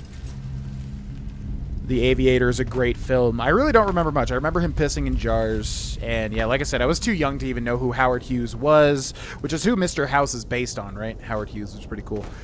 Yeah, I think I remember people thought it was like a very good film. There was just, you know, I've always been like a cinephile, so I always wanted to watch movies and read books past my understanding age, you know what I mean? So like I remember wanting to be interested in The Aviator, but I think it mostly went over my head at the time. All right. Take the Great Valken Stone. Defeat Norian the Undying. Whoa! Whoa, that is sick as hell. Whoa! Who did this mod? Because they did an amazing job with like the assets and everything. Look at this guy. Too bad we're overpowered, though. Whoa, that guy looked cool as hell. I like that. Rielke Welkenstone's Staff of Elno Ed, or Elno Edie. Sprayed on the ground, it creates a wall of lightning that does 50 points of shock damage per second, absorbs 8 points of stamina per second from the target. Whoa! Okay. Yeah, I'll take that. All right, let's not die either, please. I can't believe I wasn't spoiled on any of this. That's nuts to me, actually. We just killed that guy with Unrelenting Force, by the way, thanks to the Black Book power-up. Okay, let's use that staff. Items, weapons, Staff of Elmo.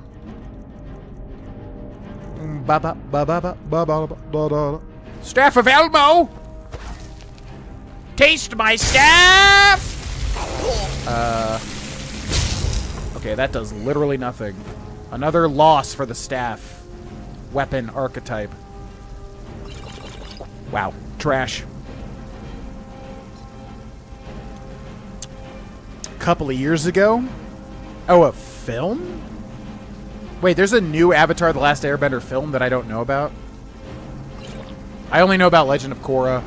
Obviously, M. Night Shyamalan's travesty. Or whatever the heck he did. Yeah. That's all I know about. I don't know about anyone from 2 years ago. Yeah, I figured it was possible to loot the Welkin Stones, but they're just... We already have a bunch, and I don't really need them, to be honest with you.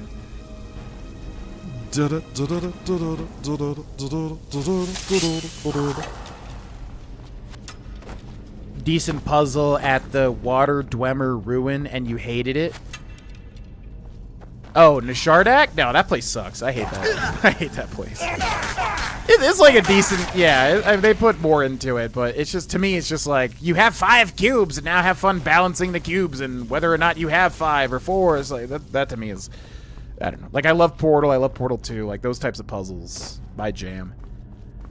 Balancing cubes and trying to remember how many you have or where you should place this one or whatever. Not my idea of a good puzzle. It's fine. It is what it is. It's just... I always find that place confusing as hell.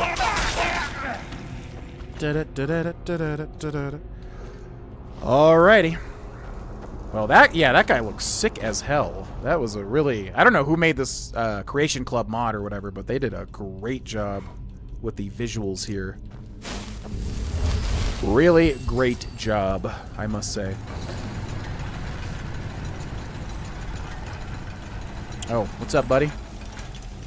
Yeah, sorry, I was busy doing everything myself.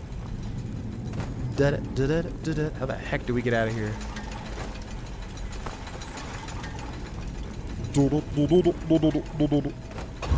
Whoa! Totally forgot about that. Whoops. What does this character look like? We look like this. We have the leather scout armor or whatever. What's up, Hendrix fan? Welcome in. The Virgin Dragonborn dies a virgin. I think he's still canonically a virgin. There was a... This is like one of my favorite role-playing things that we do. Is like... I think there's been a couple of times where they've taken Nava to a brothel, or we had to scout out like a brothel, or, you know, somewhere where we could make that happen. And they've tried to get me to pop my cherry, but I specifically went in going like, no, I'm not gonna let it happen. And I think I said, like, you know, they were like, oh, did you do it? Did you do the deed? And I was like, yeah, we kissed. And I was particularly proud about that.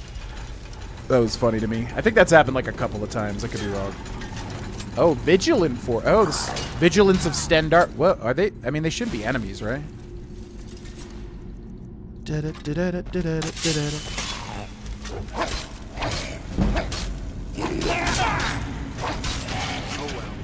Must have run off. What's up? You speak to a Vigilant of Stendar. Cavort with any Daedra, and we will hunt you down. Oh, cool. This must be from Dawnguard, right? I think the Vigilance of Stendar from Dawnguard, because they can't put any new dialogue, so I'm assuming that's holdover dialogue from Dawnguard. Most likely. Mr. House is based on Howard Hughes. Yep. That's what I thought. How the heck do I get out of here? I do not remember how to get out of here. Norian the Undying. Magic the Gathering ass name and dies in 5 seconds. We're really overpowered. Like, the fact that he even survived a power attack at 6 times melee damage. Honestly, good for him. But, yeah, we're just really overpowered at this point. And I would like to play it on expert difficulty, but honestly, there's been too many points where it's just more annoying than fun. But anyways, I'm sure it would have been tough had we not been at the end of our adventure. How the hell do I get out of this place? Okay, I guess we're going this way. Elbow the Eternal! You cannot kill what is already dead. Bro, I do not know how to get out of here. Oh, maybe this way since we're on the top now? Hopefully. Oh, yeah, they have... Oh, they have the little cleavers! Yeah, wow, this is, like, really faithful. They did such a good job with it. Man, seriously. This is probably my favorite thing that we've seen.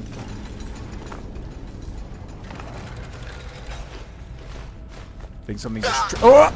Yep. Oh, yeah, cool. It's like the entrance to... Maybe? Oh, shoot. What's up, guy? Okay, so it's just making me go through a different area, I guess. Well, you guys have fun. I got things to do. Have fun with it, though. Have fun with it. Yeah, they have a little... No, I keep thinking it's like the entrances to the Alien Ruins. Which we're probably gonna see, because we're exiting out the front, I think. Where we entered through a side passage before. Maybe. Come on, do the little rotunda thing. I love that. What are we doing? Who is this? Vigilant Enforcer's Journal? What? Oh my god, this guy's got freaking 5,000 things. Okay, I gotta pee. I will be back. Thank you for watching, folks. BRB.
Alright, let's catch up with the chat. Nintendo was primarily a board and card game company with sideline business and Women of the Night business and a taxi service for the Yakuza, the Japanese mob, in the year 1899. I did not know that second part. I knew they were like a toy card company and all that. They did like Hanafuda stuff, right? Hanafuda little card things. Didn't know that. There was a reference in a Fallout game on that film. For Aviator? I feel like I know of all the Easter eggs. I don't remember an Aviator Easter egg. Might just be too long though. But do.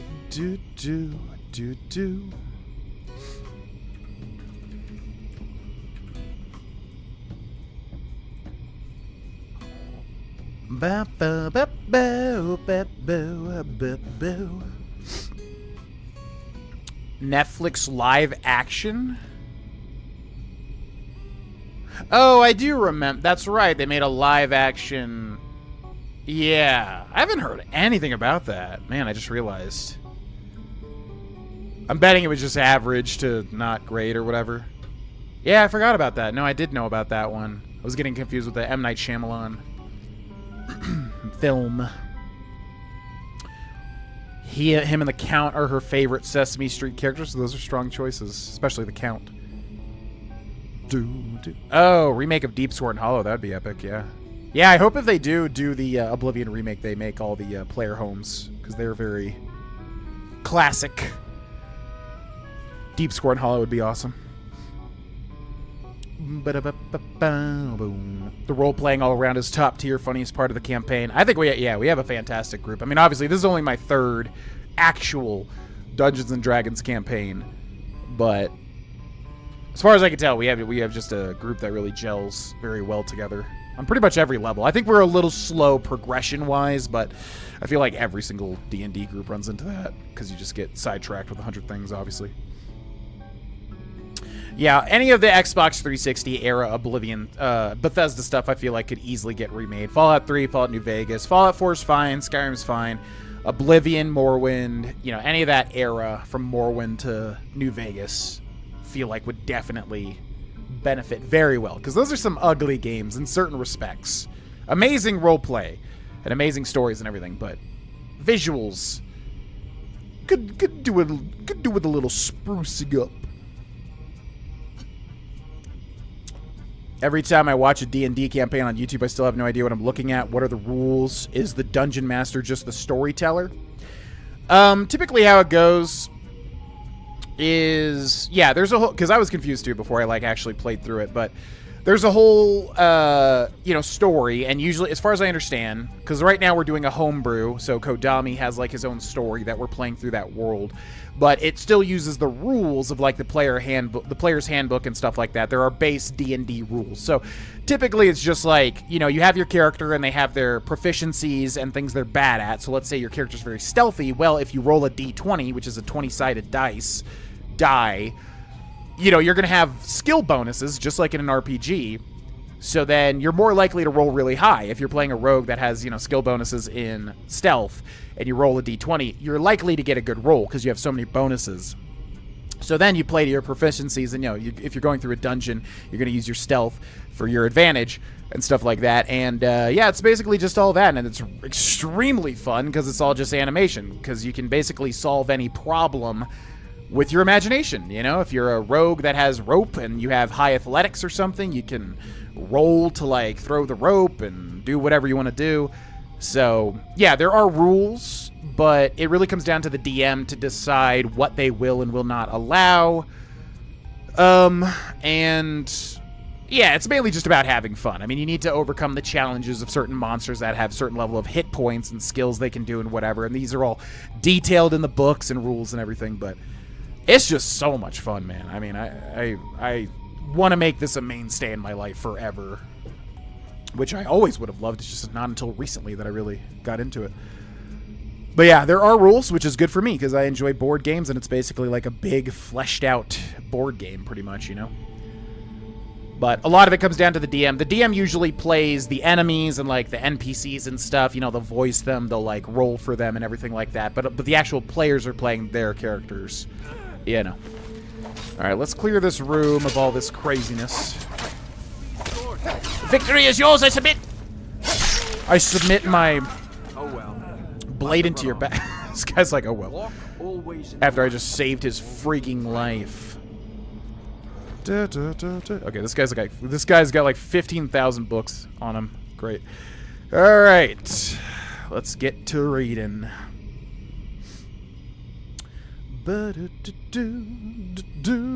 Even the slowness of progression is fine. Gives me more time to plan sessions. Yeah, I don't think anybody minds it.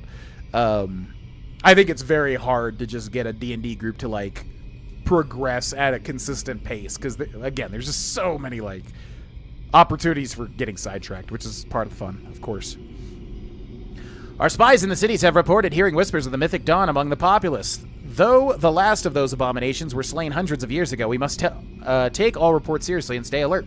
Word from our agents in Cyrodiil say that a band of mysterious travelers descended upon Bruma, where they asked a well-known researcher many questions about the aliens, the ruins of Riel specifically. They also asked about Great Welkin stones, which haven't been seen for hundreds of years. I'm sending a few scouts to the Pale Pass to keep an eye on things. If there's a darkness at play, the light of the vigil will find it. The same group of questionable travelers was seen traveling a Pale Pass into Bruma again. This time under the cover of night. They were followed but were lost in the shadow. Our agents set up a blockade to stop and question all who passed, but the group was not seen traveling through there again. If they did return to Skyrim, they would have had to do so through the Gerald Mountains by moonlight. Stendar have mercy upon anyone lost among those jagged slopes in the darkness. The researcher in Bruma has gone missing, and I must assume it was at the hand of these mysterious travelers. If the rumors of the mythic dawn are true, Stendar help us. If they get their hands on a great Welkin stone, what could they possibly need such a powerful artifact for? I have dispatched agents and spies to every corner of Skyrim to inquire among the townsfolk and track anyone who is remotely suspicious. We have begun following a man named Scorville. We believe he may be a Daedra worshipper and possibly a member of the Mythic Dawn. His brother was recently reported missing, along with numerous others in the same time frame. We will follow his movements closely. After several weeks of observing various suspects, we decided to capture an individual believed to be a high-ranking member of the Mythic Dawn. She was clothed plainly and kept the guise of a merchant by day. We searched her quarters and found red robes bearing the sun symbol of Mehrunes Dagon. We also found a journal which claims that an Oblivion Gate has been reforged and attempts to open it are underway. I have decided to call for reinforcements. If what I read is true, the vigil of Stendar alone may not be enough to stop what is unfolding. This Mythic Dawn priest would not yield any information and died during interrogation. It was a slow death, but the vigil has no mercy for Daedra worshippers. Can the power of a great Welkin stone be corrupted and used for their twisted purpose? This cannot happen. We must find this Oblivion Gate. Within the journal was a torn page containing the following. In the shade of Velothi, where rivers run black, shore stone at our feet, white shore at our back. Windhelm on our shoulders, beyond the fair night, before the dawn rises, red scars bleed the light. This could be a clue. As to their location, I will send someone to investigate while I prepare a small regiment and determine our next move. 3 of my agents who were observing suspects went missing overnight. I believe they have been captured by the Mythic Dawn. Stendar have mercy upon them. We should have been more careful when capturing one of their priests, but we need to act quickly. I have assembled a group to descend upon Riel. We must act now. We may be able to help ambush the Daedra worshippers. Lastly, one of my scouts believes the riddle does indeed point to the location where the Mythic Dawn are hiding. We need to approach with caution lest we be outnumbered. Blessings of Stendar upon us. Whew! Physicalities of werewolves. Potion resist cold. Torch torn. Note. The shade of Velothi, where rivers run black, shore stone at our feet, white shore at our back, Windhelm on our shoulders, beyond the fair night, before the dawn rises, red scars bleed the light. I hope I actually have to figure out where that is, because that would be very fun. The vigil is the last line of defense between the light and darkness. If the defilers manage to open the gate, then we are bound by Stendar to not let a single abomination pass through it. Find the gate and secure it. Whatever it takes, we must hold the line. Okay. We get Vigil Enforcer stuff. And the Crossbow of Burning, which I will take. Alright. Sorry about your dead bro, by the way. Oh, no, this is where we entered here. Okay.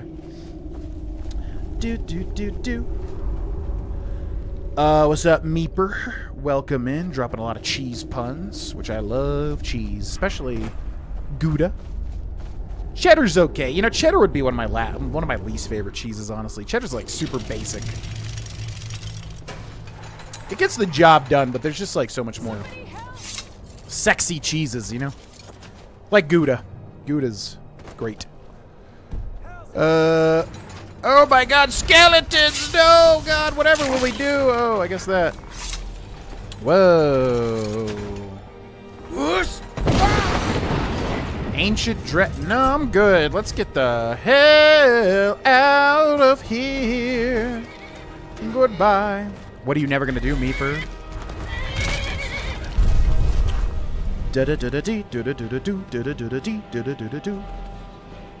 I would play Morrowind if there's some kind of quest marker. I enjoy that you have to, like, really think about it.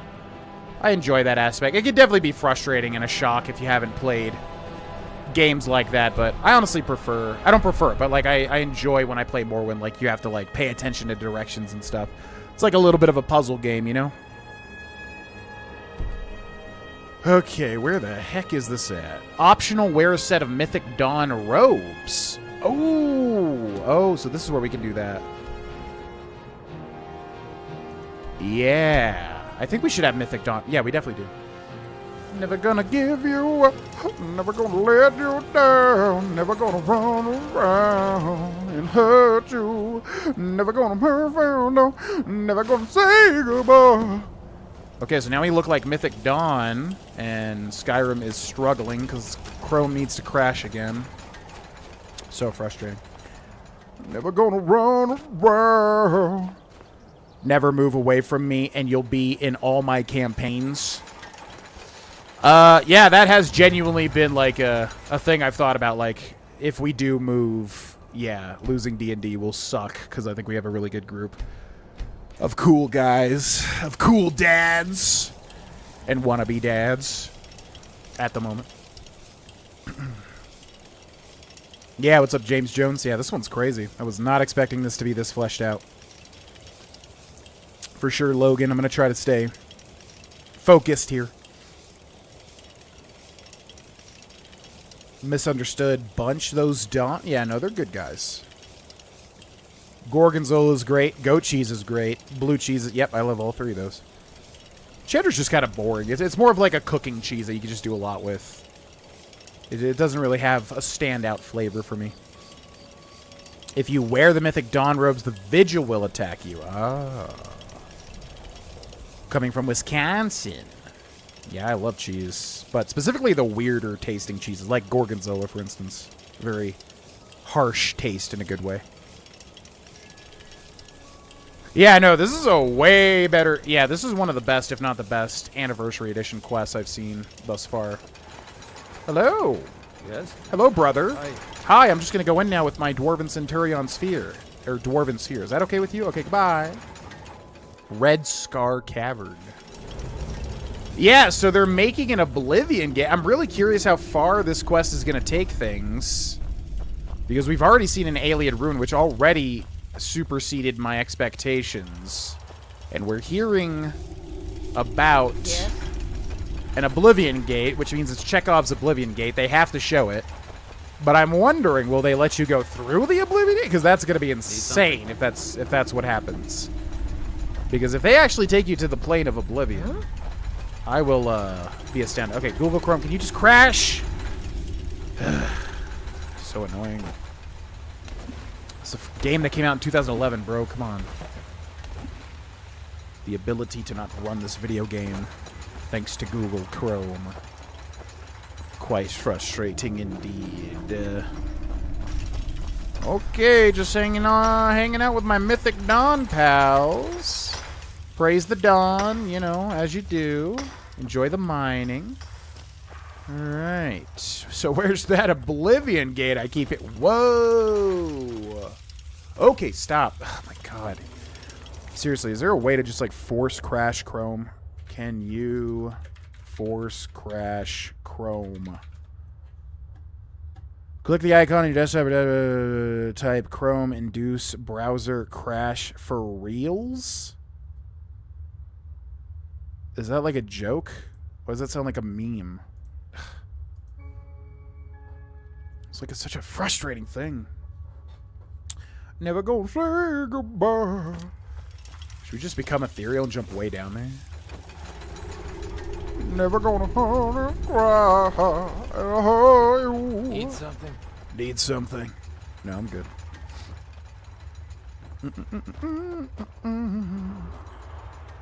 Okay, Naz. Wow, yeah, this is... You know what's crazy about this is that you have to be level 46 to trigger this. Like, I feel like a large amount of Skyrim players are never, ever going to see this if they have Anniversary Edition installed, and this definitely seems like it has the most work put into it. Or, you know, one of the most amounts of work put into it. So I really was just expecting, like, a guy to be like, hey, fight me on a cliff, you know, like Ebony Warrior. I was not expecting this, that's for sure. And I need Google Chrome to crash. Oh my god, dude. Can you just please crash? How do I crash you? Duplicate pin mute site. It's just like there's no way to get around it. Like you just have to literally wait until it crashes. Even if you shut the browsers off and like reload it, it doesn't work. Mythic Dawn Temple. Yep, there it goes. Okay. Now we gotta act while the crash timer has re-engaged. Okay. Alright. Let's do it.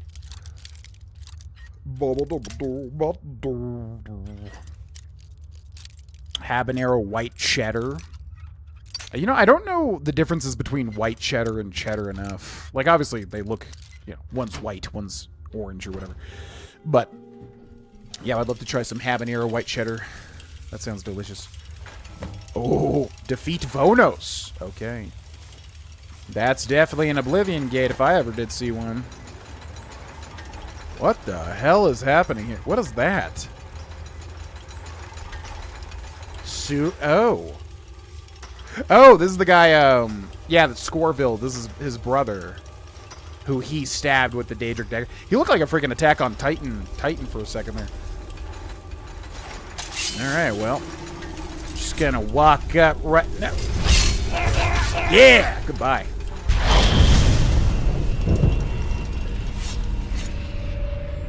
Oh my god, the journals! Wait, completed? Started the consequences? Retrieve Vonus's journal. Okay. Yeah, you know, the one thing with the Anniversary Edition is, like, you want to get to the cool stuff. There's so many journals to read because they're not allowed to, like, give the dialogue to you, you know? So it's a lot of just, like, stopping and reading. The voice of Mehrunes Dagon permeates my dreams. At first it was a whisper, but has become a roar inside my skull. The seeds of strife and violence plague this land, the soil enriched by the blood of battle. Tamriel will soon be ripe again for the taking, for my vengeance is at hand, the voice says to me. I must heed his voice. What must I do, my lord? I have spent countless hours, countless days in prayer to Dagon and have heard nothing. I finally took rest and had another dream. Dreams of fire, of smoke, heat upon heat. I was descending into a cavern further and further down.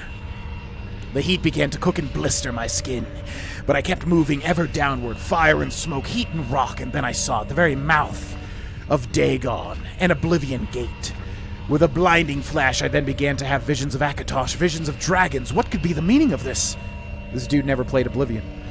I woke covered in sweat and with a deep sense of purpose. I feel drawn eastward. I must heed the call. Dagon's voice has led me to a cavern deep within the Velothi Mountains. His worshippers used to gather here. I feel their presence. I feel his power. An Oblivion Gate is buried here. I can feel it.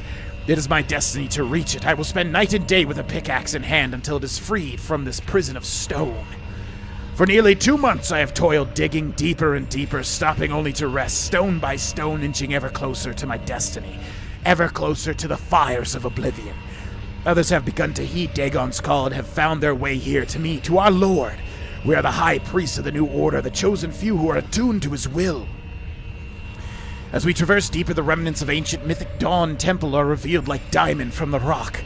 Priest Vitus was the first to discover the gate's stone. My ecstasy was short-lived, however, when I found, like every other gate, it had been destroyed. Still, I could feel its power like heat against my skin.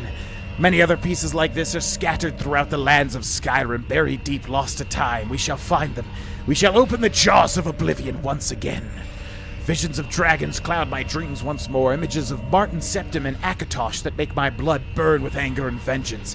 Black wings unfurling against a red sky. I do not yet understand the meaning of these visions, but Dagon's hatred has become a burning coal in the pit of my stomach, driving me ever forward.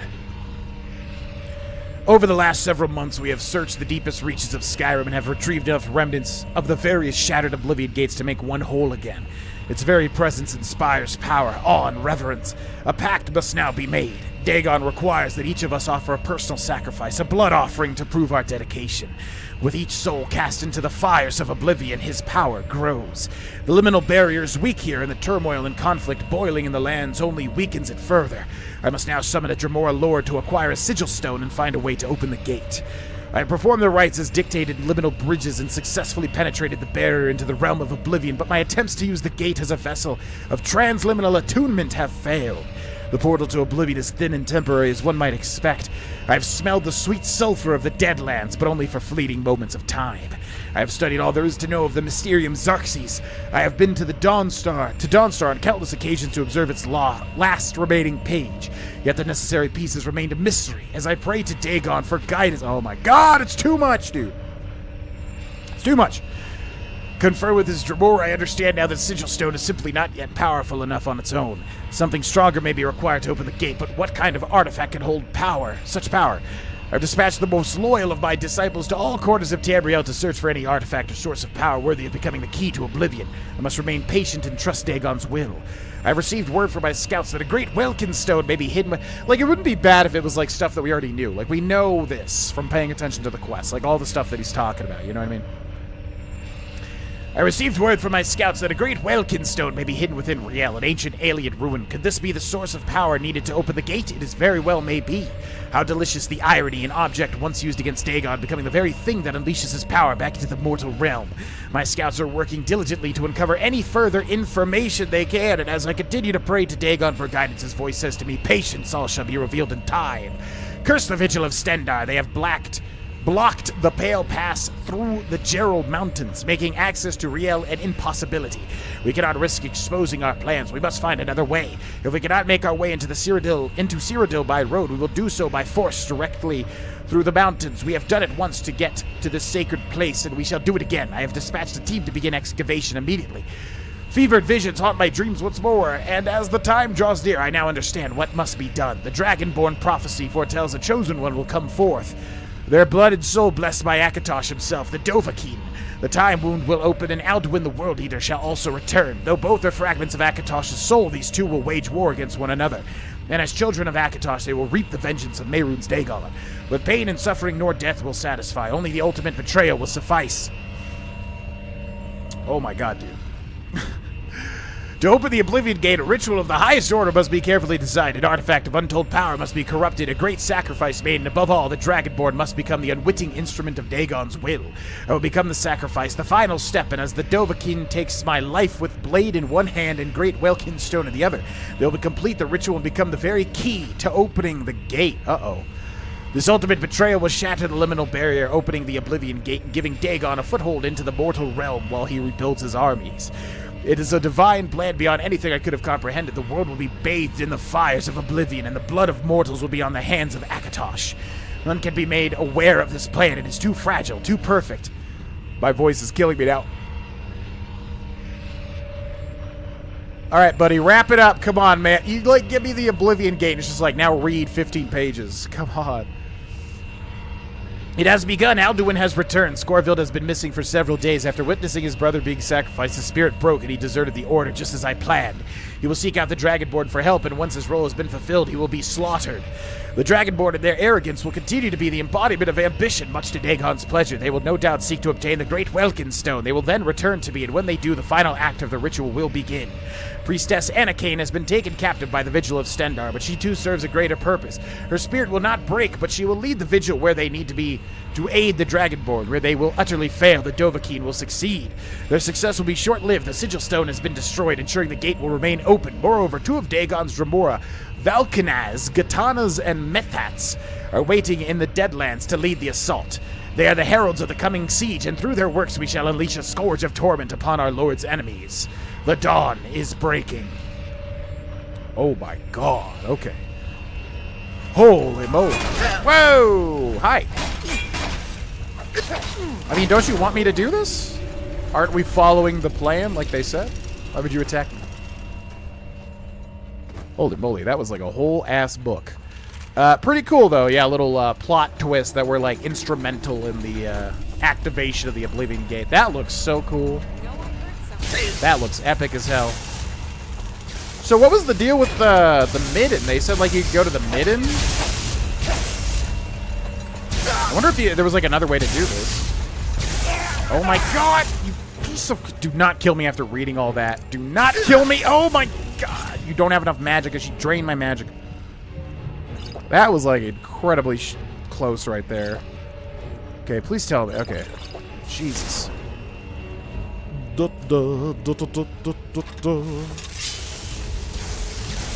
You almost got me, madam. You almost got me. But however, your time draws near, I am afraid. Thank you for playing. Jeez Louise. All right. Got a big, giant Oblivion Gate. What's Pioneer daily routines recently, GV, if you don't mind me asking? What's been your Pioneer daily routines? What do you mean by Pioneer? The lore books are dense, but they're definitely well done. They're definitely well done, for sure. I just think, like, forcing the player to read constantly because you can't add voice lines in for this. I don't know, like, we get to this Oblivion Gate, it's, like, epic and exciting, then it's like, stop. If you want to get the full story, you gotta read, like, 15, 20 pages. Yeah, no. I don't know. It just would have been obviously better if they could have an NPC that just talks to you like, you thought you were blah, blah, blah, blah, blah, as you're fighting him or something. To keep the pacing a little bit more spry, you know? But yeah, no, I agree. The writing has all been very well done in this. I just think it's a little bit of a handicap that they had to force the mod creators to, like, write the books for everything. And the notes. Yeah, I understand logistically why they had to do it that way, but just throws the pacing off of just a little bit, I feel like. Lost a lot of weight, it looks like something recently. That's awesome. Yeah, just about to hit 80 pounds total lost since beginning to lose weight. But the other thing, I went to the gym yesterday and I used my watch's, like, statistics and everything, like, body scan and whatever. I have no idea how accurate that is, but it said that I had 100.5 pounds of skeletal muscle, which then I was like, what the hell is skeletal muscle? So I looked it up, and, like, apparently it's just, muscle mass, whatever, normal muscle. So I don't know if that's good or not, but that seems like, I was like, whoa, that seems like a good amount of skeletal muscle. But yeah, 80 pounds total thus far. Reading books for Audible. I would like, contact me, Audible. You can use the Great Welkin Stone at the Atronach. So is that another choice? Oh, got you, Connor. Daily routine is typically wake up. Cindy makes us coffee, so I have some coffee. Either spend time with her or just, like, go through my socials or whatever in the morning. Take care of the pets, take care of all the errands around the house, scoop the litter box, feed the cats, whatever. And then usually I get to work on shorts if I'm doing a short for that day, like a YouTube short. And then if I'm not, I usually get to work into, like, researching or, recording for YouTube videos. If I go to the gym, I do all that stuff typically around, after eating lunch. I go to the gym, come back, stream or don't stream, and then usually spend time with Cindy. Typically playing a game that we're both playing, which right now is Pikmin 3 Deluxe. Basically. Alright. Into the Deadlands.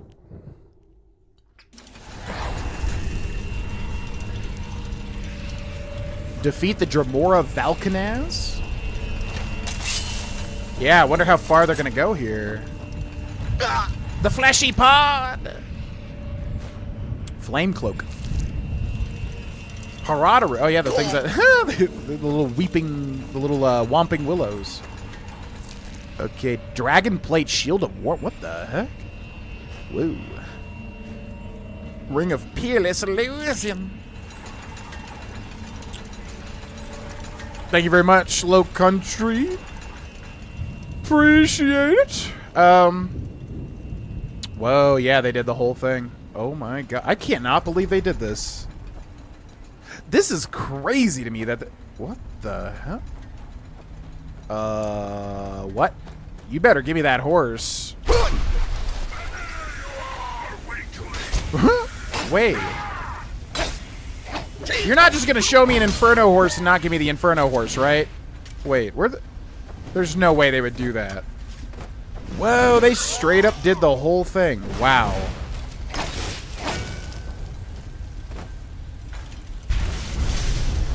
Wow. I can't. The punish, yeah.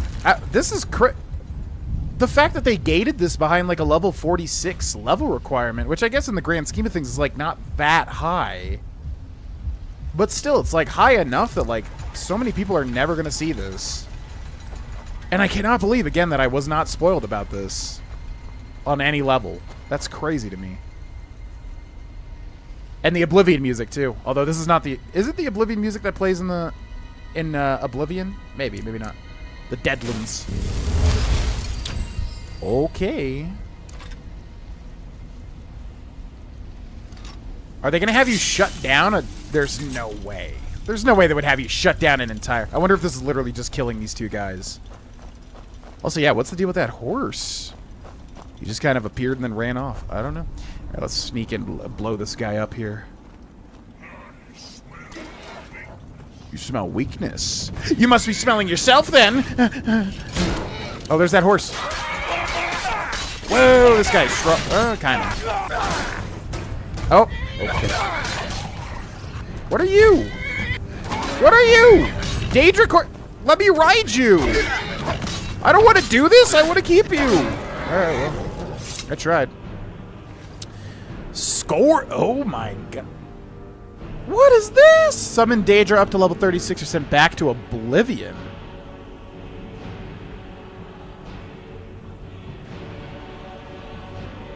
Whoa, this looks like so like... Wow, I don't know who did this mod or the Creation Club, whatever. They seriously did... Like, I thought I was already, you know, surprised. Holy crap. I thought I was already, like, super surprised with the quality of a lot of the stuff. This is, like, taking it to the next level. This looks sick as hell, this thing. I would you have to get rewarded with that. There's no way they made a Daedra course and you're not going to get your own Daedra course. There's no way. Absolutely no way. Okay, what was that called? Scourge? Yeah, that is sick as hell. Oh my god, I love that mace design. I don't even like maces. Yeah, this is far and away the best thing in Anniversary Edition. It's so funny to me that you have to, like, it's like the last thing you're gonna do, most likely. That is so funny to me. Like, rip to the people that never knew this was a thing. Guess you could probably sell the Great Welkin Stone, but there's nothing else to do with it but create a spell tome. Yeah, I was just asking. So that's not a choice, though, because it sounded like at first it was like a thing you could do instead of entering this, but there's no way they would do all this to have you just not do it. So I'm assuming that's just something you do at the end of this quest. Or before, whatever. But I was wondering if it was like a choice. Like either do all this, what we're doing now, or go drop off the Welkin Stone, you know?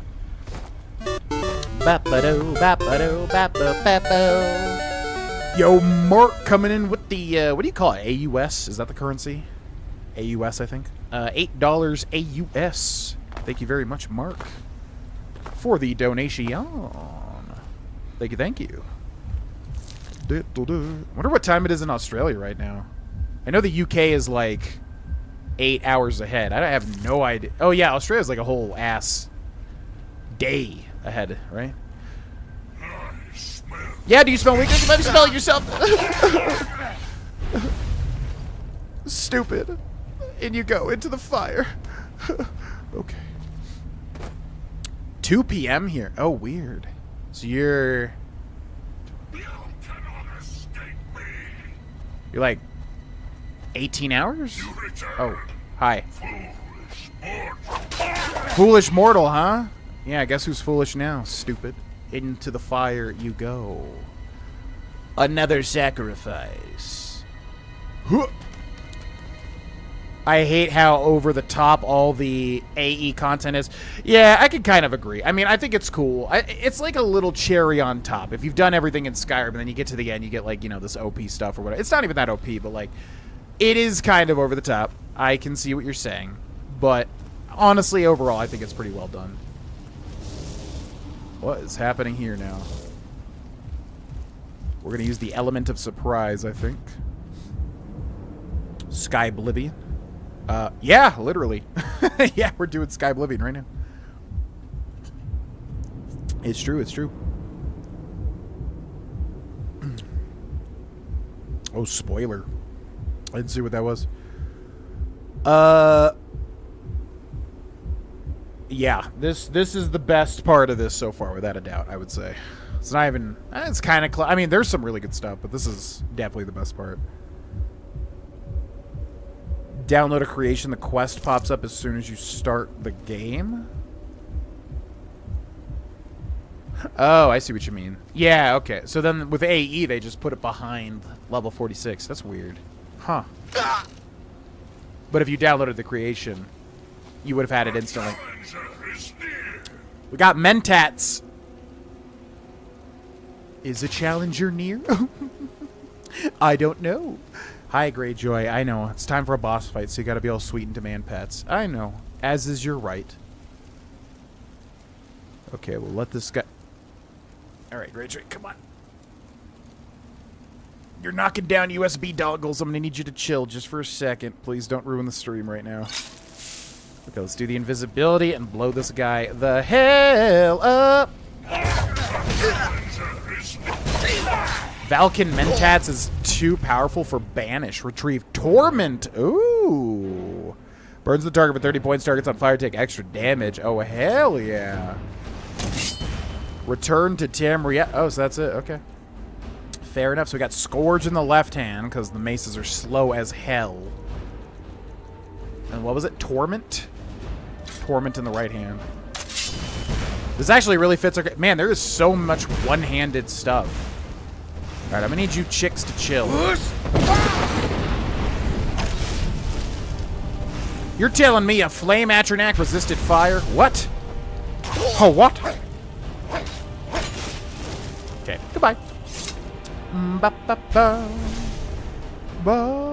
Let me ride you. I just wanted to ride that beautiful Daedric horse. Why wouldn't it let me?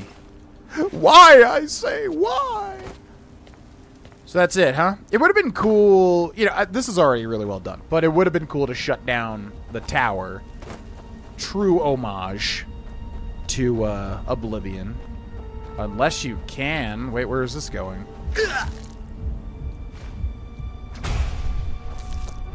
Where does this go?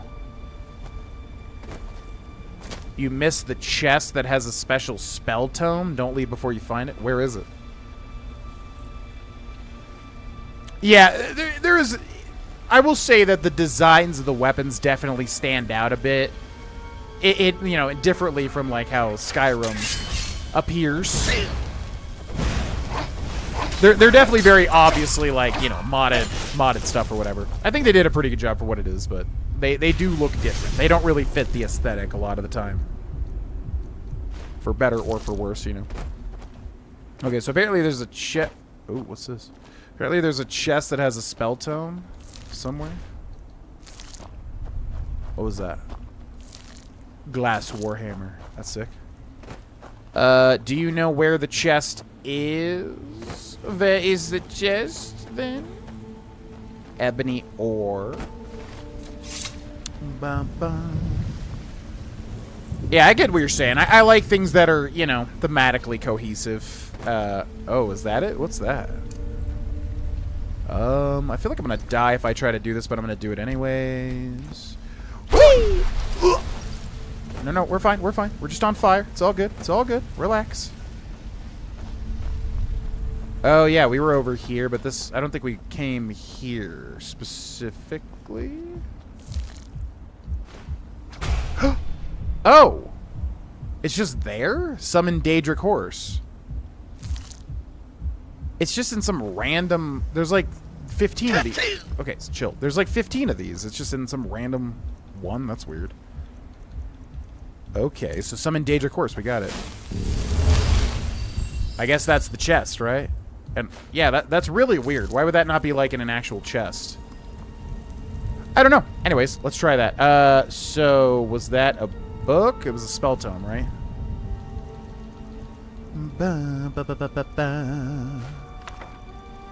Or did it just give it to me? I guess it just gave it to me. So that'd be Conjuration.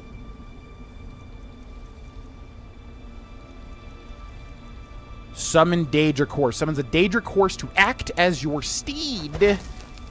Oh, you're kidding. Oh, wait. We can just wait. You're kidding me, right? Oh, that's so lame. I'm probably down by like literally 16 points of magic to not be able to cast that. Okay, well we'll have to find. We can just take the Atronach stone once we get out of here. All right, gentlemen, I'm gonna need you to relax. I'm already done with your whole world. Goodbye. Looked ugly compared to Oblivion Pursley, Steel Sword. A lot of Skyrim weapons do look ugly. It is true. It's where the horse led you to? But the horse was dead way, like, farther away from that. Oh. Escape Red Scar Cavern as everything is coming to a head here. We must leave. Yeah, I agree. Some of Skyrim's base weapons, they look very blocky. It's like a bunch of, like, non-sharpened weapons, you know what I mean? Some of the stuff in Skyrim looks really cool. I love the glass design in Skyrim. I think it looks great.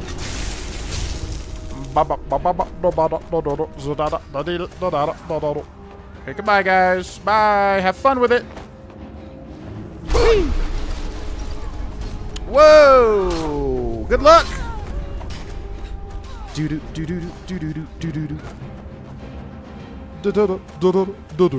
Okay, this is super cool. Like, super well done, too. Like, the bridge, the architecture of everything. It like, genuinely feels epic, you know? As you're escaping. Well done. Well done.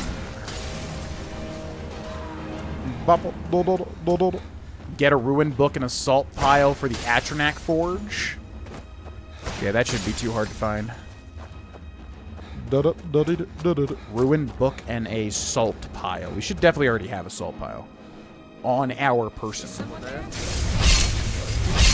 Excuse me. Okay, is that it? Completed the consequences. Epic. Alright, where can we get a ruined book from? Maybe the Arcanium. We have to go to the Forge anyways, right? Gotta be a ruined book in the College of Winterhold somewhere.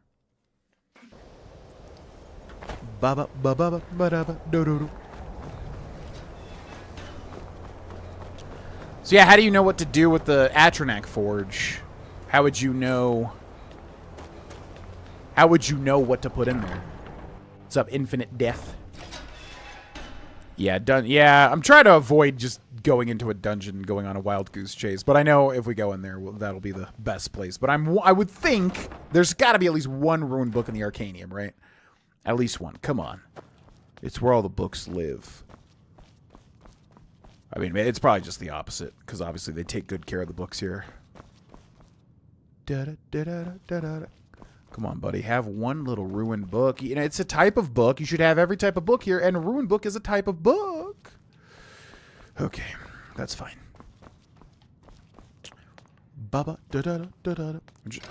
What's it like? There's got to be just some place that obviously has one. Rag keeps his books pristine. No. Okay, what would be a good place for a ruined book? Yeah, Lost Valley readout, probably. Yo, Peter, thank you for the $5. Merry Christmas to you. Merry Christmas, GV. Merry Christmas to you as well. Thank you very much for the $5 Hope it's an excellent one for you. Oh my god, this is exactly what I did not want to do. Go through like a gigantic labyrinth. I just need a ruined book. Where do I find one? Chillwind Depths, Robber's Gorge. Where's like a burned place? There's gonna be like a burned place somewhere. Foral Host? Let's give that a shot. Do. Thanks again, Peter. Merry Christmas. Merry Christmas. Baba Zododaga. Did you see the Oblivion remake? Yeah. Why was there something new about it? Because why is everybody asking about that today? I mean, obviously we're playing Skyrim, so it's somewhat related. Was there, like, new news about this? Because this was, like, a thing for, like, a long time now. But we've gotten a lot of questions about it today. But, yes, I was aware of it before. And I'm definitely down to play it, if it's a thing. Okay, come on, I need a ruined book. This is a Dragon Priest dungeon, so they definitely should have a ruined book in here somewhere. Da-da-da-da-da-da-da-da-da. The Vigil of Stendar, that place is burnt down. I believe the leaks are confirmed now. Did this just happen today? It was all over my feed yesterday. Interesting. Well, cool. I thought it was already confirmed, so yeah, this is just double confirmed for me. Yeah, that's exciting times. I hope it comes out soon. I would love to play it. You know, chance for like a new epic role-played playthrough. Brother, where is a ruined book? It's the type of item that you see literally everywhere nonstop when you need it. A ruined book. Okay, do we have a salt pile? So I just need a salt pile, ruined book, and the Great Welkin Stone, right? Salt pile. Got one. Cool. And that's it. We just put them in the Atronac Forge to do the thing. Rumors are maybe in for release? Yeah, I heard about January, but is that when it's getting a No, I mean, it wouldn't be released if it hasn't even been announced, right? So I guess that's when it would be announced officially. Yeah, I mean, I'll be mega hyped, man. I mean, if it looks good, if it's just some sort of phoned-in garbage or whatever, that's gonna be upsetting. But if it looks good or decent, I will be mega hyped. I will be mega hyped. Yo, what's up, Benjalad? Welcome in, welcome in. Hello, hello. To the College of Winterhold. Rumors say it's supposed to come out very soon. There's no way it releases in January before it's even announced, right? That doesn't happen. Alonzi's son, even though he only had one love, which was magic. Yeah, I don't think... I definitely always envisioned Alonzi as gay, I'm pretty sure. Although I guess they could adopt. I don't know. I envisioned Alonzi as like a gay dude that, yeah, literally only cared about magic, and like that's it. I don't think he had any interest in procreation or adoption or anything. I don't believe. Blink, blink. Could be wrong though. It's been a while since I've played that character. Hope it comes out on PS5. Me too, because otherwise I'll have to either... Yeah, I'll probably have to buy an Xbox at that point, which would suck. But it would be a good investment, I guess. But I would prefer to play it on my PS5, without a doubt. Because it's probably going to be too beefy for my PC currently, since my PC definitely needs an upgrade at this point. Blah, blah, blah. It's supposed to be announced in January. Yeah. Yeah, I'll be hyped for it too. I mean, I'm definitely down. Again, if it looks good, if it just looks like slop or just like an easy Dark Souls remastered situation, which, you know, I love Dark Souls, but Dark Souls remastered was just like, hey, here's some shaders. Okay, so in the offering... Wait, we never took this? Oh, weird. So in the offering box, we place the Great Welkin Stone, right? Yep. Wow, value 3,000.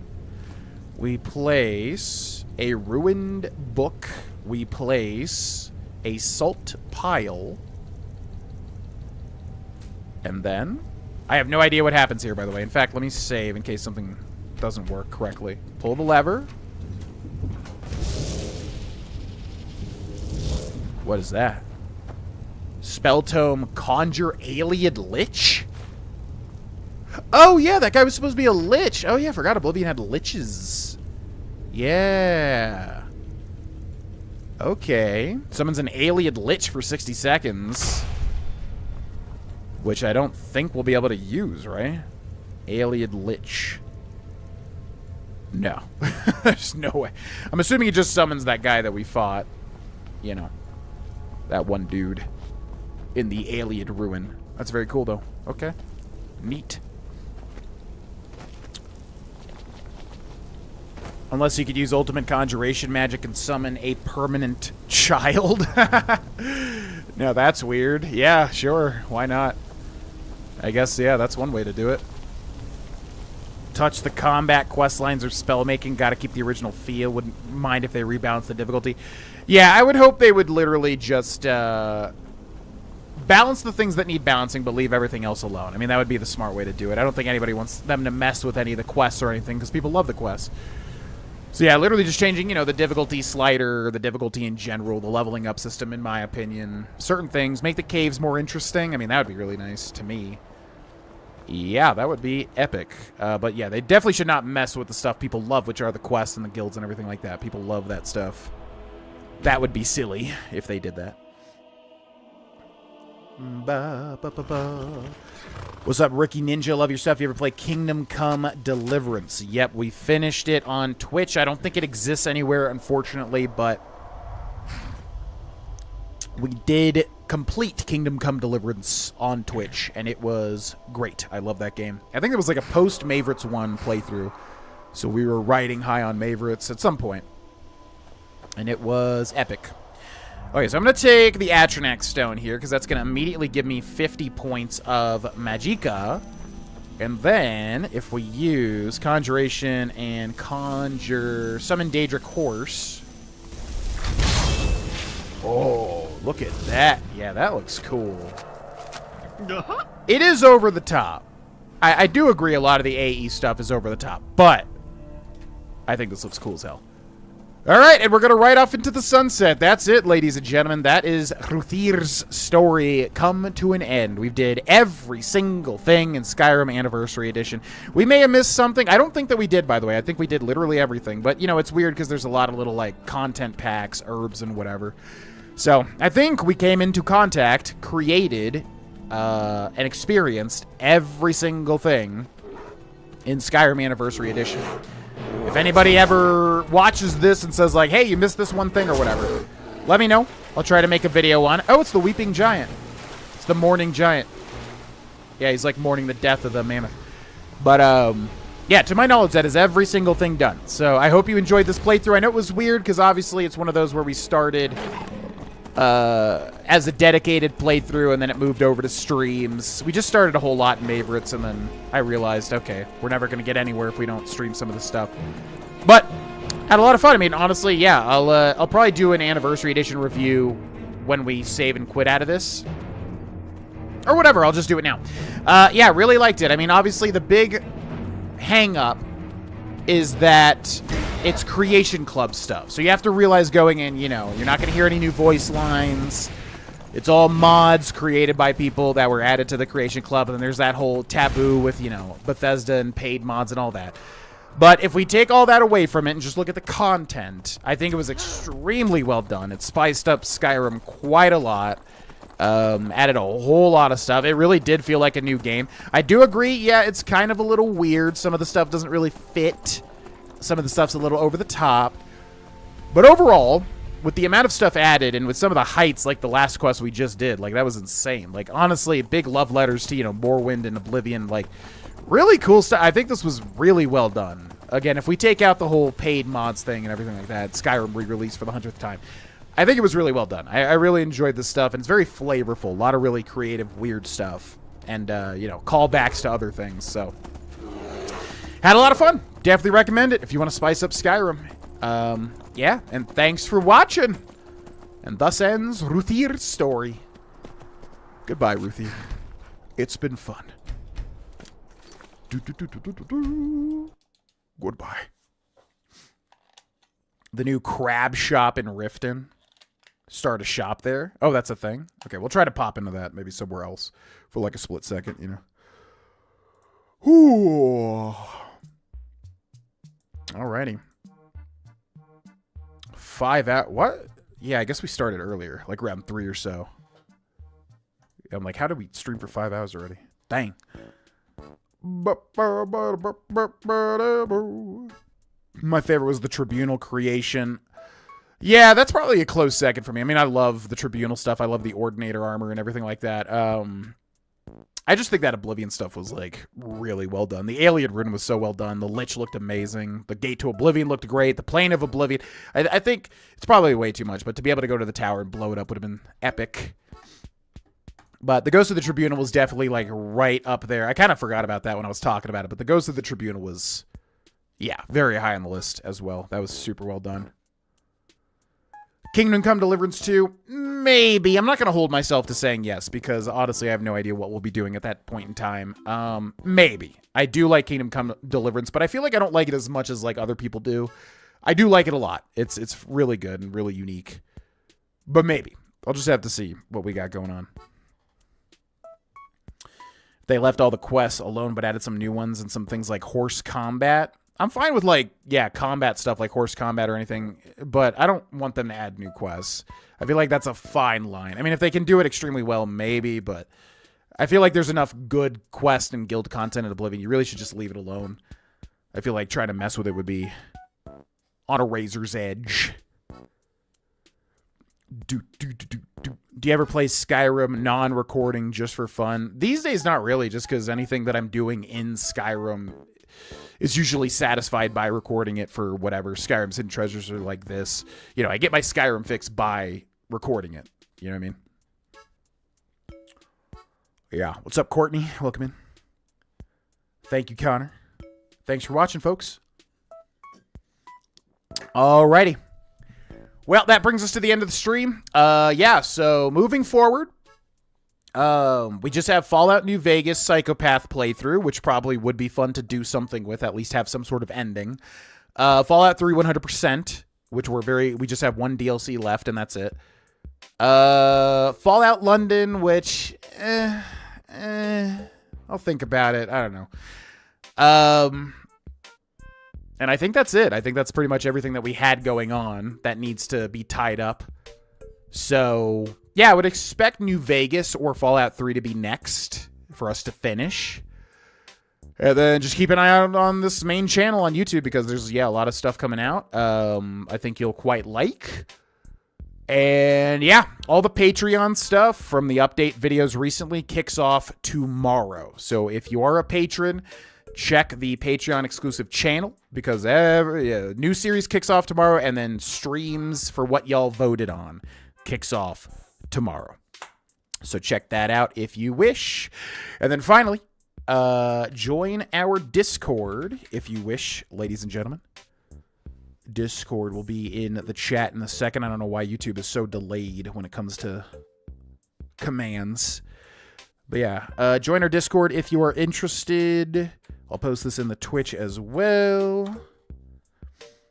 And, yeah, finally, I just want to say thanks so much for the support today. That was insane. I really appreciate it. Yeah, we're just going to roll all this positive energy into more and more good stuff. I'm going to do my absolute best to just keep rolling with the good stuff, man. You know, I'm feeling very motivated. I'm feeling very just happier and blah, blah, blah. I'm feeling really good lately. So we're just going to roll all that into the content. So I think it's a good time to be a fan, but it's going to take execution, obviously, which is what I'm going to be focusing on. So I want to say a huge thanks for watching, a huge thanks for supporting. Today was crazy. And have a great time. Next stream will be Thursday. Again, Mondays and Thursdays here at 4 p.m. Mountain Time. Around 3 to 4 p.m. is probably when we'll start Mountain Time. So check that out if you want to see probably New Vegas or Fallout 3. Thanks so much for watching. And I'll see you guys on Thursday. Bye-bye.